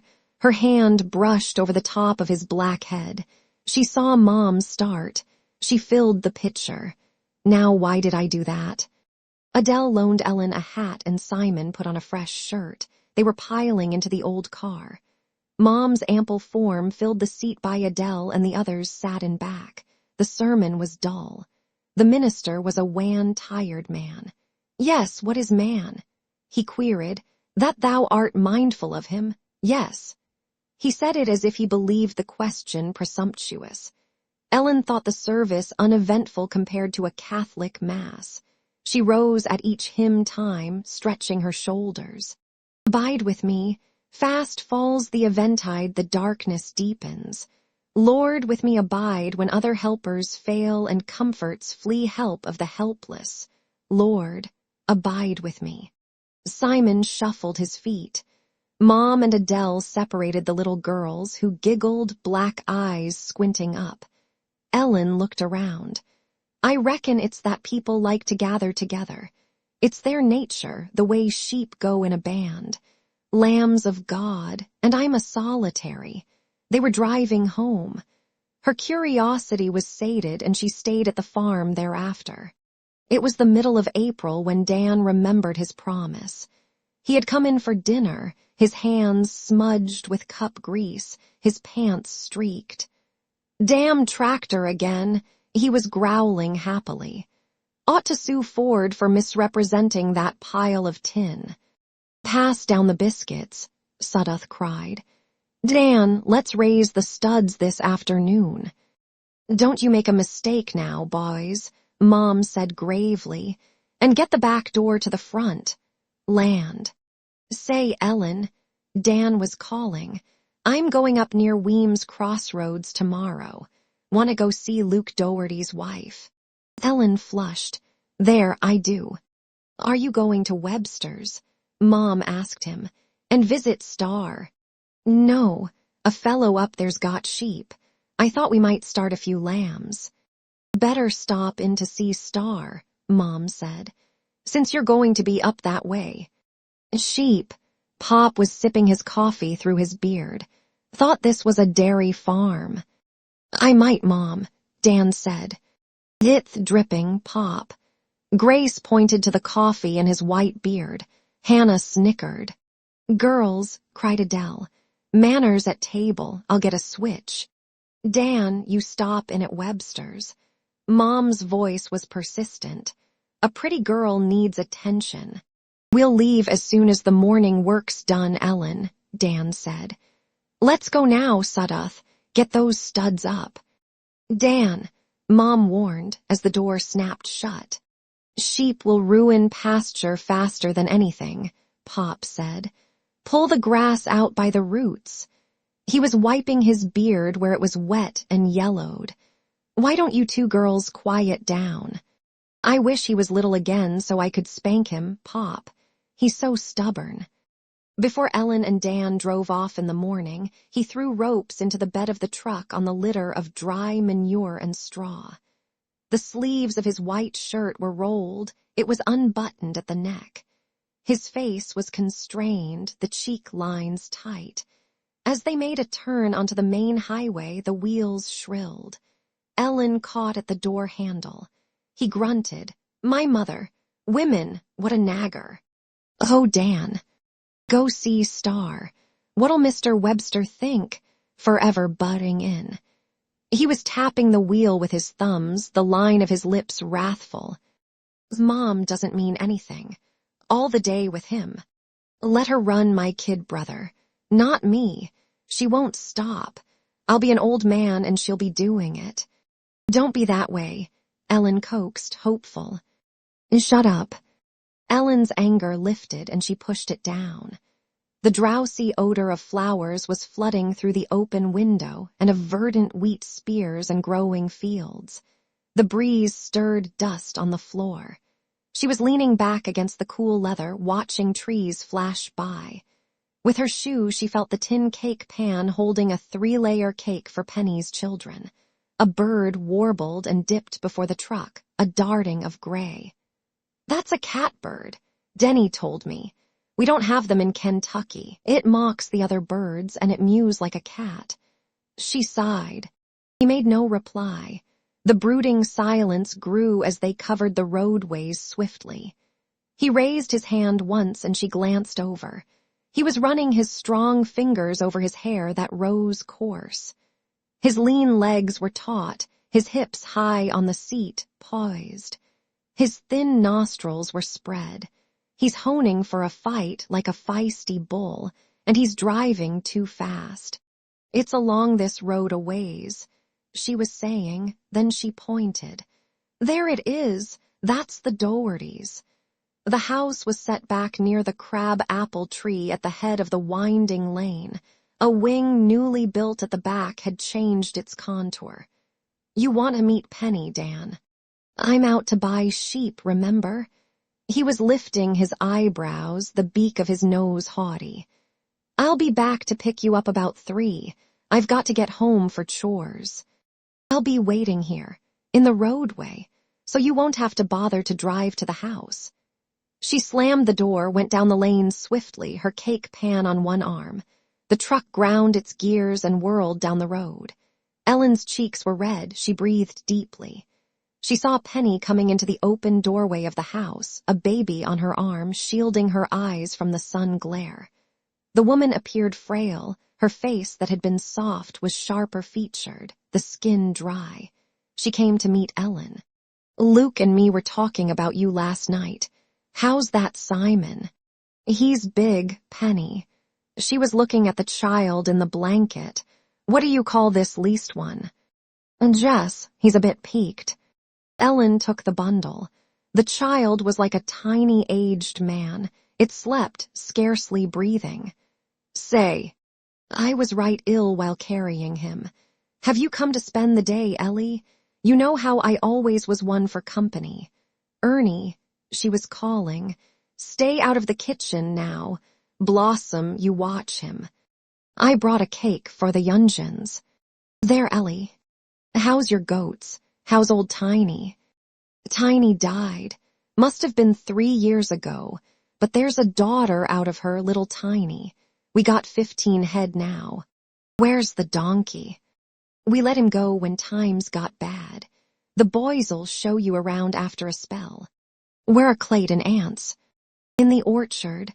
Blossom's minding Ernie for me. He's ailing today. She's good with him.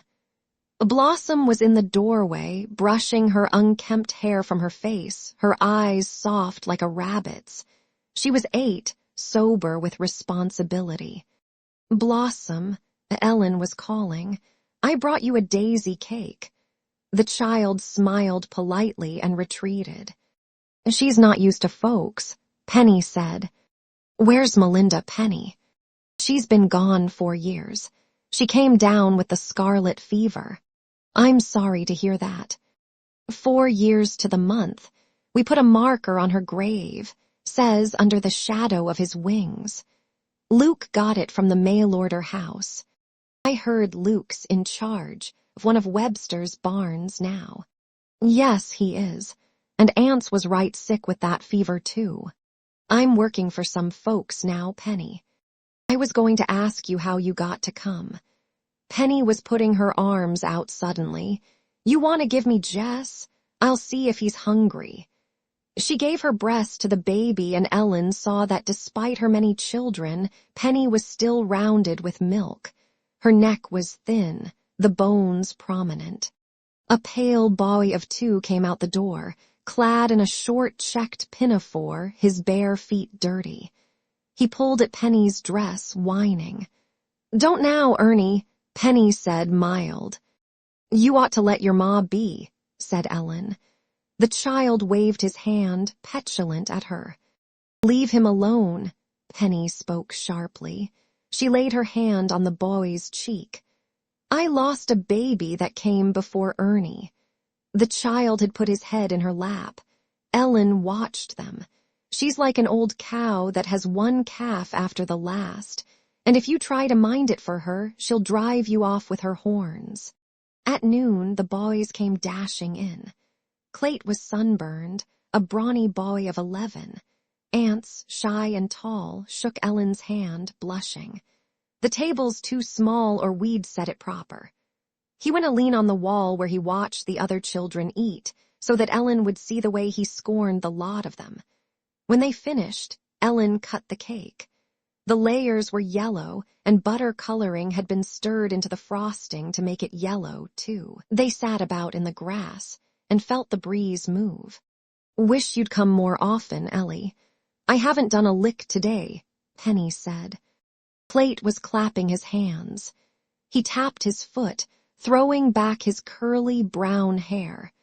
The children were joining in as if it was a thing they did often, gathering close to their mother. Old Dan Tucker was a fine old man, whipped his wife with a frying pan, combed his head, with the wagon wheels dyed with a toothache in his heel. Penny asked about Ellen's goats. How are they faring with you out working? Pa butchered them. She let Penny think it was done with her consent. I miss them. Now we got a kid at the barn, Ellie, for Simon. It's little Tiny's. You tell Simon it belongs to him because he used to milk old Tiny for me. Simon'll be proud, Penny. It was shortly after 2 when Ellen heard the truck's noisy motor. Her breath caught. There he was. He drove up the lane and parked. He called, genial, as he came up. Hello, Mrs. Doherty. I know your husband. I've talked to him over at Webster's. Penny held her hand out in welcome. Howdy. Come see my sheep. High bleats were audible from the truck bed. Blossom brought Ernie out, lifting him to see the beasts with sawdust caught in the gray wool. I bought a ram and 3 ewes. They'll be breeding this fall. Dog, babbled the child. Now you two come again, Penny was saying as Ellen and Dan got into the truck. There'll be no holding Simon when he hears about that kid. Goodbye, Blossom. She waved to the little boy. Bye now, Ernie. Dog. Penny laughed. He's a case. The cake tin was rattling on the floor. Ellen smoothed her rumpled skirt. That Penny, I ne'er knew a body like her. Got her hands full with that gang. She lost 2. One was a little girl I saw a few years back, a pretty one. That's no way to live. But you ask that kind of a woman. They'll pick it again if you give them a choice. That's how some women are. I suppose you ought to know. He was laughing at her. Me, I like things under control. You sure are acting braggy today. He flushed, reaching for her shoulder and pulling her beside him. Hello. Did you see Star? No, I didn't. His hard fingers were within her dress on the tender underarm. Dan, the April air was suggesting lilacs unsealing, tight, dark purple buds becoming a feathery lavender. The vague, pressing fragrance was turning Ellen back into the past. She was riding home in the Ford pickup from the circus. She was 16. She stirred now. What is it? There had been a pair of baby shoes dangling from the dashboard.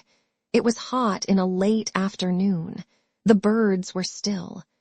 Christian I was saying, want me to stop along the way? It was long past, it was a dream. But the world had been new and fresh, like today. Then it was Dan again. He was turning off the highway onto a lane bordered by a grove of horse chestnuts. Now then. He was braking the truck on the grass sward beside the trees. He opened the door on his side. Come on, he was shouting. They ran into the shade under the low branches where the grass was sun-speckled. Ellen was crying, smell the air. He was drawing her down beside him. She saw blue innocence flowers in the moist grass amid wood sorrel. He was touching his hand on her face, her hair. His eyes were greenish in the shaded light. His flat, thin mouth was demanding. His fingers were large and rough and at once tender. She felt them quiver. Ellen, I'm afraid. Don't be. And he was unskillful, for Ellen had lived lonely all of her days. Her head was on his arm, tears flowing from somewhere. I really didn't know, Ellen. They stayed there a long time. She had fallen asleep. The shadows in the chestnut branches spreading made a network. The blue was far beyond.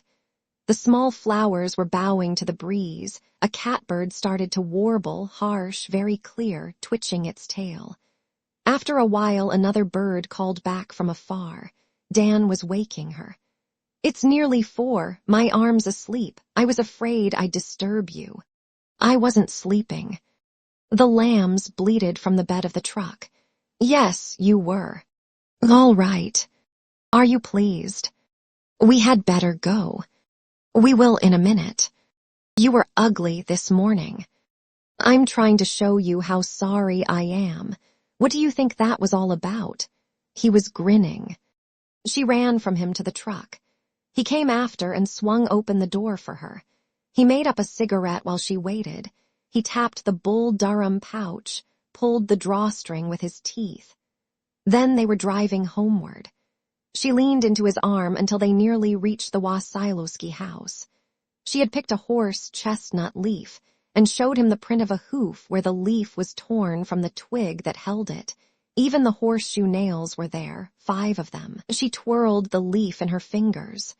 She sighed, smiling at him, already regretting the incident in the grove. And him plighted to Star Webster. In the morning, Adele was urging her daughters through breakfast so they would be ready for church on time. Simon cried, "Wish I had my kid here, Ma. I'm naming it April for it was born this month." "I'll stay at home today, Adele," Mom said. "I want to ready up the fruit cellar. We'll be canning before we know it. Applesauce and berries." The little girls clamored, "Pleth, let us stay too and play with Thimen." "Well, I'm going," Denny said.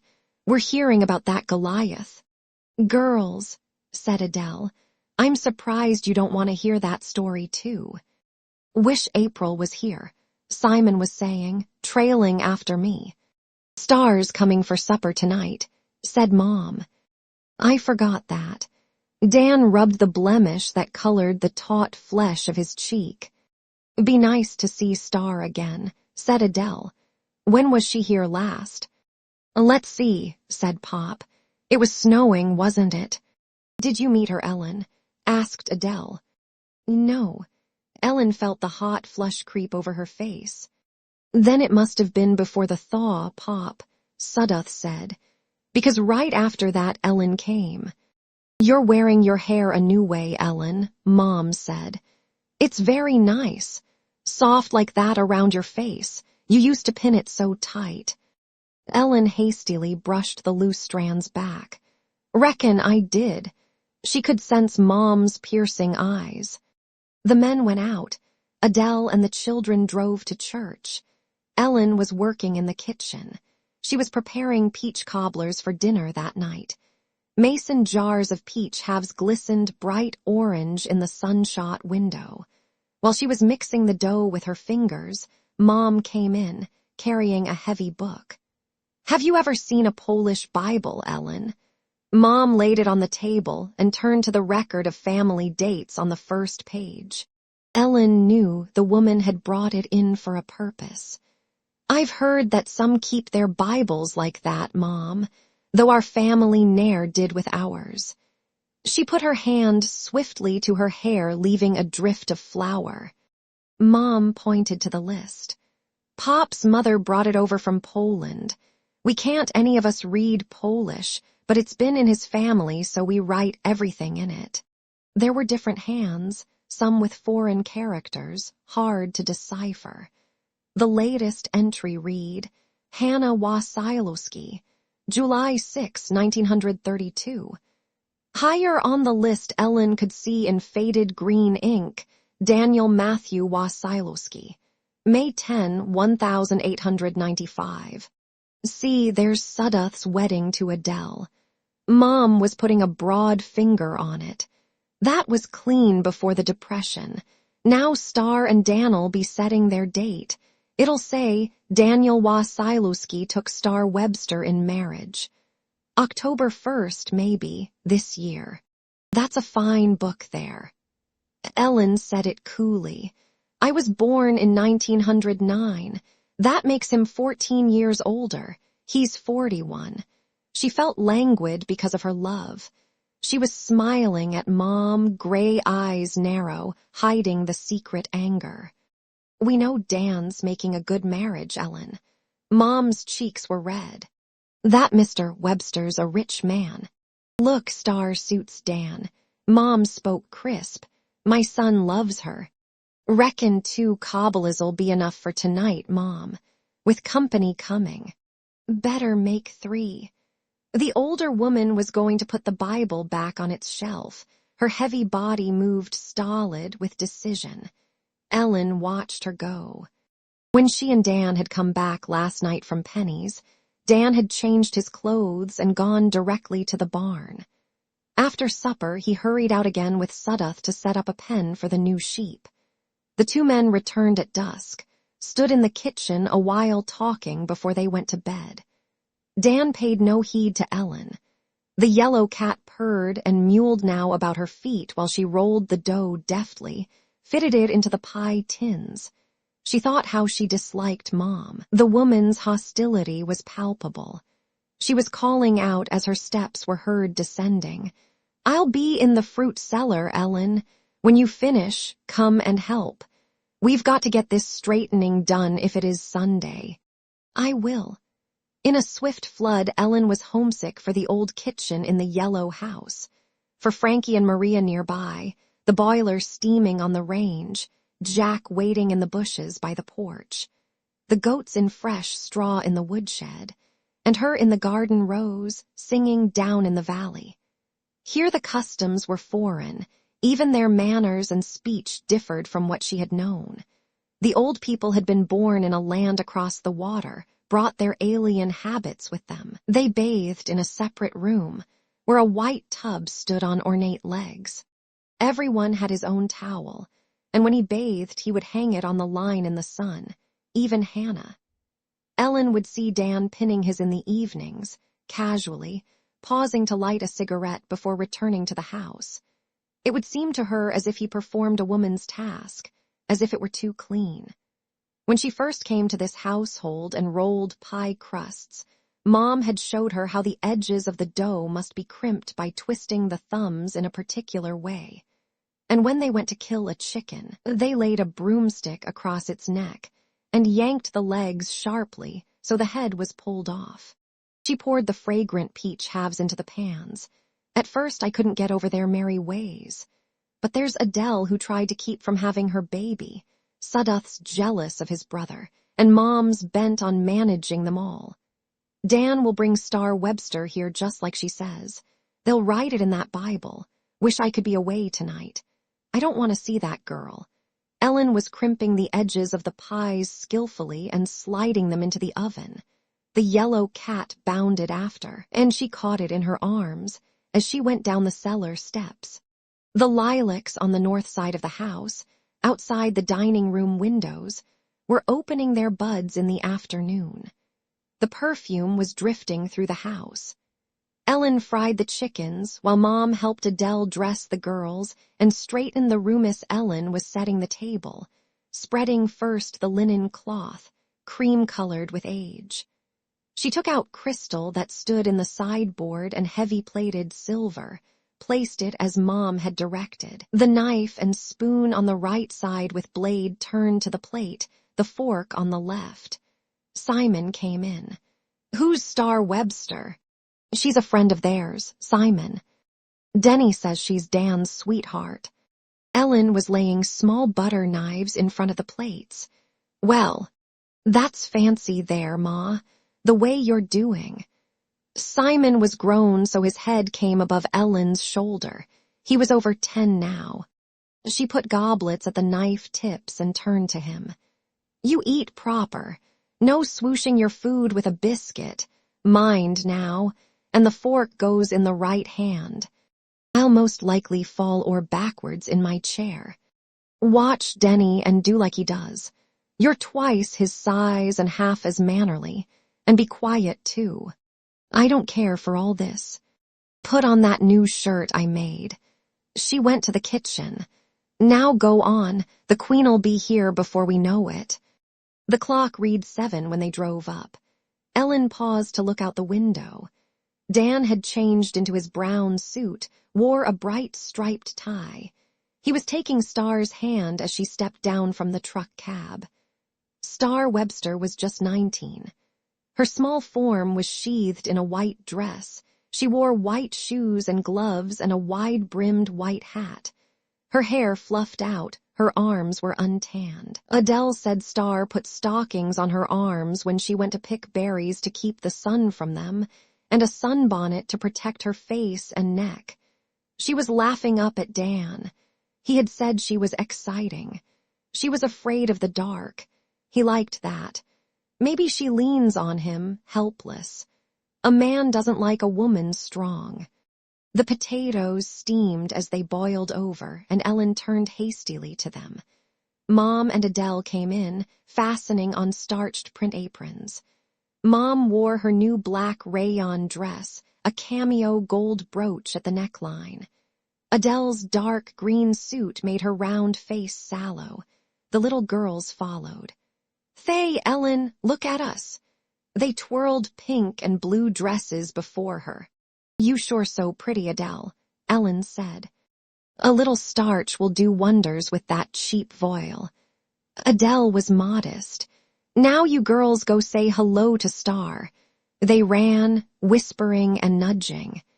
The women beat potatoes with a wood masher, lifted brown chicken onto the huge white platter, and broke ice cubes into a water pitcher. The family was coming in from the living room, Star holding to Dan's arm. Sudduth was complaining. "Sunday's a work day like every other around here, Star. When my house is built, I'm going to church with Adele and the girls. That'll give me a day off." Pop shuffled after them, pulling his beard. That's one way to do it." "This is our girl, Ellen," Mom said to the guest, "and that's Simon." "Hello there," said Star. "Oh, Mom, what a lovely table. You always said it so pretty." "You sit over here, Dan," Mom said. "I'll sit where I usually do." He was smiling stiffly. "Well, Star, you take the chair by him." Denny said grace. "God is great, God is good, bless us for our daily food." Grace shouted, "Zacchaeus he did climb a tree, our Lord to thee." "That's enough," threatened Sudduth. They were pressing extra morsels on the girl in white. "Have some watermelon pickles," Mom said. "Land o' Goshen, it was 2 years ago we put them up." "I got thick on them," Hannah lisped, "on my new spring coat." "Hannah," Pop shouted. "You're always saying speak up," Dan reminded him, "so you ought to let her alone." "That's right," Pop clattered his knife, "speak up. And it won't come out of the coat, neither," Grace said shyly. "Girls," Mom cried. "Jesus, my back hurts." Sudduth fidgeted in his chair. Dan and Star were sitting near Mom at one end of the table. Star would turn her face sidewise, appealing.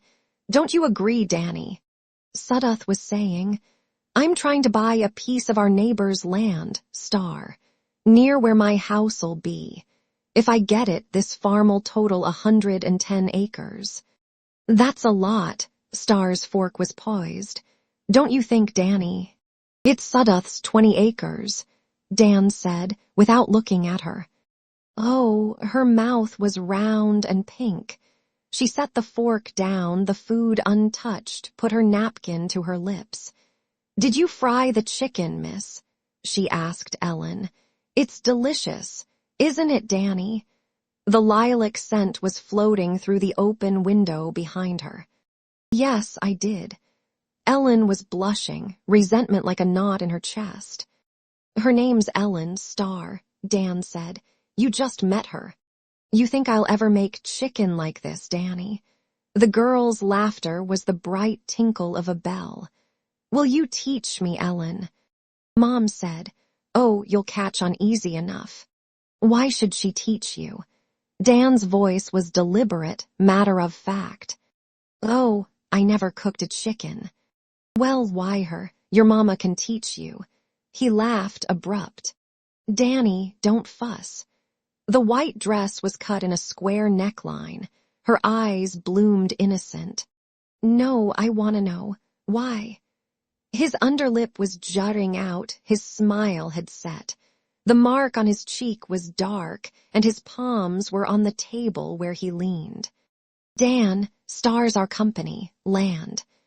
Mom reproved him, fingering the brooch at her breast. Now there, Pop cried, and the children, sensing the tenseness of their elders, looked from one to another. Well, can't you answer? Star's little mouth quivered. I'll ask Mama, too. Dan, will you behave? He doesn't mean it, Star. Mom shook her head. Ellen, run get the dessert. You want to help them clear, Star. Oh, I do. The girl took up her plate and Dan's. Adele shoved her chair back so it squeaked, and Ellen noted that she pinched Sudduth's shoulder as she passed him. This is one of those times Adele's glad she's got Sudduth. Ellen was moving rapidly, clearing dishes and brushing the crumbs. She cut the pies and brought them in silver holders to set before Mom. She went into the kitchen, and while cobbler wedges were passed down on small china dishes, Ellen was filling the flowered white cups with coffee and carrying them around. I love this pattern. Mom appraised her cup. It's wreaths of roses, and the set's complete like the day I got it. I've held on to it, even through the bad years, and not a one's been broken. Ellen set Dan's coffee by him. He looked up, his eyes flinty, his thin mouth cruel. He doesn't even see me. He muttered, Now serve proper from the right, Ellen, and take care with Mom's china. We bought them in 1910. Mom went on, ignoring him. I remember just as clear. Can we have more pie? Denny asked. They're awful pretty, you know. Star admired her cup. More, the children were shouting. Pleth. You weren't even born yet, Star, Mom said. And all you can hold, Pop decided. Fill those kids up. They were pushing back their chairs. Sudduth lit a cigar and Pop took one too. Simon groaned, holding his stomach. Oh, this is heaven. Simon, you mind what I said, Ellen warned. She was piling the cups and saucers, carrying them out. Why don't you roll one, Uncle Dan? Denny inquired gravely. No thanks, Dan told him. Go on into the living room, all of you, Mom said. We girls will be done in a jiffy. Go on, Star. It was just lovely, Mom. Star hugged her about the waist, and that peach pie was delicious. I don't know what gets into him, Mom whispered, but don't pay him any mind.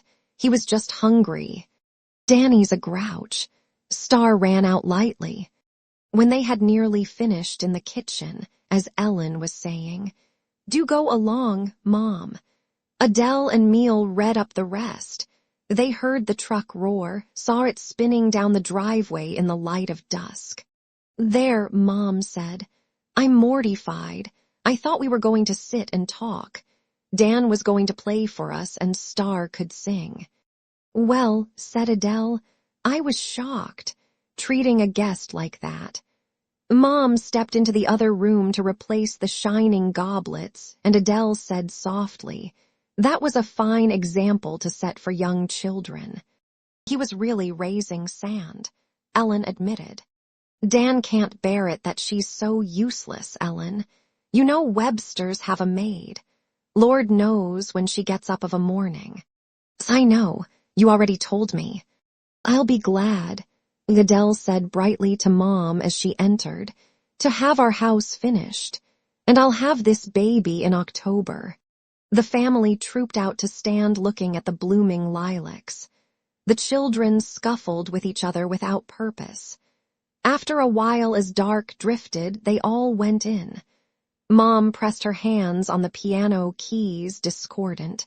She prodded Denny. Can't you play a piece, Denny? You know some. I'm tired. The boy's eyes were heavy. I could put a record on the Victrola, Mom.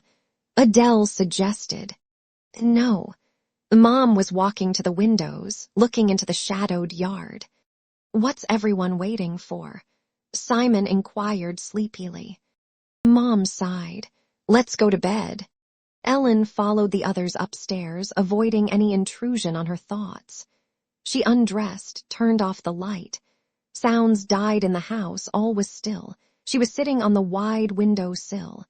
The lilac odor wafted up, her feet were cold. She felt the constriction in her throat, wondered if she would cry soon. She imagined Star lying dead somewhere, mutilated. What a small baby she is. But Star's white beauty came back, the immaculate dress and gloves, the big hat she swung in her hand, dainty, laughing, tipping her head up at Dan. She'll make him forget me. The night hours, waited, were passing. The silence was marred occasionally by a creaking rafter or a settling floor beam. In a distant meadow, the whistle of a whippoorwill was echoing. It was nearly 3 when he returned. The boards of the rack on the truck rattled and slammed. The gravel crunched. The kitchen door clattered. His tread sounded on the stairs. It stopped outside her doorway. She held her breath until the steps went on down the hall. She was awake before dawn, in the cellar sorting clothes into ragged heaps. The wash boiler steamed on the range. She dropped clothes into the chugging electric machine and let them beat while she hung those she had run through the automatic wringer. She took up the basket, piled high with white sheets. A narrow stone stairway led outside through sloping double doors. They were open, and pallid sun rays crawled into hidden dark corners. She was going up into the sunlight. The grass was wet. An early bluebird darted to a fence wire and clung there. Purity! It vanished into the high leaves of the oak. At breakfast, her dress was darkened in front from suds and water that had splashed. Grass stems were caught between her toes. Her hair was brushed and coiled high. She moved lissome about the kitchen, looking at Dan's black head bent surly over his food. Ellen's going barefoot. Grace was crying. "Can I only did it," Ellen explained.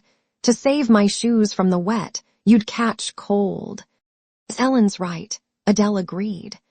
"When I'm growed, I'll do it," Hannah said. "I'll warm the tractor up, Sudduth." Dan spoke brusque, grease streaked on his browned arms and neck. "We'll grind cobs as soon as you're ready." He was rushing out. Ellen saw him from the window. He had stopped under the oak to light his cigarette, glancing at the clothes strung on the line. She wondered if he saw the freshness of the grass or heard the bird. A week had gone. Ellen was grubbing on her knees in the flower beds along the side of the house. During the days, the strain between Dan and Mom had been clear to the others. Dan refused to play the piano. Mom sat mending, her mouth unhappy. Only Sudduth was more talkative in the evenings. He would engage Pop and Adele in long, good-natured arguments. Ellen was digging into the dirt now, vigorous. Mom's voice came shrill from one of the windows above. Ellen held her trowel motionless. "But she expects you to. Star loves you." Dan's voice muttered and Mom was shouting again. "Who do you want then? That Hill woman. What's the matter with you, Dan?" "Shut up, Mom, will you? You've got a chance here of a marriage that's the best in the county. Land. You ought to get on your knees and thank God a family like Webster's took up with poor Pollacks like us. Damn it, you forget we've got some of the best black soil there is. That's better than money in a bank. A family like Webster's. You sound like some cockeyed book. Now look, I told Star we're finished. She's got it through her head. That's the last I'm going to hear about it in this house. It's none of your business." "Oh, it's not. No, damn it. It's that Hill woman. Will you stop calling her that Hill woman like she's a tramp, and not decent?" The sawed-off hoe was poised in Ellen's hand. A door slammed. Later, when Mom came to see how her work was coming on, there was no sign of the quarrel in her voice. "You think it's too shady here for asters, Ellen?" The skin was tight around Mom's eyes, and her lips curved downwards. "Marigolds might do better," Ellen suggested. And when she met Dan, as she was coming from the hen house with a basket of eggs, she sought his eyes. He frowned, feeling her gaze. "Hell, I've got the milking." He strode away. She was walking back to the house, thoughtful. The lilacs that night, on the wane after their peak, were spilling forth a dulcet fragrance. In a few days they would be gone, withered. Ellen was seated in the long window of her room, studying the sky. There was a quarter moon. It was near midnight. She was restless and sighed on the shadows. All at once a red point came and went in the dark under one of the oaks in the yard. She raised her head quickly, seeing it. Her mind explored it. The figure had been there all the time, outlined vaguely against the trunk. As she watched it, her blood began to beat dully into the lilac scent. Then she was slipping into a dress swiftly and closing her room door. She went down the stairs one at a time and lingered. At the kitchen door, she turned around, hesitant, trembling. But then she was going out, languorous into the night. He still leaned unmoving against the oak. His features were dissolved into the dark moonlight. She smelled the burning tobacco, saw the scarlet coal. "Hi, Ellen," she whispered. "What is it, Dan?" Pausing, she had blended to the night, a part of the grass pliant. He shifted sharply and threw aside the stub, moved away from the tree hole. She went unerring into his lean armis. In a little while he was putting his hands in her hair that was nearly without color, bluish in the light of the small piece of moon. "Always I've been waiting for you, Ellen." She looked at the crag of his nose, the etched bold face. "There, you're like a hawk. I love you. Half maid, half a man, waiting for you. Understand?" "Yes." "No, you don't. You're a woman. You don't understand at all." "Well, you're what I need. You make me complete. I want to do all things for you." He was poised above her. "I know." The square dances at Silver's farm were held every year before the main hay crop was gathered. Dan and Ellen, Sudduth and Adele, were going together in the old Dodge. Ellen was in the front seat close against Dan. Adele was saying, "We used to go to Silver's when Sudduth was courting me." "Time sure flies," Sudduth said. "Are you positive I don't show too much, Sudduth? To go to a public place. What do you think, Ellen? You know how girls can be. They'll all be saying, is it September, October, or November?" "You look real nice, Adele." When they had pulled out of the Wasilewski Drive, the children had shouted goodbye. Pop went to count the roses the damask bush had borne this year, and Mom called, "You young folks enjoy yourself." Mom was resigned to Dan's rupture with Star, but where she had once been warm and friendly toward Ellen, a coldness was now in her air. Where she had used to gossip freely, she was constrained. Ellen would try to please her, to think ahead, doing the tasks before Mom could assign them. "But I already picked the bush beans this morning, Mom. There's near a bushel. I reckoned you'd want it done." And all the time there was joy because of Dan. He would come to where she was scrubbing the baby chick brooders or polishing windows, seeking her out when he was free. "Oh, this is a woman I've found." At the Silvers' barn, the first cutting of hay was stacked at one end of the loft, its honey permeating the air. Wire cables had been stretched from automobiles and tractors below, and from them colored lights were strung along the rafters and paper lanterns. On a platform near the door, a fiddler and a banjo player were busy. "Sometimes," Dan told Ellen, "he'll take steel knitting needles to those banjo strings." "All he ever does," said Sudduth, "is play that banjo. Pigeon wing." Mr. Silvers called, his fleshy face in a sweat, his barrel stomach shaking with covert laughter. I had an old hat with a flop-down brim. It looked like a toad frog setting on a limb. "Double shuffle," he was roaring. "I told you I can't dance, Dan," Ellen protested. Pod ne'er let us go. I'll show you. Adele went to talk with her friends, and Sudduth merged into a group of men. Any borers in your corn yet, wa Siloski? A few. My cow throwed twins. God damn, better look if one's a free martin.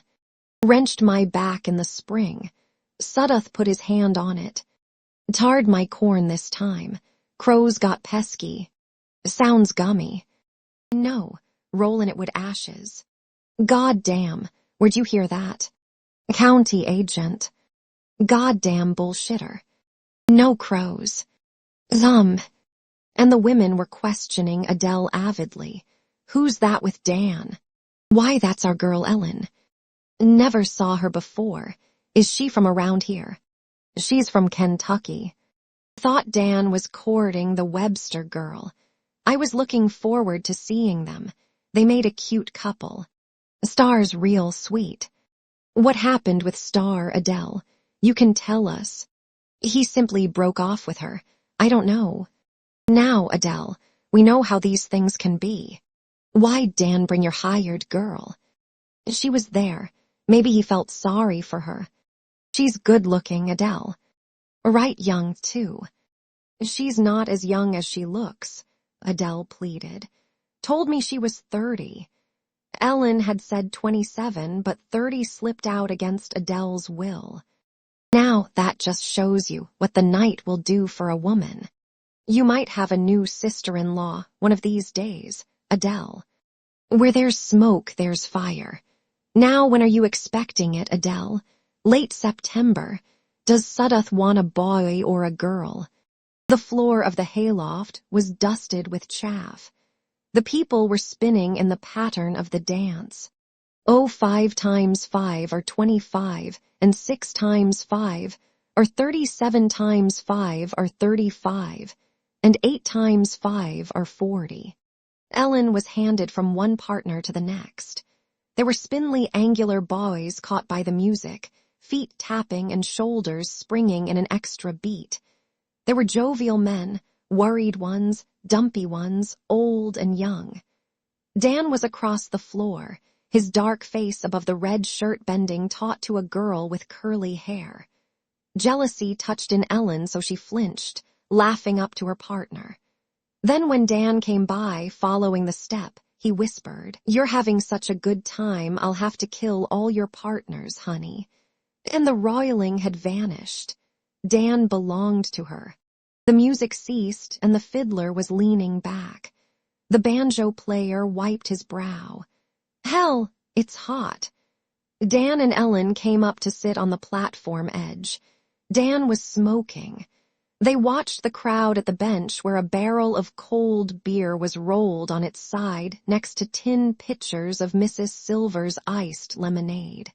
"You sure can handle those strings," Ellen was telling the fiddler. "Been doing this off and on since I was 10. Maybe this child will die this away. Maybe I'll be like that Callahan." "Who's he?" "It's a song. Fiddler Callahan killed somebody, so they were about to hang him. Says if anyone would play his fiddle while he was being strung up, they could keep it." He begged at the crowd, for it was a notion he had. Nobody'd do it, so when they were fixing to trip the gallows, he quit pleading and busted it to pieces over the coffin they had ready for him. "Look," Dan stood up, grinding his cigarette on the floor. "Could you play Lord Lovell for her to sing?" "Sure thing." The fiddler was taking up his bow. Ellen looked past the swaying lanterns into the June night. Lord Lovell, he stood at his castle gate, combing his milk-white steed, when up came Lady Nancy Bell to wish her lover Godspeed. Lord Lovell went away then, vowing to return. But when at last he did, the Lady Nancy had died. He mounted on his milk-white steed, and he rode to London town, and there he heard the death bells ringing, and the people mourning all round. He ordered the grave to be opened wide, and the shroud to be turned down, and there he kissed her clay-cold lips, and the tears came trickling down. "That was keen," the banjo player said. You two want to try a hound and dog. Come on, Ellen. All right, she was whispering. I want to be woven into a part of all you undertake to do. That's why you're my girl. His shaven hard cheek was on her hair. The red-checked shirt was tight against the white dress, and the people were all about but far away. Summer put her hand on the earth and all things flourished. In early hours earthworms coupled on damp paths. Grain fields turned yellow. Mowers and reapers hummed busily across the countryside. Mulberries and cherries ripened. The children spread an old sheet under the trees and shook the branches. They gathered the corners and ran to the kitchen. Berry pieth and cherry pieth, chanted Hannah and Grace. Now that school was out, Simon was given a string of cows. He put his arm about their necks, and the light of possession and love gleamed. One of them had leaped the fence and got to the bull when too young. Her teats were small and short. Simon's hands were coaxing them patiently. We'd have sold that one if it wasn't for you, Simon. Dan shouted from his milking stool. Can't abide a short-teated cow, Sudduth said. Come on, lady, let those big bubbies down for me. Sudduth was nudging the heavy udder with his fist. The cow chewed serene. Simon told Ellen, Dan might let the colt be mine if Pearl got caught with one. Colts are worth a lot. Well, so Dan said. The boy insisted. They were driving over to the Dohertys. Penny gave Simon little Tiny's kid. It was brown with white stripes on its face and legs. The daddy's a Toggenburg, Penny said. It ought to milk proud. The boy was entranced. Hey, Clayt, hey, Ants, this be a fine yeanling. Ants stood aside and said nothing, but Clayt swaggered. He began to tell Simon how to care for the kid. Oh, shut up, Clayt. I know about burnt flour when she gets the scours. You named it yet, Simon? Penny asked. April. That's a fair name. Ellen could see Penny was pregnant again. She's liable to have another as puny as little Jess is. Then they were waving from the truck windows as they went down the narrow, winding lane. Seems I'm always saying goodbye to Penny, Dan. He smiled at her across Simon, who held the little doe on his knees. Used to be I worried over the past, how it clutched at me. Now that's fallen away and I'm looking ahead, making this foreign place mine. The days were dropping, one upon one. Ellen and Dan would seek each other out. Their gladness was contagious, so that Sudduth was gallant with Adele, and Mom more attentive to Pop. Sometimes in the evenings they would sit on the board seat nailed between two oaks in the yard. Ellen, we ought to get married now. We don't have to wait till fall. And no, whatever you say. I'd like to wait. Your family's Catholic. You want a priest. I don't care about that, but I'd like to see Adele and the children moved. Then I want to wash the walls and wax the floor. I'd as soon have a proper wedding. I see. He was kissing her, and her earnestness faded as she made herself to him. But the next day she said, I thought I'd write Frankie and my uncle and aunt, and even my pa. I'd like them to come here if they can and stand as my family when I marry. All that nonsense. I'd like it that way. Suppose I'll have to wear a flower in my buttonhole. Yes, and Simon has to have a suit. Does he get a flower too? Yes. What's next? The minister. We can have Adele's Presbyterian, that little sad one. I'll have flowers in vases standing about, and the minister should have a flower too. He doesn't have a buttonhole. I thought he did. Well, if you change your mind, we'll get married now. It's up to you, honey. That was in August. In mid-September, the roof struts of Sudduth's house were in place. The boards and shingles were nailed and fitted. Adele was moving laborious, the child big in her, sighing, "All my plans to leave this house so orderly for you, Mom." "Don't you worry, Adele. Things are good enough." Ellen went out often to see how the building was progressing. Every nail driven was bringing the day nearer. Mrs. Daniel Matthew Wasilowski. "I'll write Ma, too. The nurses could read it to her. She might know what it said. I'll go see her this winter. You can't tell, in a year or so we might even be having a Yunjin. I could walk out to Dan where the corn was ripe. Here's your son I just happened to have." The morning was bright and moist. The wind was drifting steadily from the southwest. Ellen had been picking tomatoes since breakfast, and she was walking down to meet the men before the noon hour. They had been cutting hay in the field next to the new house. It was edged by a row of heavy-trunked willows. Long ago, when posts had been cut and set, they had rooted in the easy way of a willow and made heads, sprouting in summer rains. "What do you call those fence trees, Dan?" She was calling. Simon waved boldly as he clattered past her with the team and mower, heading for the barnyard. The men dropped their forks and came up to meet Ellen.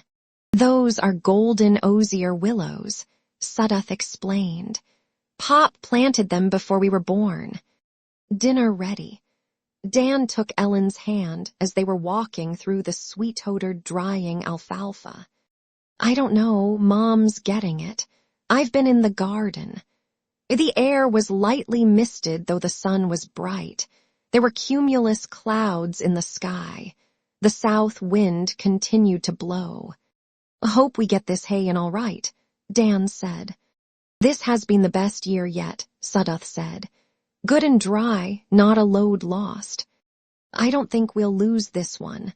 Knock on wood. The storm's way off. The hay'll be cured by early afternoon. We can get it in quick. Simon's a help. He's fast and he's got the hang of it." "It's not twister weather, is it?" Ellen asked. "You're not afraid of a wind?" Dan's yellow eyes laughed, so she knew he was thinking of the day in the barn when he first kissed her, and she him. "I'm not." In the afternoon, Ellen was in the middle of the tomato canning. At the kitchen door were 4 full bushel baskets. Depleted ones were stacked outside. She was scalding the fruit, packing it into hot mason jars. Rows of empty jars waited upside down on the table. The filled ones were boiling in the canner. Mom came in. "I'll help out for a spell." She fanned herself with her ample apron. Sakes, the air's close. Ellen could feel how the wind had stopped. A piece of fear plucked at her. "Isn't the hay in yet?" "They're going at it real hard. They even gave Denny a fork. He's out working alongside Sudduth. Land, the rain's not too far off." Mom frowned. "Sudduth says the last cutting of alfalfa is like grain. It's so high in protein." "I know." Ellen was pausing. "Mom, is this twister weather?" "It's a little early for them. Doesn't feel like it to me. We'll know if Sudduth comes tearing in." She turned to the sink. "Now let's get this mess put up." They worked swiftly, but their minds were with the men who strove to save the hay. In the far field, Simon was perched on the load that towered, dwarfing the 2 dappled grays. Dan was throwing great forkfuls to him, and Simon laid it deftly back, stepping it down, his small arms muscled and brown. Sudduth was unloading the truck at the barn, stacked with the previous load. The farm buildings were like toys in the distance, sharp-edged in the air which had a peculiar transparency. The movements of the man and boy quickened. Dan pitched up the last of the hay. "Whip them if you have to, Simon." The youngster clambered into the driving seat, gathered the leather reins. The team pawed, rattling the harness. "I will, Dan."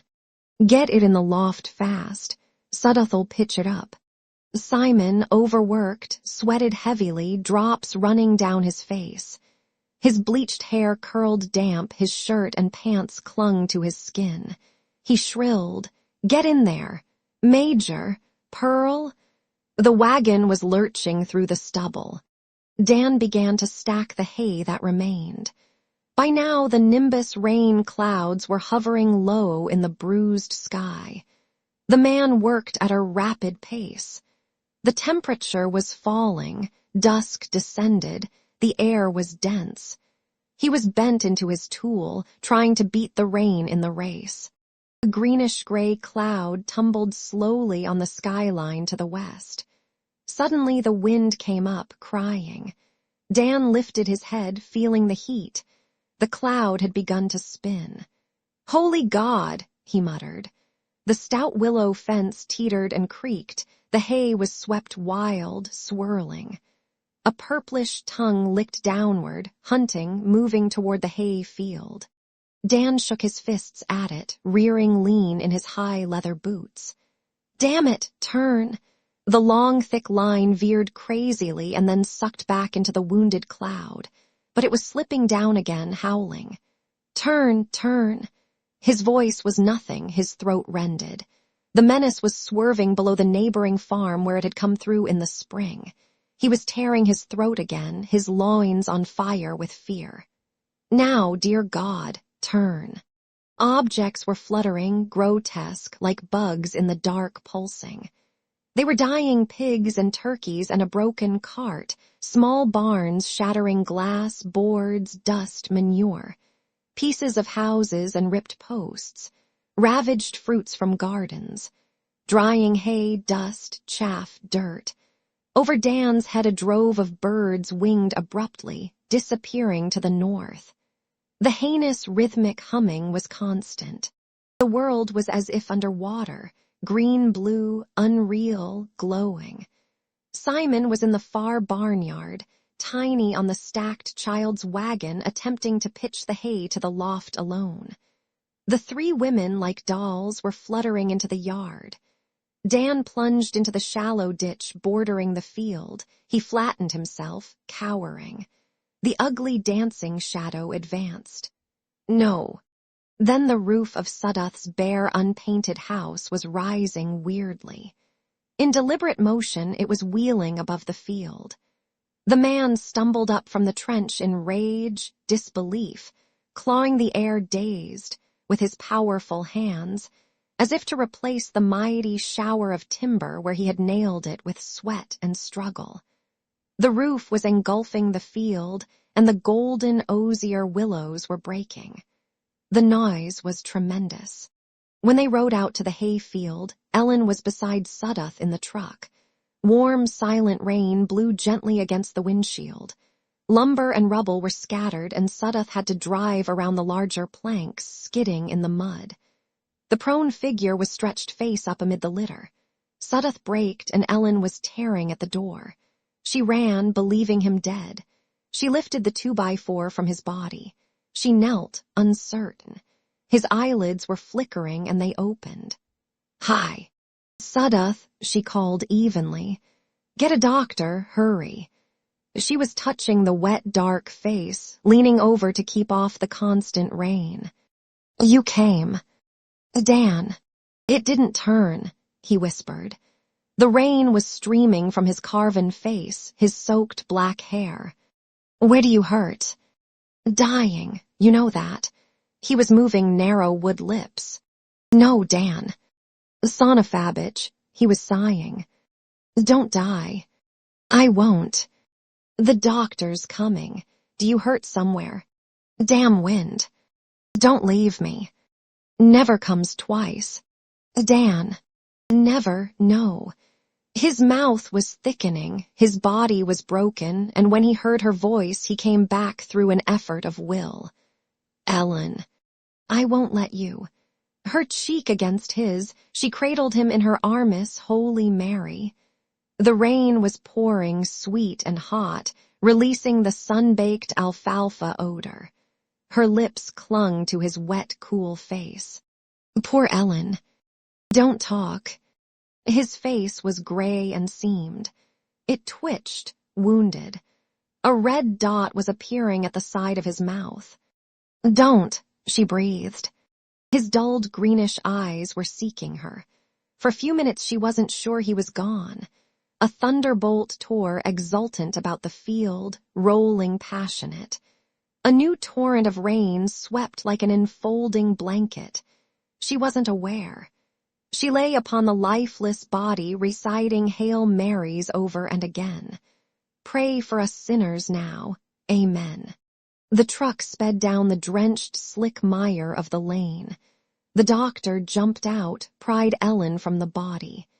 "Is he dead?" she asked. Sudduth was leading her to the truck cab. They wrapped a rug about the limp figure and laid it in back on soggy hay chaff. She looked at it through the rear window. "I'll ride out here," the doctor called, climbing over the rear bumper. Sudduth was driving through the field, avoiding the litter of boards and shingles. "Jesus." He wagged his head, aimless. "I don't know what we're going to do, Ellen." She watched the two men carry the body upstairs. Then she went into the kitchen, still in her wet, hay-flecked dress, clinging. Vaguely, she knew Mom was crying and the doctor was using the telephone in the sitting room. She lifted one of the heavy bushels by the door and set it down by the sink. She dipped tomatoes, peeling, packing them hot in jars, measuring teaspoons of salt out. No one paid her any mind. Sudduth called the children, shrilling, insistent. He took them all, even the little girls, to the barn with him while he did the chores. Upstairs, Adele began to cry aloud and soon moaned at regular intervals. Mom was hurrying back and forth, hair wisped, mouth unsteady. She looked in at the kitchen door. "Land! I'm glad you're finishing them, Ellen. Like the doctor says, the living come first." Adele's premature baby died in the night. Adele turned her head and wept into the pillow. She believed an all-seeing God was punishing her because she had tried once to rid herself of it. At breakfast, Mom asked Ellen if she could stay at home to care for Adele while they went to the funeral. "I can't, Mom. I would, but I have to go see him." "Well, the boys can get Adele what she needs, I guess." Mom moved her body cautiously. She had not grasped the two deaths yet. She was turning to Ellen. "Sakes, I really did want you and him to marry, Ellen. I know you'd have been to him what Star Webster never could have." "Well, Mom," Ellen shrugged, "want me to make up the rest of the bacon or fry ham?" She was dry-eyed. "Finish the bacon." "Simon," Ellen was asking at the table, "did you get that last hay in before the rain?" "No, it's bad soaked, Ma. We can spread it in the yard. Reckon it'll dry good enough." "You all do that. Even if it's leached, it'll still make horse feed." "Jesus, I got a back this morning," Sudduth said. "I don't know." Ellen appealed to Mom. "You got a black hat. You can wear Adele's." Mom patted Ellen's shoulder. "It's even got a veil, at least I think it has." When she had dressed, Ellen came into the sitting room. Sudduth was pacing the floor, tears coming steadily down his thin face. Pop sat shriveled and fragile in his overlarge Sunday suit. His bony hands protruded from the sleeves like bird legs. The sun stretched itself over the room, catching the luster of the stuffed red and black tanager under the glass bell on the table. "I hate the sun and I hate the prying light." "It's a beautiful day," she was saying. She had watched dawn unfolding out of dark, felt the dry thickening in her throat. "Let's go on out and wait for Mom," Sudduth said, stiff. Ellen walked with them, getting into the back seat with Pop. She folded her handkerchief, unfolded it. Sudduth started the motor and let it idle. After a while, Mom came to the house door, a fleshy, large figure in black, veiled. The children stared, circling her, restless. "You be good and do what Adele says," Mom told them. "Don't punch me, Grace." "I never touched you." "Where'th everybody going?" "It's the funeral of Uncle Dan," said Grace. "He's dead, and they're going to plant him in the ground." They watched the car go down the road, milling in a group close to each other.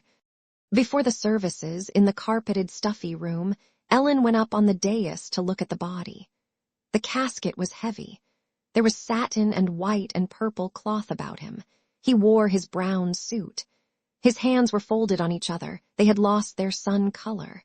Those men had their will with his body, their prying hands.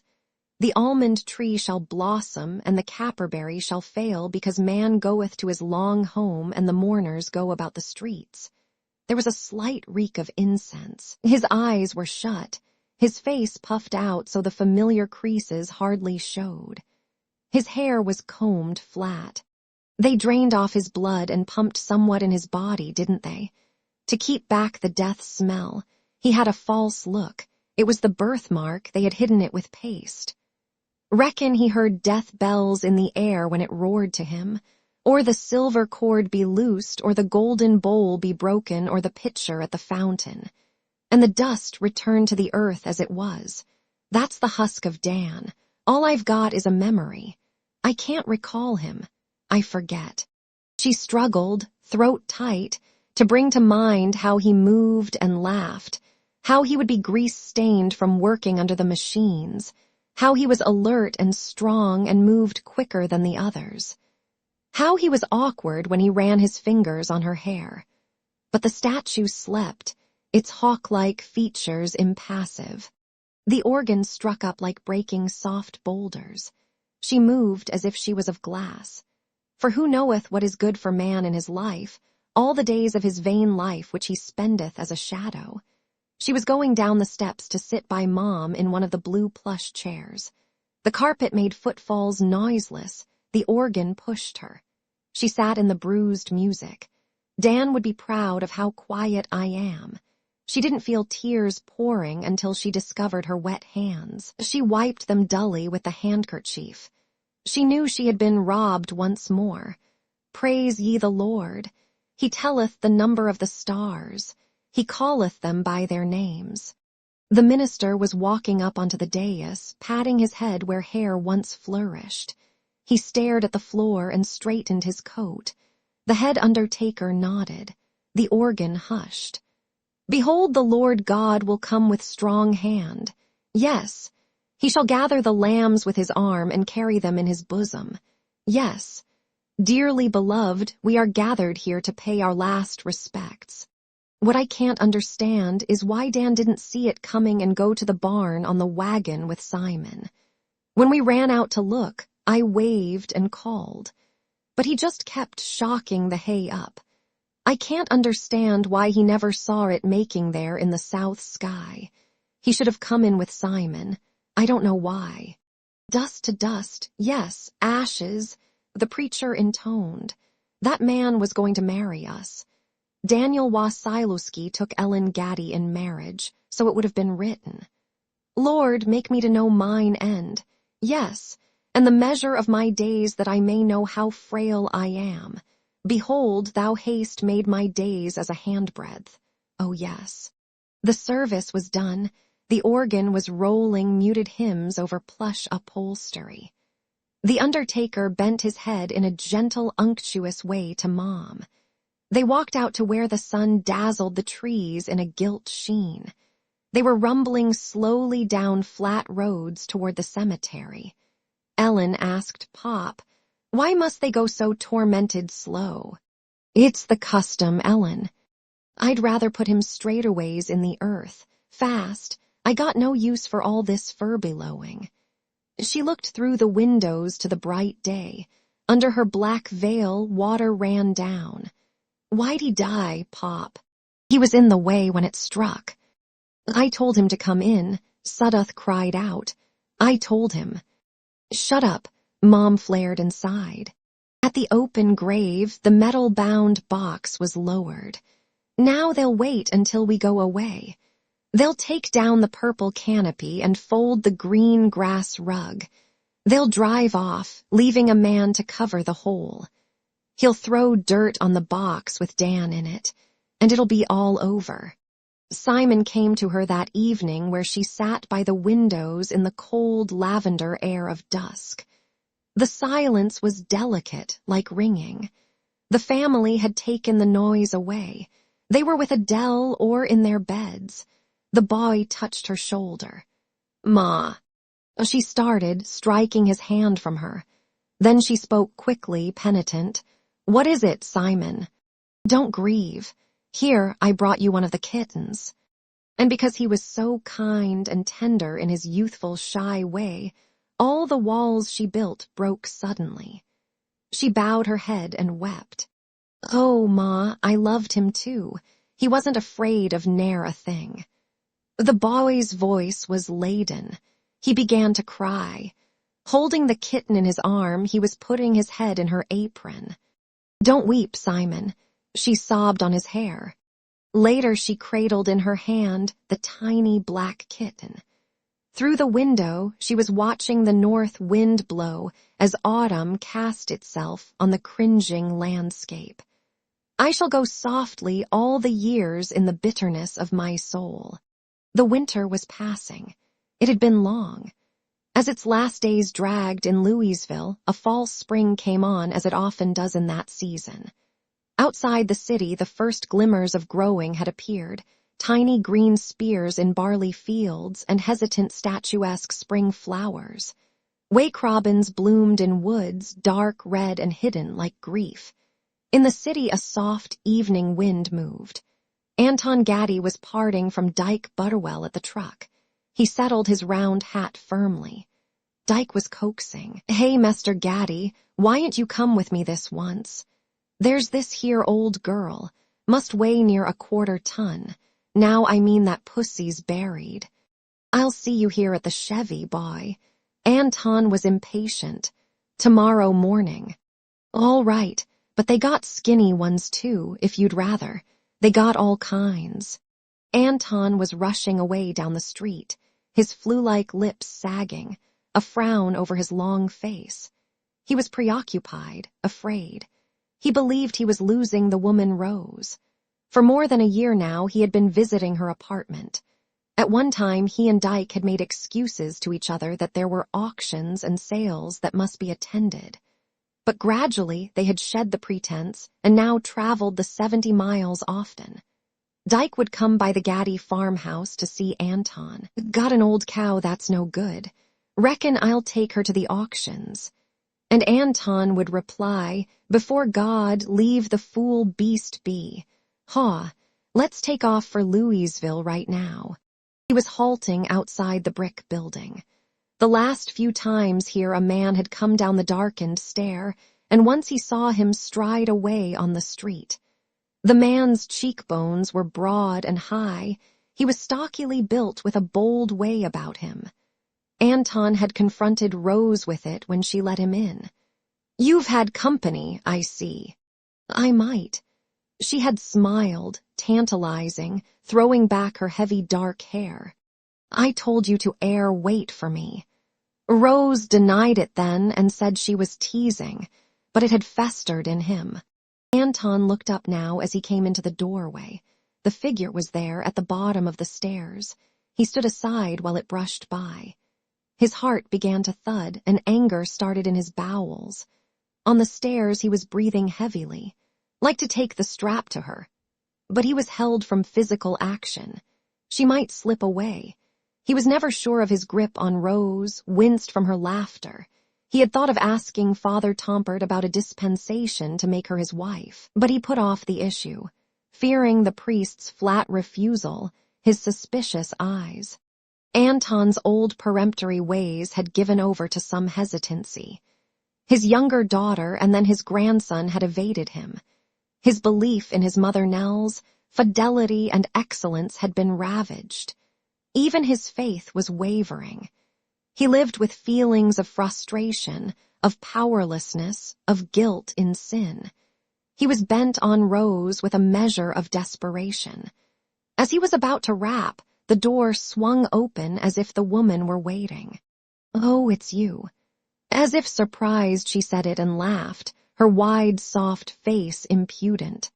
"What's this you say? I told you I was coming." "I didn't say I wasn't pleased to see you, did I?"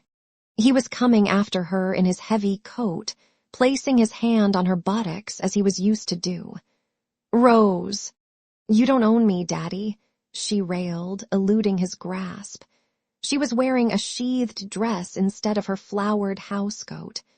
You'll muss my makeup. I'm going out. She had on high slippers so that she was taller than Anton. This somehow angered him. You're going to meet that man, that whoreson that just was here. No, Daddy. Her voice was light. I've caught him coming out 3-4 times now. He's young, she mocked. I've got a power in me yet. You know that. Look, she was picking up her purse and coat and a green beret with a matching feather. Look, I need some things for supper. I'll be back a little late. She put on the hat, her eyes moist and teasing. But I'll be back, Daddy. You wait. She was out the door, her high laugh stringing behind. He sat on the edge of the bed, wearing his overcoat and hat. I've got a mind to whip her, got a mind to kill her, punish her for lying. He was whispering into the room. His coat dropped from his shoulders and was sliding to the floor. He pulled his shirt open roughly at the neck, tearing the tie. Noises came from throughout the building. A door slapped shut. Steps were ascending and descending. He waited for each to be Rose. His sickness for her churned in him. He could feel his potency failing, shrinking. She's wanting a young stud. He was rising, moving to the window, the black hat still on. He shoved the window up, banging it, leaning out. There was a pale street lamp at the corner. A semi-truck came rumbling heavily over the pavement. A man stumbled across the half-dark, spring-scented street. A couple were sauntering, arms about each other's waists, the girl tittering shrill. A sailor, pants tight about his loins, stalked the sidewalk opposite. Where'd you get the broad, Jack? Anton's eyes had slitted. He was wrenching off his belt. It was the old one of thick cowhide with a weighted brass buckle. His gray eyes were dry, though his defeated mouth was drawn as if to weep. He spoke hoarse, threatening. Before God, I'll punish that rose whore good. I'll put myself into damnation. I'll learn her to cuckold. 2 hours passed before Rose returned. She was humming in time to the click of her confident heels. In a little love nest just for you and me, a dove nest. She shifted her parcels and turned the knob. When she saw the dead man hanging in the grip of the strap from the tall closet door, the body had ceased any movement. She stepped close enough to touch it with her hand. It was beginning to stiffen. Mechanically, she plucked up the overturned chair beneath it and set it straight. A breeze blew up, billowing the curtains, and she went to the window to close it. She stumbled on his overcoat by the bedside, dropped her bags on the coverlet, and caught up the phone. She spoke a number to the operator, whispering, and waited. Christian, she was sitting on the bed abruptly. You have to come here right away. I can't explain. I'm afraid. You tell Mama I might go home after all. She began to cry, listening. I'll wait. You hurry. She returned the receiver. She was quiet, shivering. After a long time, she heard a step outside, ran to the door, pulling him in. All at once, sobs were convulsing her. It's there. Look. He called the police. By damn, where'd you meet him, Rose? He's the one I wanted to marry. When the 2 officers arrived, they took the body down and laid it out on the floor. They searched pockets and made notes. Who are you? They asked Christian. I'm her brother. They directed Rose to appear at the inquest. They questioned her. You must have some idea why he did it, Miss I. I don't understand. We were the best of friends, Mr. Gaddy and me. I just went down the street for a few minutes. He was waiting for me. I was going to get some food. Christian was asking, will you notify the relatives? His wife's in a state institution, Rose offered. He's had family troubles, one kind and another. Maybe that's why it happened. Here's a letter, the officer said. Garland Gaddy will get hold of him. A knock was heard. That's the ambulance. The body was covered, then removed, the interns clattering as they went down the staircase. "All right, miss. We'll notify you when we want you. Good night." He put his cap back on. "I'd be glad to help," Christian said. "We won't need you. Just your sister. Good night." Christian didn't say that long ago he had known the dead man. Once Anton Gaddy had stood scornful in high weeds, spitting tobacco juice, calling him boy. Dyke Butterwell was waiting at the truck in the morning, baffled, having searched cafes and bars for Anton. By afternoon, he made the decision to drive back to Millville alone.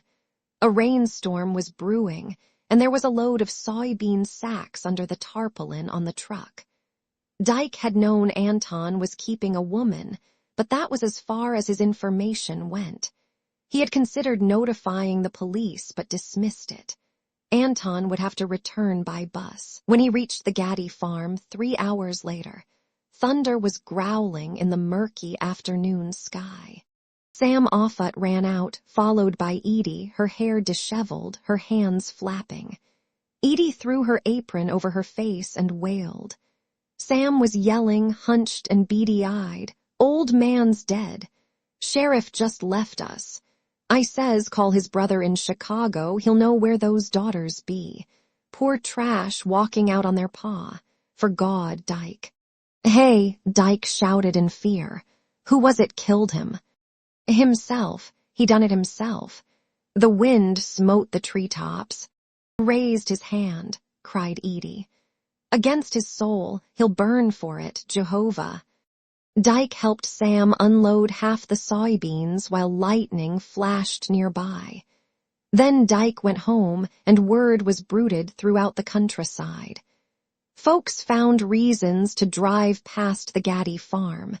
They would peer fearfully at the 2 old Offutts and exchange words about them. They named it a ghost farm. Part 5. And each alone walked together toward the trees, where the road runs out of sight in the green beyond the leaves, the green cove below the light. Pop Wasailuski's bees were suddenly swarming at winter end. On a sunny day, from a secret impulse, half the colony was awake, one by one whipping out to cluster on a fence post. The bearded old man brushed the yellow-brown insects into a new hive while the smoker puffed. Ellen was laughing to Mom. "I ne'er seen such a body. He's that clever with bees." Pop's always been like that. Ellen had lost weight, and because the work over the winter had been largely indoors, she was pale. But her body had fought for its health, and she moved in the household with vigor again. Over a few weeks she had thought she would have Dan's baby, hoped wildly that it was so. But her time came again then in its regular pattern, and she accepted it. Gradually she healed. There had been the moments when she forgot he was dead. "I'll have to tell Dan the doohickey's broken on the wash machine." The day would shatter about her, where she stood trembling. Mom still leaned on Ellen, crippled by her loss. "You're like a daughter to me." Mom would humor herself by constant thoughts of Dan. She talked to Ellen about when her son was a baby of 2 staggering after her in the rose garden, and when older he would fetch her a blue eggshell or a butterfly wing he found. "I want you to stay here always, Ellen. This is your home." Adele, so wounded by the loss of her premature baby that Dan's death had scarcely grazed her, would talk about the infant yet. He'd have been 4 months old today. Adele had written in the page of the Bible, Jason Wasailuski. September 17, 1936, died the night of his birth, mourned by all. "You've got to quit thinking of it," Mom said. "Sakes, it's your duty." Adele was eager in self-reproach. "I just get my mind on it somehow." The ruins beyond the line of smashed willows were left untouched. Only the children would wander through the wrecked debris, playing. "Thith ith the dining room. I am Mithith Hannah. Simon, you be the father." The half-demolished walls loomed like ghostly monuments. The roof was shattered. Snow had drifted around timbers, melting, rotting them. In half-empty kegs of nails wild mice explored. The farm work had fallen heavily on Sudduth. Denny and Simon were roused at daybreak to help at chores before they hurried to school. Evenings, they hustled out again to the barnyard. Sudduth's back ached him like a recurring plague. "In spring, I'm going to have to hire a man, Mom. I can't do it all. He can sleep in the barn." "No, we'll give him Dan's room." Mom's voice was strained. "Thanks, Mom." Sudduth had become more dependable over past weeks. He made his plans resolutely. "I'll put rye in the old cornfield, and if you don't care, Pop will sell the sheep. They're ruining the pasture." "That's just fine with us, Sudduth. Whatever you say." Ellen had gone out to help with the milking, a pail in her hand. Sudduth protested gravely at first. "It's not our way to let women do barn work, Ellen." "But I'm most happy here. I get tired of the house." She sat on the three-legged stool, the cow's hot breath on the back of her neck, snuffling, curious. It was licking her with a rasping tongue. "See here," Simon shouted. "Old Belle's begging Ma to milk her." "All right, Ellen." Sudduth was won over. "If you want, thanks." And he soon forgot that it seemed strange to have a woman at the barn. Ellen would think about Penny, wondering if her last baby had come well-born. If work ever lightens, if Sudduth hires a hand like he says he might, Adele and me can drive over to see the Dohertys in spring. She was in the sitting room one morning after breakfast, ironing by the windows. Mom was holding a small black volume with pictures of the little boy, Dan, pasted into it. "Ellen, I'm afraid you're forgetting him." "Dan wouldn't want us mourning him for-air." The phone rang. "You get it, Ellen." Mom pored over the photographs. "All right." It was Western Union. Ellen listened quietly. She whispered into the mouthpiece, "Read it again, please." The distant, strange voice was almost inaudible, and the message was repeated. She hung the receiver onto its hook. She leaned against the table, put her hand to her mouth. Mom looked up, urged. "What is it, Ellen? What is it?" Her words fell of themselves. "Something's happened to my pa." "Request presence Ellen Gaddy at inquest," the voice had said. "Cause of death suicide." Why would he do that? And him ever a good Catholic, he wouldn't dare. And in the suddenness memories came rushing through the unbarred door. Anton was loving and he sought this daughter out. Guilt clutched her. He was dead too now. She was stunned but yet unable to weep. "I have to go to Louisville, Mom, and claim the body." That afternoon she packed. Adele was ready to drive her to the station and the family had gathered to say goodbye. Mom was kissing her. "Land. You've got to come back, Ellen." "I will if I can. I want to go to our farm in Millville when it's o'er. And I have to see my sister, too." "I won't go to Millville, Ma," Simon cried out. His tow hair was mussed, his young face worried. "Don't take Thimen," Hannah and Grace piped. "Let Thimen stay." "You see," Pop shouted. "Sell your farm and be one of us, Ellen." "Old Belle won't give down her milk tonight," Sudduth said. "How can you resist us?" Adele put her arm about Ellen. "Oh, Ma," said Simon, "I want to stay right here." "Maybe you will." But Ellen was remembering the old orchard and the little hills, the stony soil where crops were hard won, goats bounding down the pasture lane, hoofs hammering the ground, snorting and tossing their beards. She turned to the Wasilowskis. "I'll write you all if Simon has to come, just as soon as I know." The corpse in the refrigerated drawer looked fragile and unprotected. The morgue smelled of mingled odd odors. "That's him." "Thank you, Miss Gaddy," said the officer. "I don't want him to stay there. Can I take the body?" Certainly, when the inquest is over. How soon? Day after tomorrow. I'll call you. I'll find a funeral home. You notify them he's here, and we'll make the arrangements. Then the officer was telling Ellen how Anton had hung himself by a leather belt in a woman's flat. A woman. She was bewildered. Says her name's Rose I. Maybe you'd want to see her, miss. She doesn't live far from here. Rose I? Ellen stood beside the tall desk. The vein was throbbing in her forehead. The oval of her face stayed white in the bright glare of the waiting room. She was probing dully, raking into the past. Do you know this woman? And no. Are you all right, Miss Gaddy? You look sort of shaky. You knew it was suicide by hanging. Yes. You said you'd give me her address, Master. The officer tore a sheet from a pad, scribbled on it. This is the easiest way to get there. He handed her the paper. Turn left outside.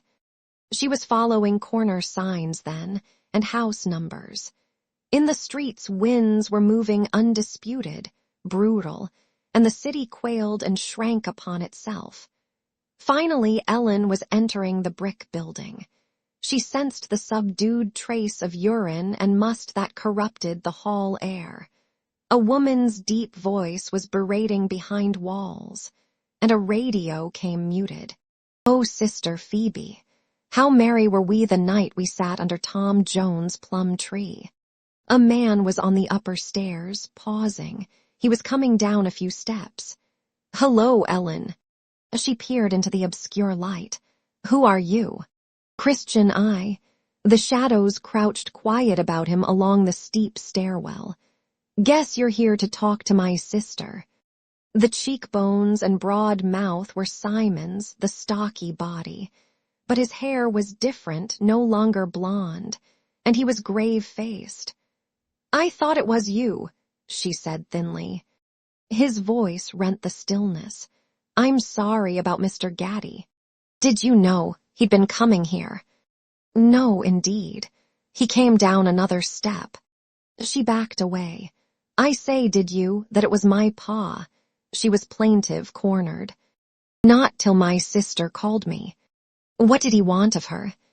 She says they'd have been married. Well, I don't understand. Jazz blared from the radio as a door opened and shut. She put her hand up and dropped it, aimless. You are coming to see Rose? He was asking. Yes. It's that door at the head. He gestured, disturbed with the awkward moment at her air of incredulity. Right up there, you can't miss it. As she was passing, he stood aside by the wall. His face was harassed, lined. She looked at it. Your home's in Louisville. On the outskirts, 20 minutes from this place. Someone said you weren't living in your hometown anymore. The music, overloud, was persistent through the hollow walls. He was speaking then, abrupt. Come, I'll go up with you. Yes. She preceded him to the landing, where a white square of daylight existed at one end of the dirty passageway. He was knocking. In a moment, while she shifted constrained, quick steps approached. The door was opening. Well, Chris. Rose spoke nervously. I thought you'd gone. Who's that? Ellen Gaddy, his daughter. No kidding. How do you do? Ellen was staring at the woman in the tight skirt and spiked heels. Coldly, she observed the waved, thick, dark hair, the wide, white face, the pale irises of the eyes outlined in black. She was rudely brushing past Rose, hasty, and then checking herself in the center of the room by the bed. I'm pleased to meet you. Rose shrugged careless. Would you like tea, Miss Gaddy? If it's no bother. Here's a chair for you. Christian was pulling one up. He took her coat. I'll hang it on the clothes tree. Now, thanks. He was speaking with his sister over by the small stove. Sunlight was coming through the gray windows, drifting onto flimsy curtains and two narrow, long mirrors. The simmering kettle and the quick, disquieted whisper of the woman were playing on the air. I should never have come. I've got no business to be here.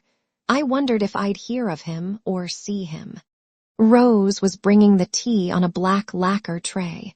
Get a table, Chris. Sure. He placed the low table before Rose's chair and sat down opposite Ellen.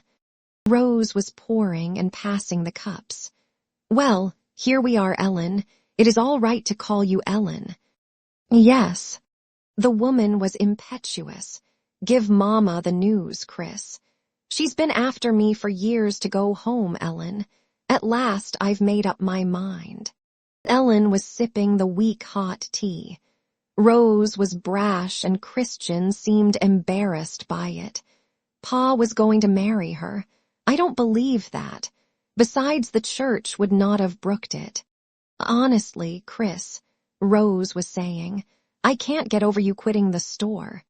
I've made plans to leave Louisville, he said to Ellen with a slight grin, aloof. Getting out of the city. I think he's nuts. Rose laughed, brushing at her heavy hair. And how about you? Come, do you think I am? Christian raised his brows. No. Ellen listened idly, half attending, refusing to make an effort. In the hallway he had seemed vaguely like the young man she had once loved. But he wasn't at all. I shouldn't have expected it. He was a stranger, changed, his aspect stern. He glowered now at his sister. Chris is going shares on a feed concern. Rose was mocking. Grinding stuff for farmers, banana oil, did you ever? It's a nice small town now. Troy is a good way from the city. Ellen was remembering the gossip she had heard in Grady Love's store. How will your family like the move? I'm going alone.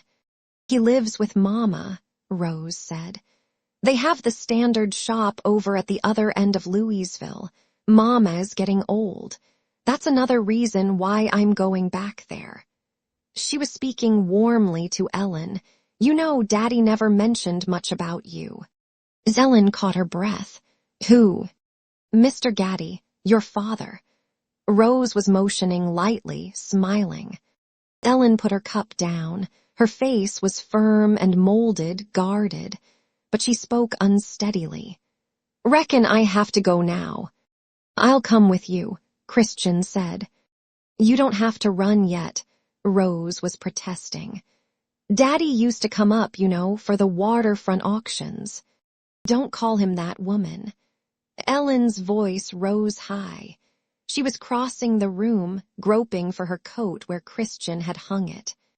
I didn't mean anything, Rose said, hurt. I thought a lot of him. Thank you for the tea. Ellen felt her hands shaking. I'll see you to your hotel.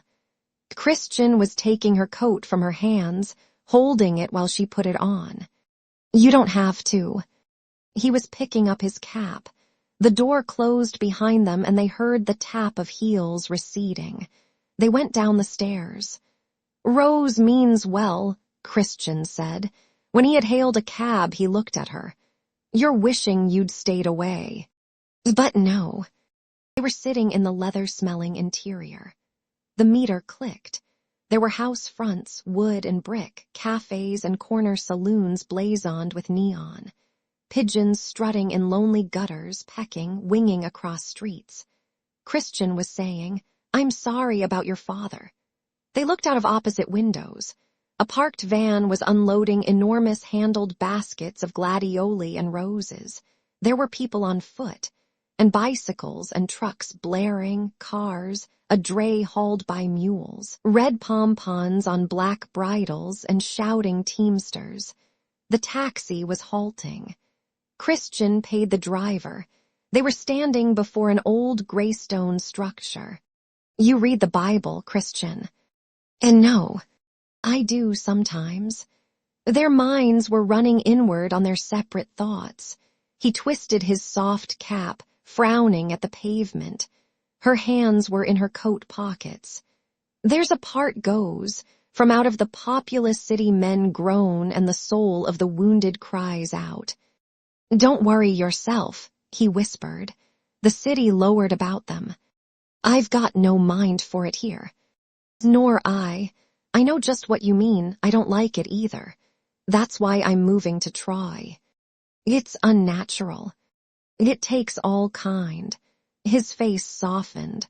"Are you all right? Is there something I can do?" "No." She turned to the stone steps. "I'll try to come to the funeral." She watched the last sunbeams striking against him as he merged into the moving people. "He doesn't remember. He's forgot it all. I don't give a care."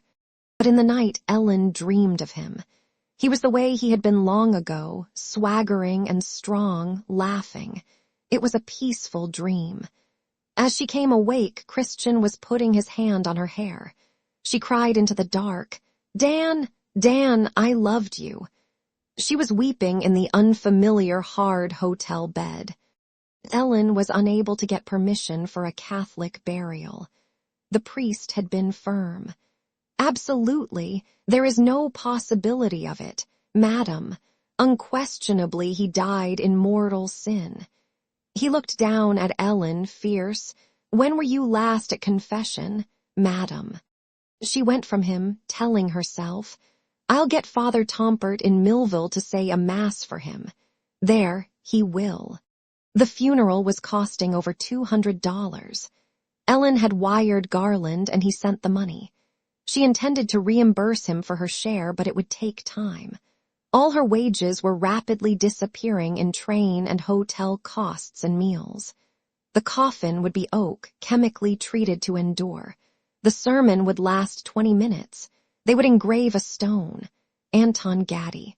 1877-1937. At rest. Beloved husband and father. There were things she had heard, customs attending a death. The clothes should be removed and hung on a line outside. The body should be anointed, silver coins laid on the eyes. And someone should sit with the corpse so a cat or something strange didn't get to it. The tearing of the winding sheets, the telling of the bees so they didn't leave the hives. And there lay Pa in the new-fashioned way. I misdoubt Pa would have cared for the way I handled things here. Then she was spotting, in the entranceway, Garland and Frankie and Violet, who had arrived from Chicago just in time for the service. She hurried down the aisle to greet them. She clung to Frankie, who was plumpish in her fur coat, holding Ellen's hands, crying, "It's her hair, Vi. Look how Ellie's wearing it. She's so sweet." "I was afraid you all would be late." Ellen laughed. "Let's make her go back on the train with us, Vi." "Nerds. She won't. Ellie's a country girl." "I'd say the country agrees with this wench." Garland was fatter, his square jaw lost in sagging folds. He kissed Ellen's cheek. "I suppose this puss has got her a beau now." His small eyes were merry, sunk into the flesh. "Oh, Uncle." The organ began to play and they were taking their seats. We never said one word about Pa. We talked about ourselves all the time. She glimpsed Christian on the opposite side of the room by the far wall. At first she didn't recognize him, a short man in a large gray overcoat, holding a gray cap. He was nodding to her, sitting down, bunching his coat on his knees. The last words were being spoken over Anton. Her father had been quick to quote the Bible at them all, relishing the Old Testament. But the funeral text was taken from Paul. "Behold, I show you a mystery. The trumpet shall sound and the dead be raised." She was remembering her slaughtered goats. Her ire rose once more at that secret deed of his against her. Now she stilled it. "Reckon there's more to it than I could ever piece. He must have had a great sadness to take his life." They followed the hearse to the cemetery. The crank squeaked as the coffin was lowered. Earth to earth, dust to dust. "Behold, the tabernacle of God is with men, and there shall be no more death, neither shall there be pain. for the former things are passed away. Garland was taking the party to a steakhouse for dinner. He went back into the kitchen to talk with the chef, to approve the cuts before they were broiled. Then Ellen began to tell them about the second tornado that had struck without warning near Weems Crossroads in Illinois, how it killed the older Wasilewski brother and tore apart a new-built house on the farm. I might have married him had he lived. We talked of it, Dan and me. Her mouth twisted, and she looked down at her plate. I'd have had a life there. Oh, Ellie, why didn't she tell us, Vi? Frankie appealed. Shouldn't have stayed after it happened, Puss. Garland was tapping the table with his finger. Should have come to us. Say, how's Simon? Violet asked. How'd he take it, Ellie? He's grown, and he likes farming. Do bring my nephew and visit us. Frankie pressed. Come on, Ellie. Jen would love it. No, I've got to take my own way. I can't go to you folks. Tell me about your job, Frankie. Do you still like it? I've been promoted, Ellie. And Jen has a new office and twice the pay. Garland was seated close to Violet. His arm was about her. He was ordering coffee for her and desserts to be brought for everyone. What are you planning to do about the farm, Hon? I'm going there as soon as I can. Are you really? Frankie cried, surprise on her round face. Wanna come with me? No, thanks, Frankie said swiftly. Not me, I don't want any part of that. But Frankie, and that's the truth. I don't want my piece of that farm, I can't stand it. You two can do it legally, Garland said, if Frankie means it. You make out the papers, Uncle, for me to sign. It should be Ellie's. She likes it and needs it. Frankie's features were set, obstinate. Funny, said Garland. Ann and me decided the same thing when we were just the age of you two. He bought me out of my rights and I signed over to him. When he married. You might change your mind sometime, Frankie, Ellen said. No, Ellie looks so doubtful. Frankie smiled. She thinks everyone wants to be a farmer. It doesn't seem right, Ellen said. At least I'm going to pay you for your share. That's silly. We have all we need. We've got good jobs. You have Simon to look out for. They began to remember Anton then because Garland had used his name. Uncle used to come at Christmas time, Vi. We'd butcher and bake, Frankie was saying, and then go to midnight mass in that little church. They watched out for my soul, said Garland, and Frankie was to be a concert artist. No chicken. That was Pa's idea. Frankie told Violet grimly, then giggled. Not mine. It was time for their train. They were getting up in a rush. They laughed, bustling out together. Garland, from the middle of the street, waved a taxicab down. The women were waiting under the marquee. Give my little nephew my love, Ellie, Frankie said, and whispered. I'm sorry about that man you were going to marry. You wouldn't know your nephew, Frankie. He's not a baby, he's not little. Come see us, Ellie. Jen would honestly love it. Violet took Ellen's hand impulsively. We're redecorating the house. Why don't you come back with us and have a real visit? I can't. Goodbye, Ellie. Goodbye, goodbye, Aunt Vi, Uncle. She was walking back to the hotel. The streets were damp, the narrowed sky strip above the buildings clear. There was a purple circle of mist about the moon. Lone figures were moving in lighted areas. They gave her a message. Call Mr. I at the following number. She went into a phone booth, for there was a void now that they were all gone. She told him she would go to the I home tomorrow for supper. Christian I had called for her in his year-old V8 Ford. The standard shop was an echoing large building, half dark. They were passing aisles of goods spread out on counters and under glass, their footfalls drumming. At the base of a dowel-railed staircase, barely illuminated by a tiny skylight, he took her arm. She looked at his face cast into the new lines. His brown hair was smooth, his broad mouth disciplined. Only his eyes are the same, blue like that flower. He was waving in back of them at the laden counters. What do you think of it? It's nice. You're polite. It's not. It's a decent living. He was smiling, formal. Now it's quite a thing, Ellen, meeting you again. She looked away, moved from under his hand up the stair. Oh, yes. Are you angry about Rose and your father? Not at all. You're sure you don't hold it against me? And no. Well, shall we go up? They went through a cluttered office space at the stairhead and into a linoleum-floored room. Mrs. I was hustling from the square table she had been setting, a white-haired short woman with a quick smile. She spoke in a clipped way to Ellen. Had tea with my daughter, Miss Gaddy. Sorry about your father. Too bad, it's hard. I know. I lost my husband many years ago. Suddenly, heart attack. I had heard of it, Ellen murmured.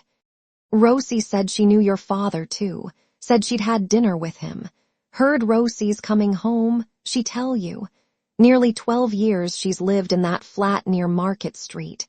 Determined to show she was independent. It's a bad section. Time she came back to the shop, don't you think? She was gathering her apron in her small hands. Oh dear, that's the pie shell burning. She ran out. She gets that way when we have company. Christian grinned. Then he was meeting her eyes, intent. She hasn't kept track of Rose any more than me. They go shopping together, or Rose eats here with us 2 or 3 times a year. I might as well tell you she doesn't know Rose had it in mind to marry anyone. Ellen looked away. She's nice. A speckled bird with a long, iridescent tail was mounted beside a clock on the sideboard. That's a fine cock pheasant there. I shot it at Brinker's farm that summer. His voice for an instant was surging with the old eager sound. Mrs. I was back. Soup's on. She carved the roast swiftly with a long blade, heaping the plates. You like mashed potatoes? We aren't fancy here. There was a bouquet of artificial daisies in the center of the red-checked tablecloth. They ate hungrily. Chris says he knew you, Miss Gaddy, that time he worked near Bethel. Ellen lived only 3 miles from me. I've been away from Millville more than a year now, Ellen said. Why'd you leave, Ellen? She gazed down at her napkin. I wanted to work out. Why did I say that? I had to look after your Yunjin. I ought to tell him that. Her mind worked it over. She sat absent while Mrs. I began to talk. After Kate left us, Chris nearly convinced me we ought to sell this here store and buy a small farm. Kate was my wife, Christian said. I got married the spring after I came back from Brinker's. He wanted to grow truck crops. Stores much safer. Better investment. Rain or shine, you're not dependent. It's just getting nice, too. We've got 3 girls at the counters. I can sit down in the afternoon. I knew you'd been married, Ellen said. Divorced 3 years ago. Too young when they did it in the first place. Mrs. I was shaking her head, reproving. Chris is headstrong, like his father before him. I told him it wouldn't work. Come, Mama, let's keep some secrets from Ellen. He was coloring, pushing his chair back.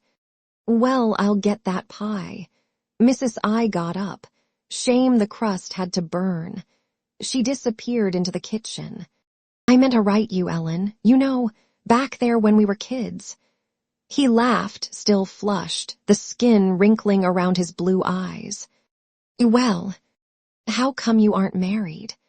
The silence came down, overlaid thinly with the whisper of the clock on the sideboard.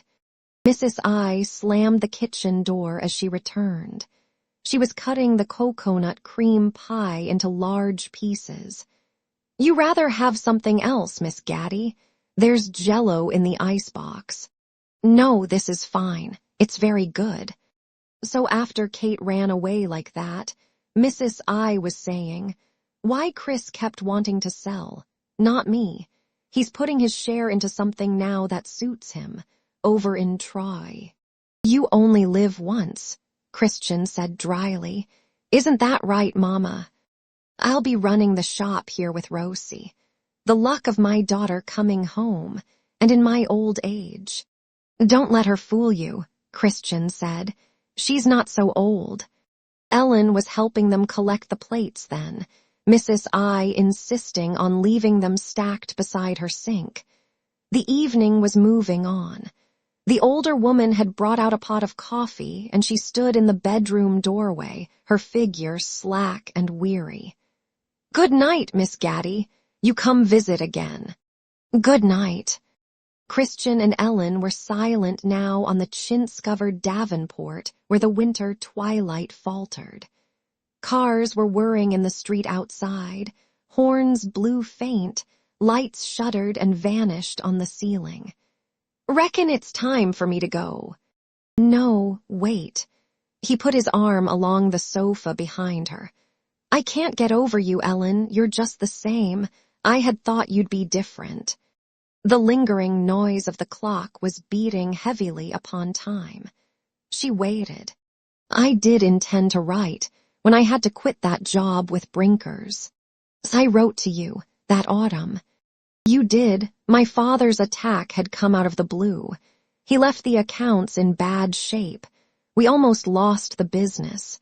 You know what that meant those days. I wrote you twice.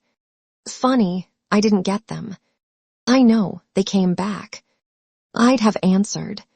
I didn't have the right address. Did you try Mr. Brinker?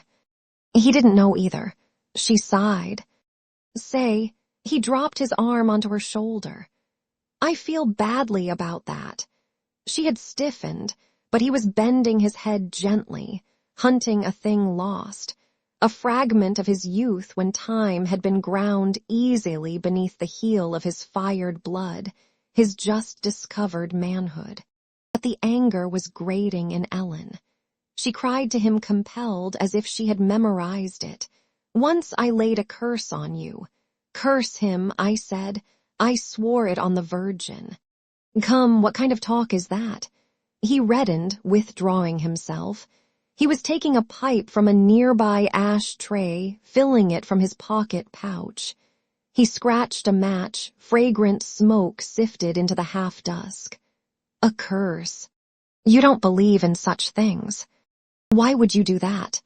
He was looking at her, discomfited, inquiring. She made a movement to rise, impatient. I don't know. It's getting late. I don't want to talk. I'm curious, Ellen. Why did you? He pressed. It's no use. She twisted her fingers at bay. Like I said that time, I'll go all my days in bitterness.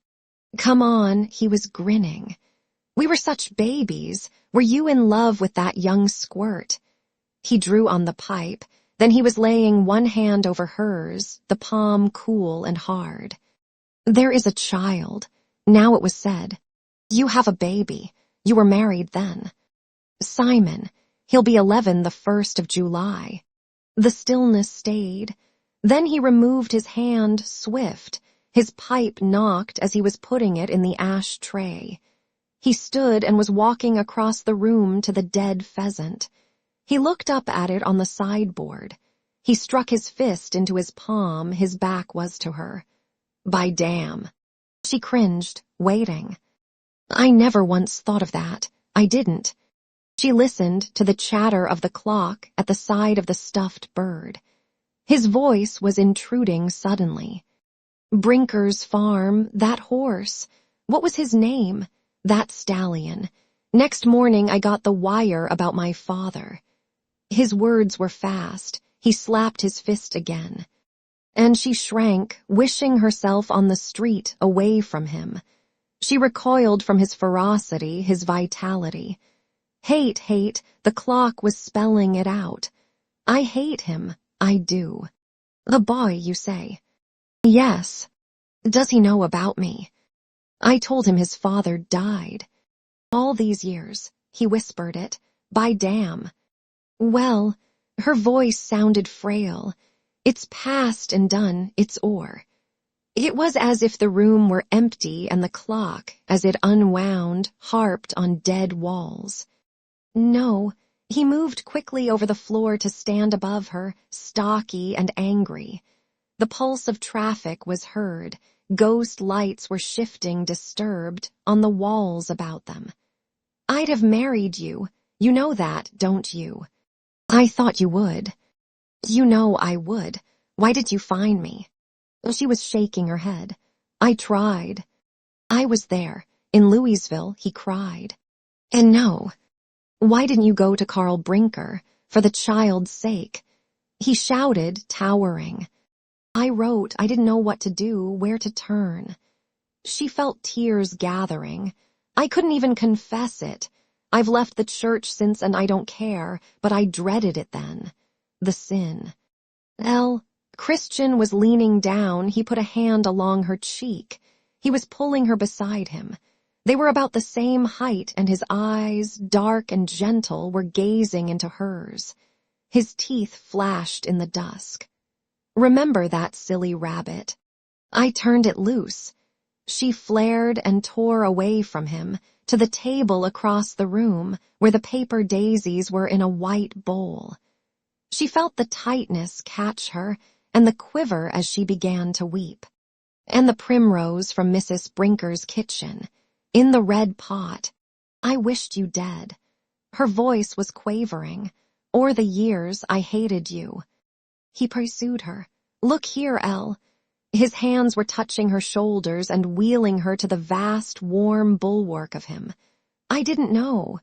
He was putting his fingers to the wetness on her thin face. And I see how it was. He came out heavy and seeking, forged in deliberate tenderness. If I had known, all the time lost. She let his mouth find hers. And it was there, what she had wished to sense all along, the old love restored and made real. In their common need, they were clinging together, deaf to the brisk hammer of the clock and the keening wind that whined in sterile streets without. They were engrossed in their sudden solace. Within a week they had married. Christian had driven over to Troy and severed his partnership with the feed store. Ellen was helping Mrs. I pack his belongings. Has he told you about Simon? Mrs. I nodded, vigorous. His father didn't get along good with Chris. Think that could have made him wild. We'd like you to come see us sometime. We'll do that. She opened a closet door. Want to go through some of this stuff? Might be a thing or two you could use. Here's a lampshade. Good shape, too. We'll take it, Ellen laughed. Then they were driving to Millville in Christian's car. On the way they ate the fried chicken and cookies Mrs. I had prepared, and by noon they were turning into the yard. They hallowed, but there was no sign of human life at the barn. A group of doleful-eyed cows, a woolly, spindly foal, a pair of dull-coated horses gazed, questioning. Pigs were squealing in their pen, speckled roosters and hens wandered free under the hackberry or perched, roosting on the porch rail. The wood bottom to the tin tub was broken out, and a gray towel was flapping on the clothesline under the February wind. Ellen called to the dog, but there was no response from the bushes. Wonder who's caring for Jack. They went into the house. Dust lay heavy, the beds were unmade, the windows closed. The air was musty, unlived in, as if the occupants had suddenly been spirited away. It's high time we got here, Elle. In the late afternoon, while Christian was feeding the cows and she was scrubbing the porch, Sam Offutt arrived. Hey there, Ellie. Hey, Sam, where you been? I come or twice a day to milk and feed. I live at my place down the road. My ooman and me moved out of here. Folks call this farm haunted. What are you doing back? I'm here for good, Sam. She came down into the yard, putting her wet, cold hands in the sleeves of her coat for warmth. I'm married now. Will you stay on with us? You mean work for you all? We sure could use you. Reckon not. Hunched over, he was rubbing his hip. See, I spent my best years working for your pa. I liked him real well. He was a just man. And he was a right lone man some ways. I don't know. I study about him and that happenstance. Hope Jesus isn't weeping for you, Ellie. Have you e'er taken hold of the horns of salvation? Well, Sam. Christian was coming from the barn, heavy set in his stiff, new-purchased blue jeans and a storm jacket. His face was pale, winter-bleached. He called, "Hello, Mr. Offut. Heard you married up to Ellie." "That's so. You going to help us out?" "I'm too old. I got some garden and a roadside stand of sorts." Sam shrugged. "My ooman does a little, reckon not. Wish you could see your way." Christian put his arm about Ellen's shoulder. She was wearing an old ragged coat of Maria's she had found in the attic room. Sam rubbed his stubble beard. His breath had a taint of whiskey. He was shifting his feet as if they ached. "You'll make out. The cows aren't milking much. This place is right run down. I got the lumbago the same as my wife now. I've been doing the least I can get by with." "What do we owe you anyway, Mr. Offut?" "You figure it out. You can get it to me sometime. I'll say farewell to you both." The old man was shuffling away. Go with Christ. Ellen stood next to Christian, against his warm bulk. I always favored Sam. The small bent figure was going out of sight onto Sweeting Creek Road. The rooms were being scoured and the floors rubbed with wax. Ellen rooted into dark places with a harsh brush and yellow soap. When seasonal winds blew up, she threw the windows open and put on her torn brown sweater. She washed sheets and quilts, freshened curtains, and changed bed ticking. She lifted the crucifix from its nail over the bed to pack it in a trunk along with the painting of the Sacred Heart and the dusty images of Mary and Joseph. Reckon they had a meaning for Pa, and for me as well. I made that doll into a god when I had a trouble once. She had fixed up the loft room to be Simon's, dusting out a chest and setting it by the bed for his own. The big downstairs bedroom would be for Christian and herself. She was surveying it. "Could you cut some big windows in here, Chris?" He leaned in the doorway, his high boots caked. "I'll do it, let in some light. And I'll hang yellow print curtains." They were looking out the window at the bare bushes. A sparrow lit on a twig, lisping, "See, Peabody, Peabody, Peabody." "That's the harbinger of spring," Ellen said. "And today Simon will be here. That's my son. The boy was due on the afternoon train. The red-winged blackbirds are back at the pond. That's plowing weather for sure, Elle. Say the horses are shedding bad. Would Simon groom them? You might say he's partial to horses." She told him how the boy had found the red colt when he was very small. "How about the foal in the stable? We'll call it Simon's." There, he'd have been here long since if he'd known that. They were at the station at New Hope then, waiting for the overdue train. Ellen was standing beside Christian. A black-haired man, his back to her, was rolling a cigarette. It was Dan, hawk-nosed, demanding, hot, and vital. She had to still herself while she turned to Christian. She had to remember, while the pain was beating, that Dan had dropped out for always. She took Christian's hand. He thought it was because of their son. "Don't worry, Elle, I'll make him like me." When she had been cleaning the house, she had found it was one of Dan's songs she had been singing. "Oh, say, darling, say, when I'm far away sometimes you may think of me. Dear bright sunny days will soon fade away, remember what I say and be true, dear." Dan was a part of her, even a part of the way she would cherish her husband. They were watching at the coach car for Simon to step down. But he jumped onto the cement runway from a baggage car. He had brought his brown kid with him. He was running down the platform and it skipped after. "Ma, look at me. Look at April and me." "He's a wild one," Ellen said. "He's big."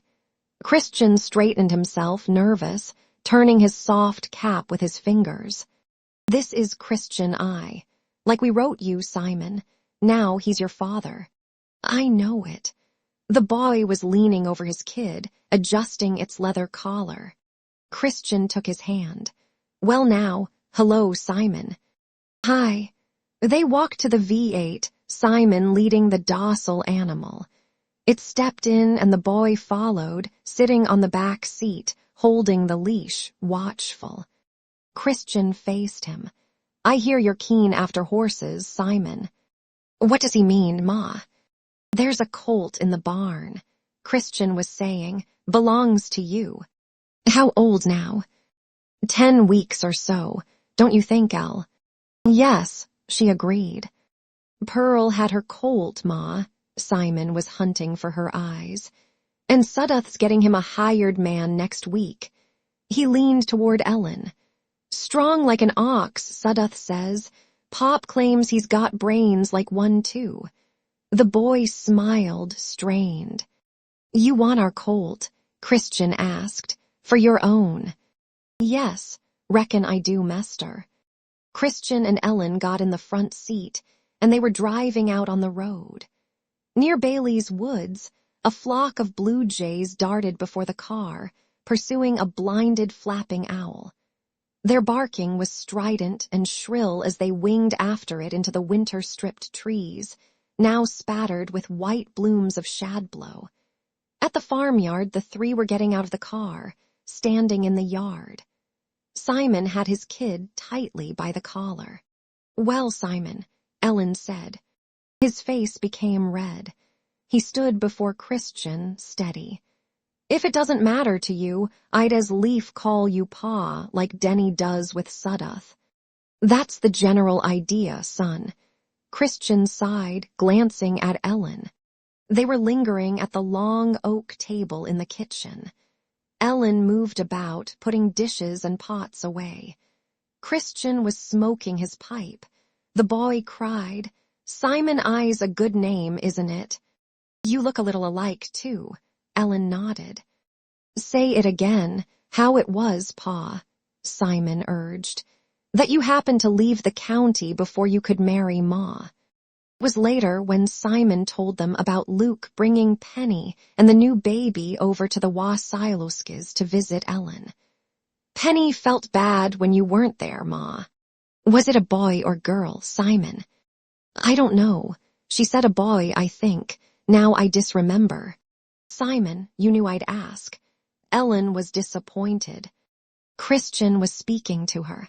"Luke Doherty works for a farmer, doesn't he?" "A stock farmer, Webster. He raises jerseys and shorthorns, blooded beasts. Mester Webster thinks a mort of Luke, too. There.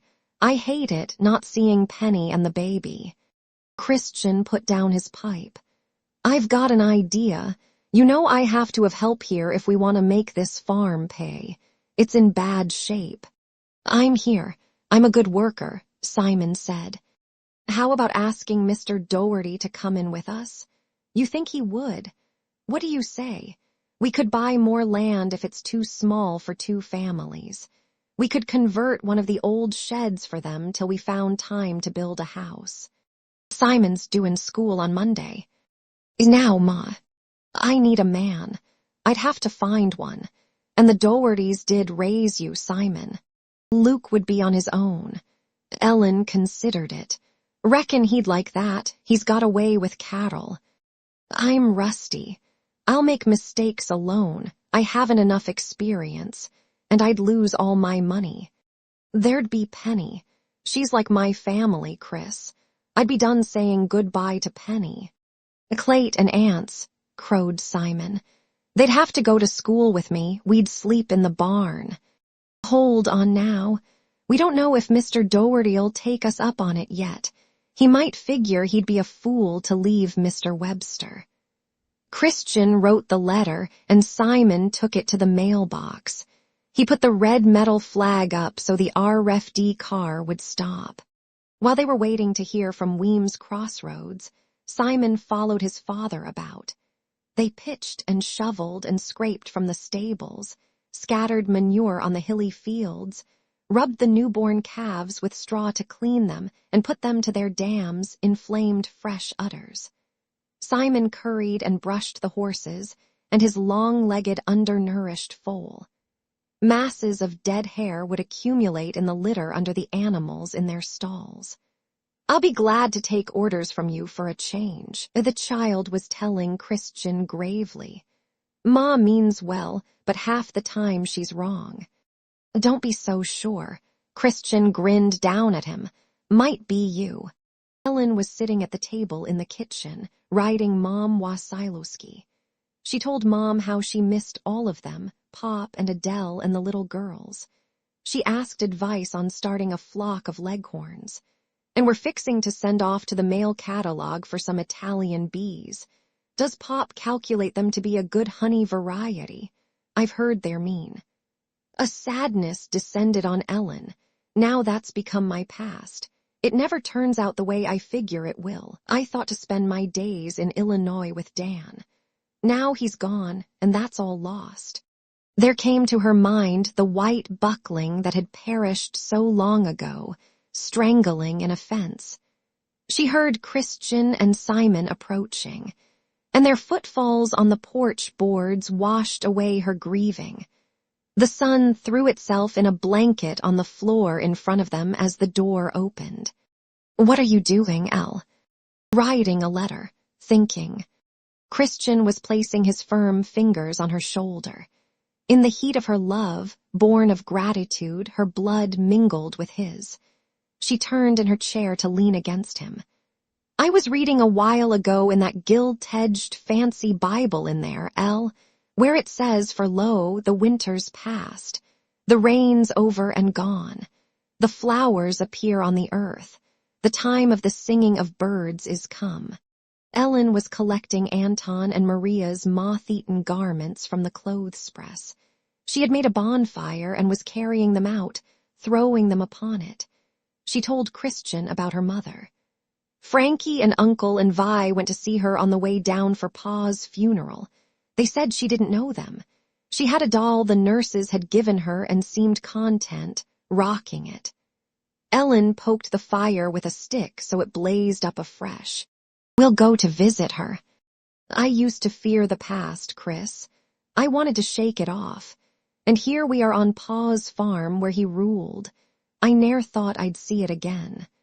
It has to be our way, though, Elle, that we're building, our own." "I know. I want to change all of it, so it's new." She stood marking the ashes that trembled and faded.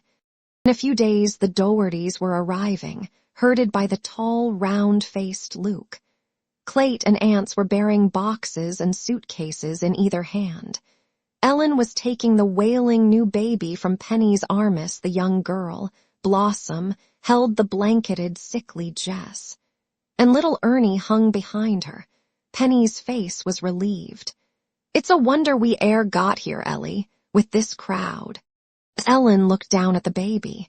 "What's his name?" "Melinda. Didn't Simon tell you it's a girl?" Now all we got is one V8. Christian was grinning.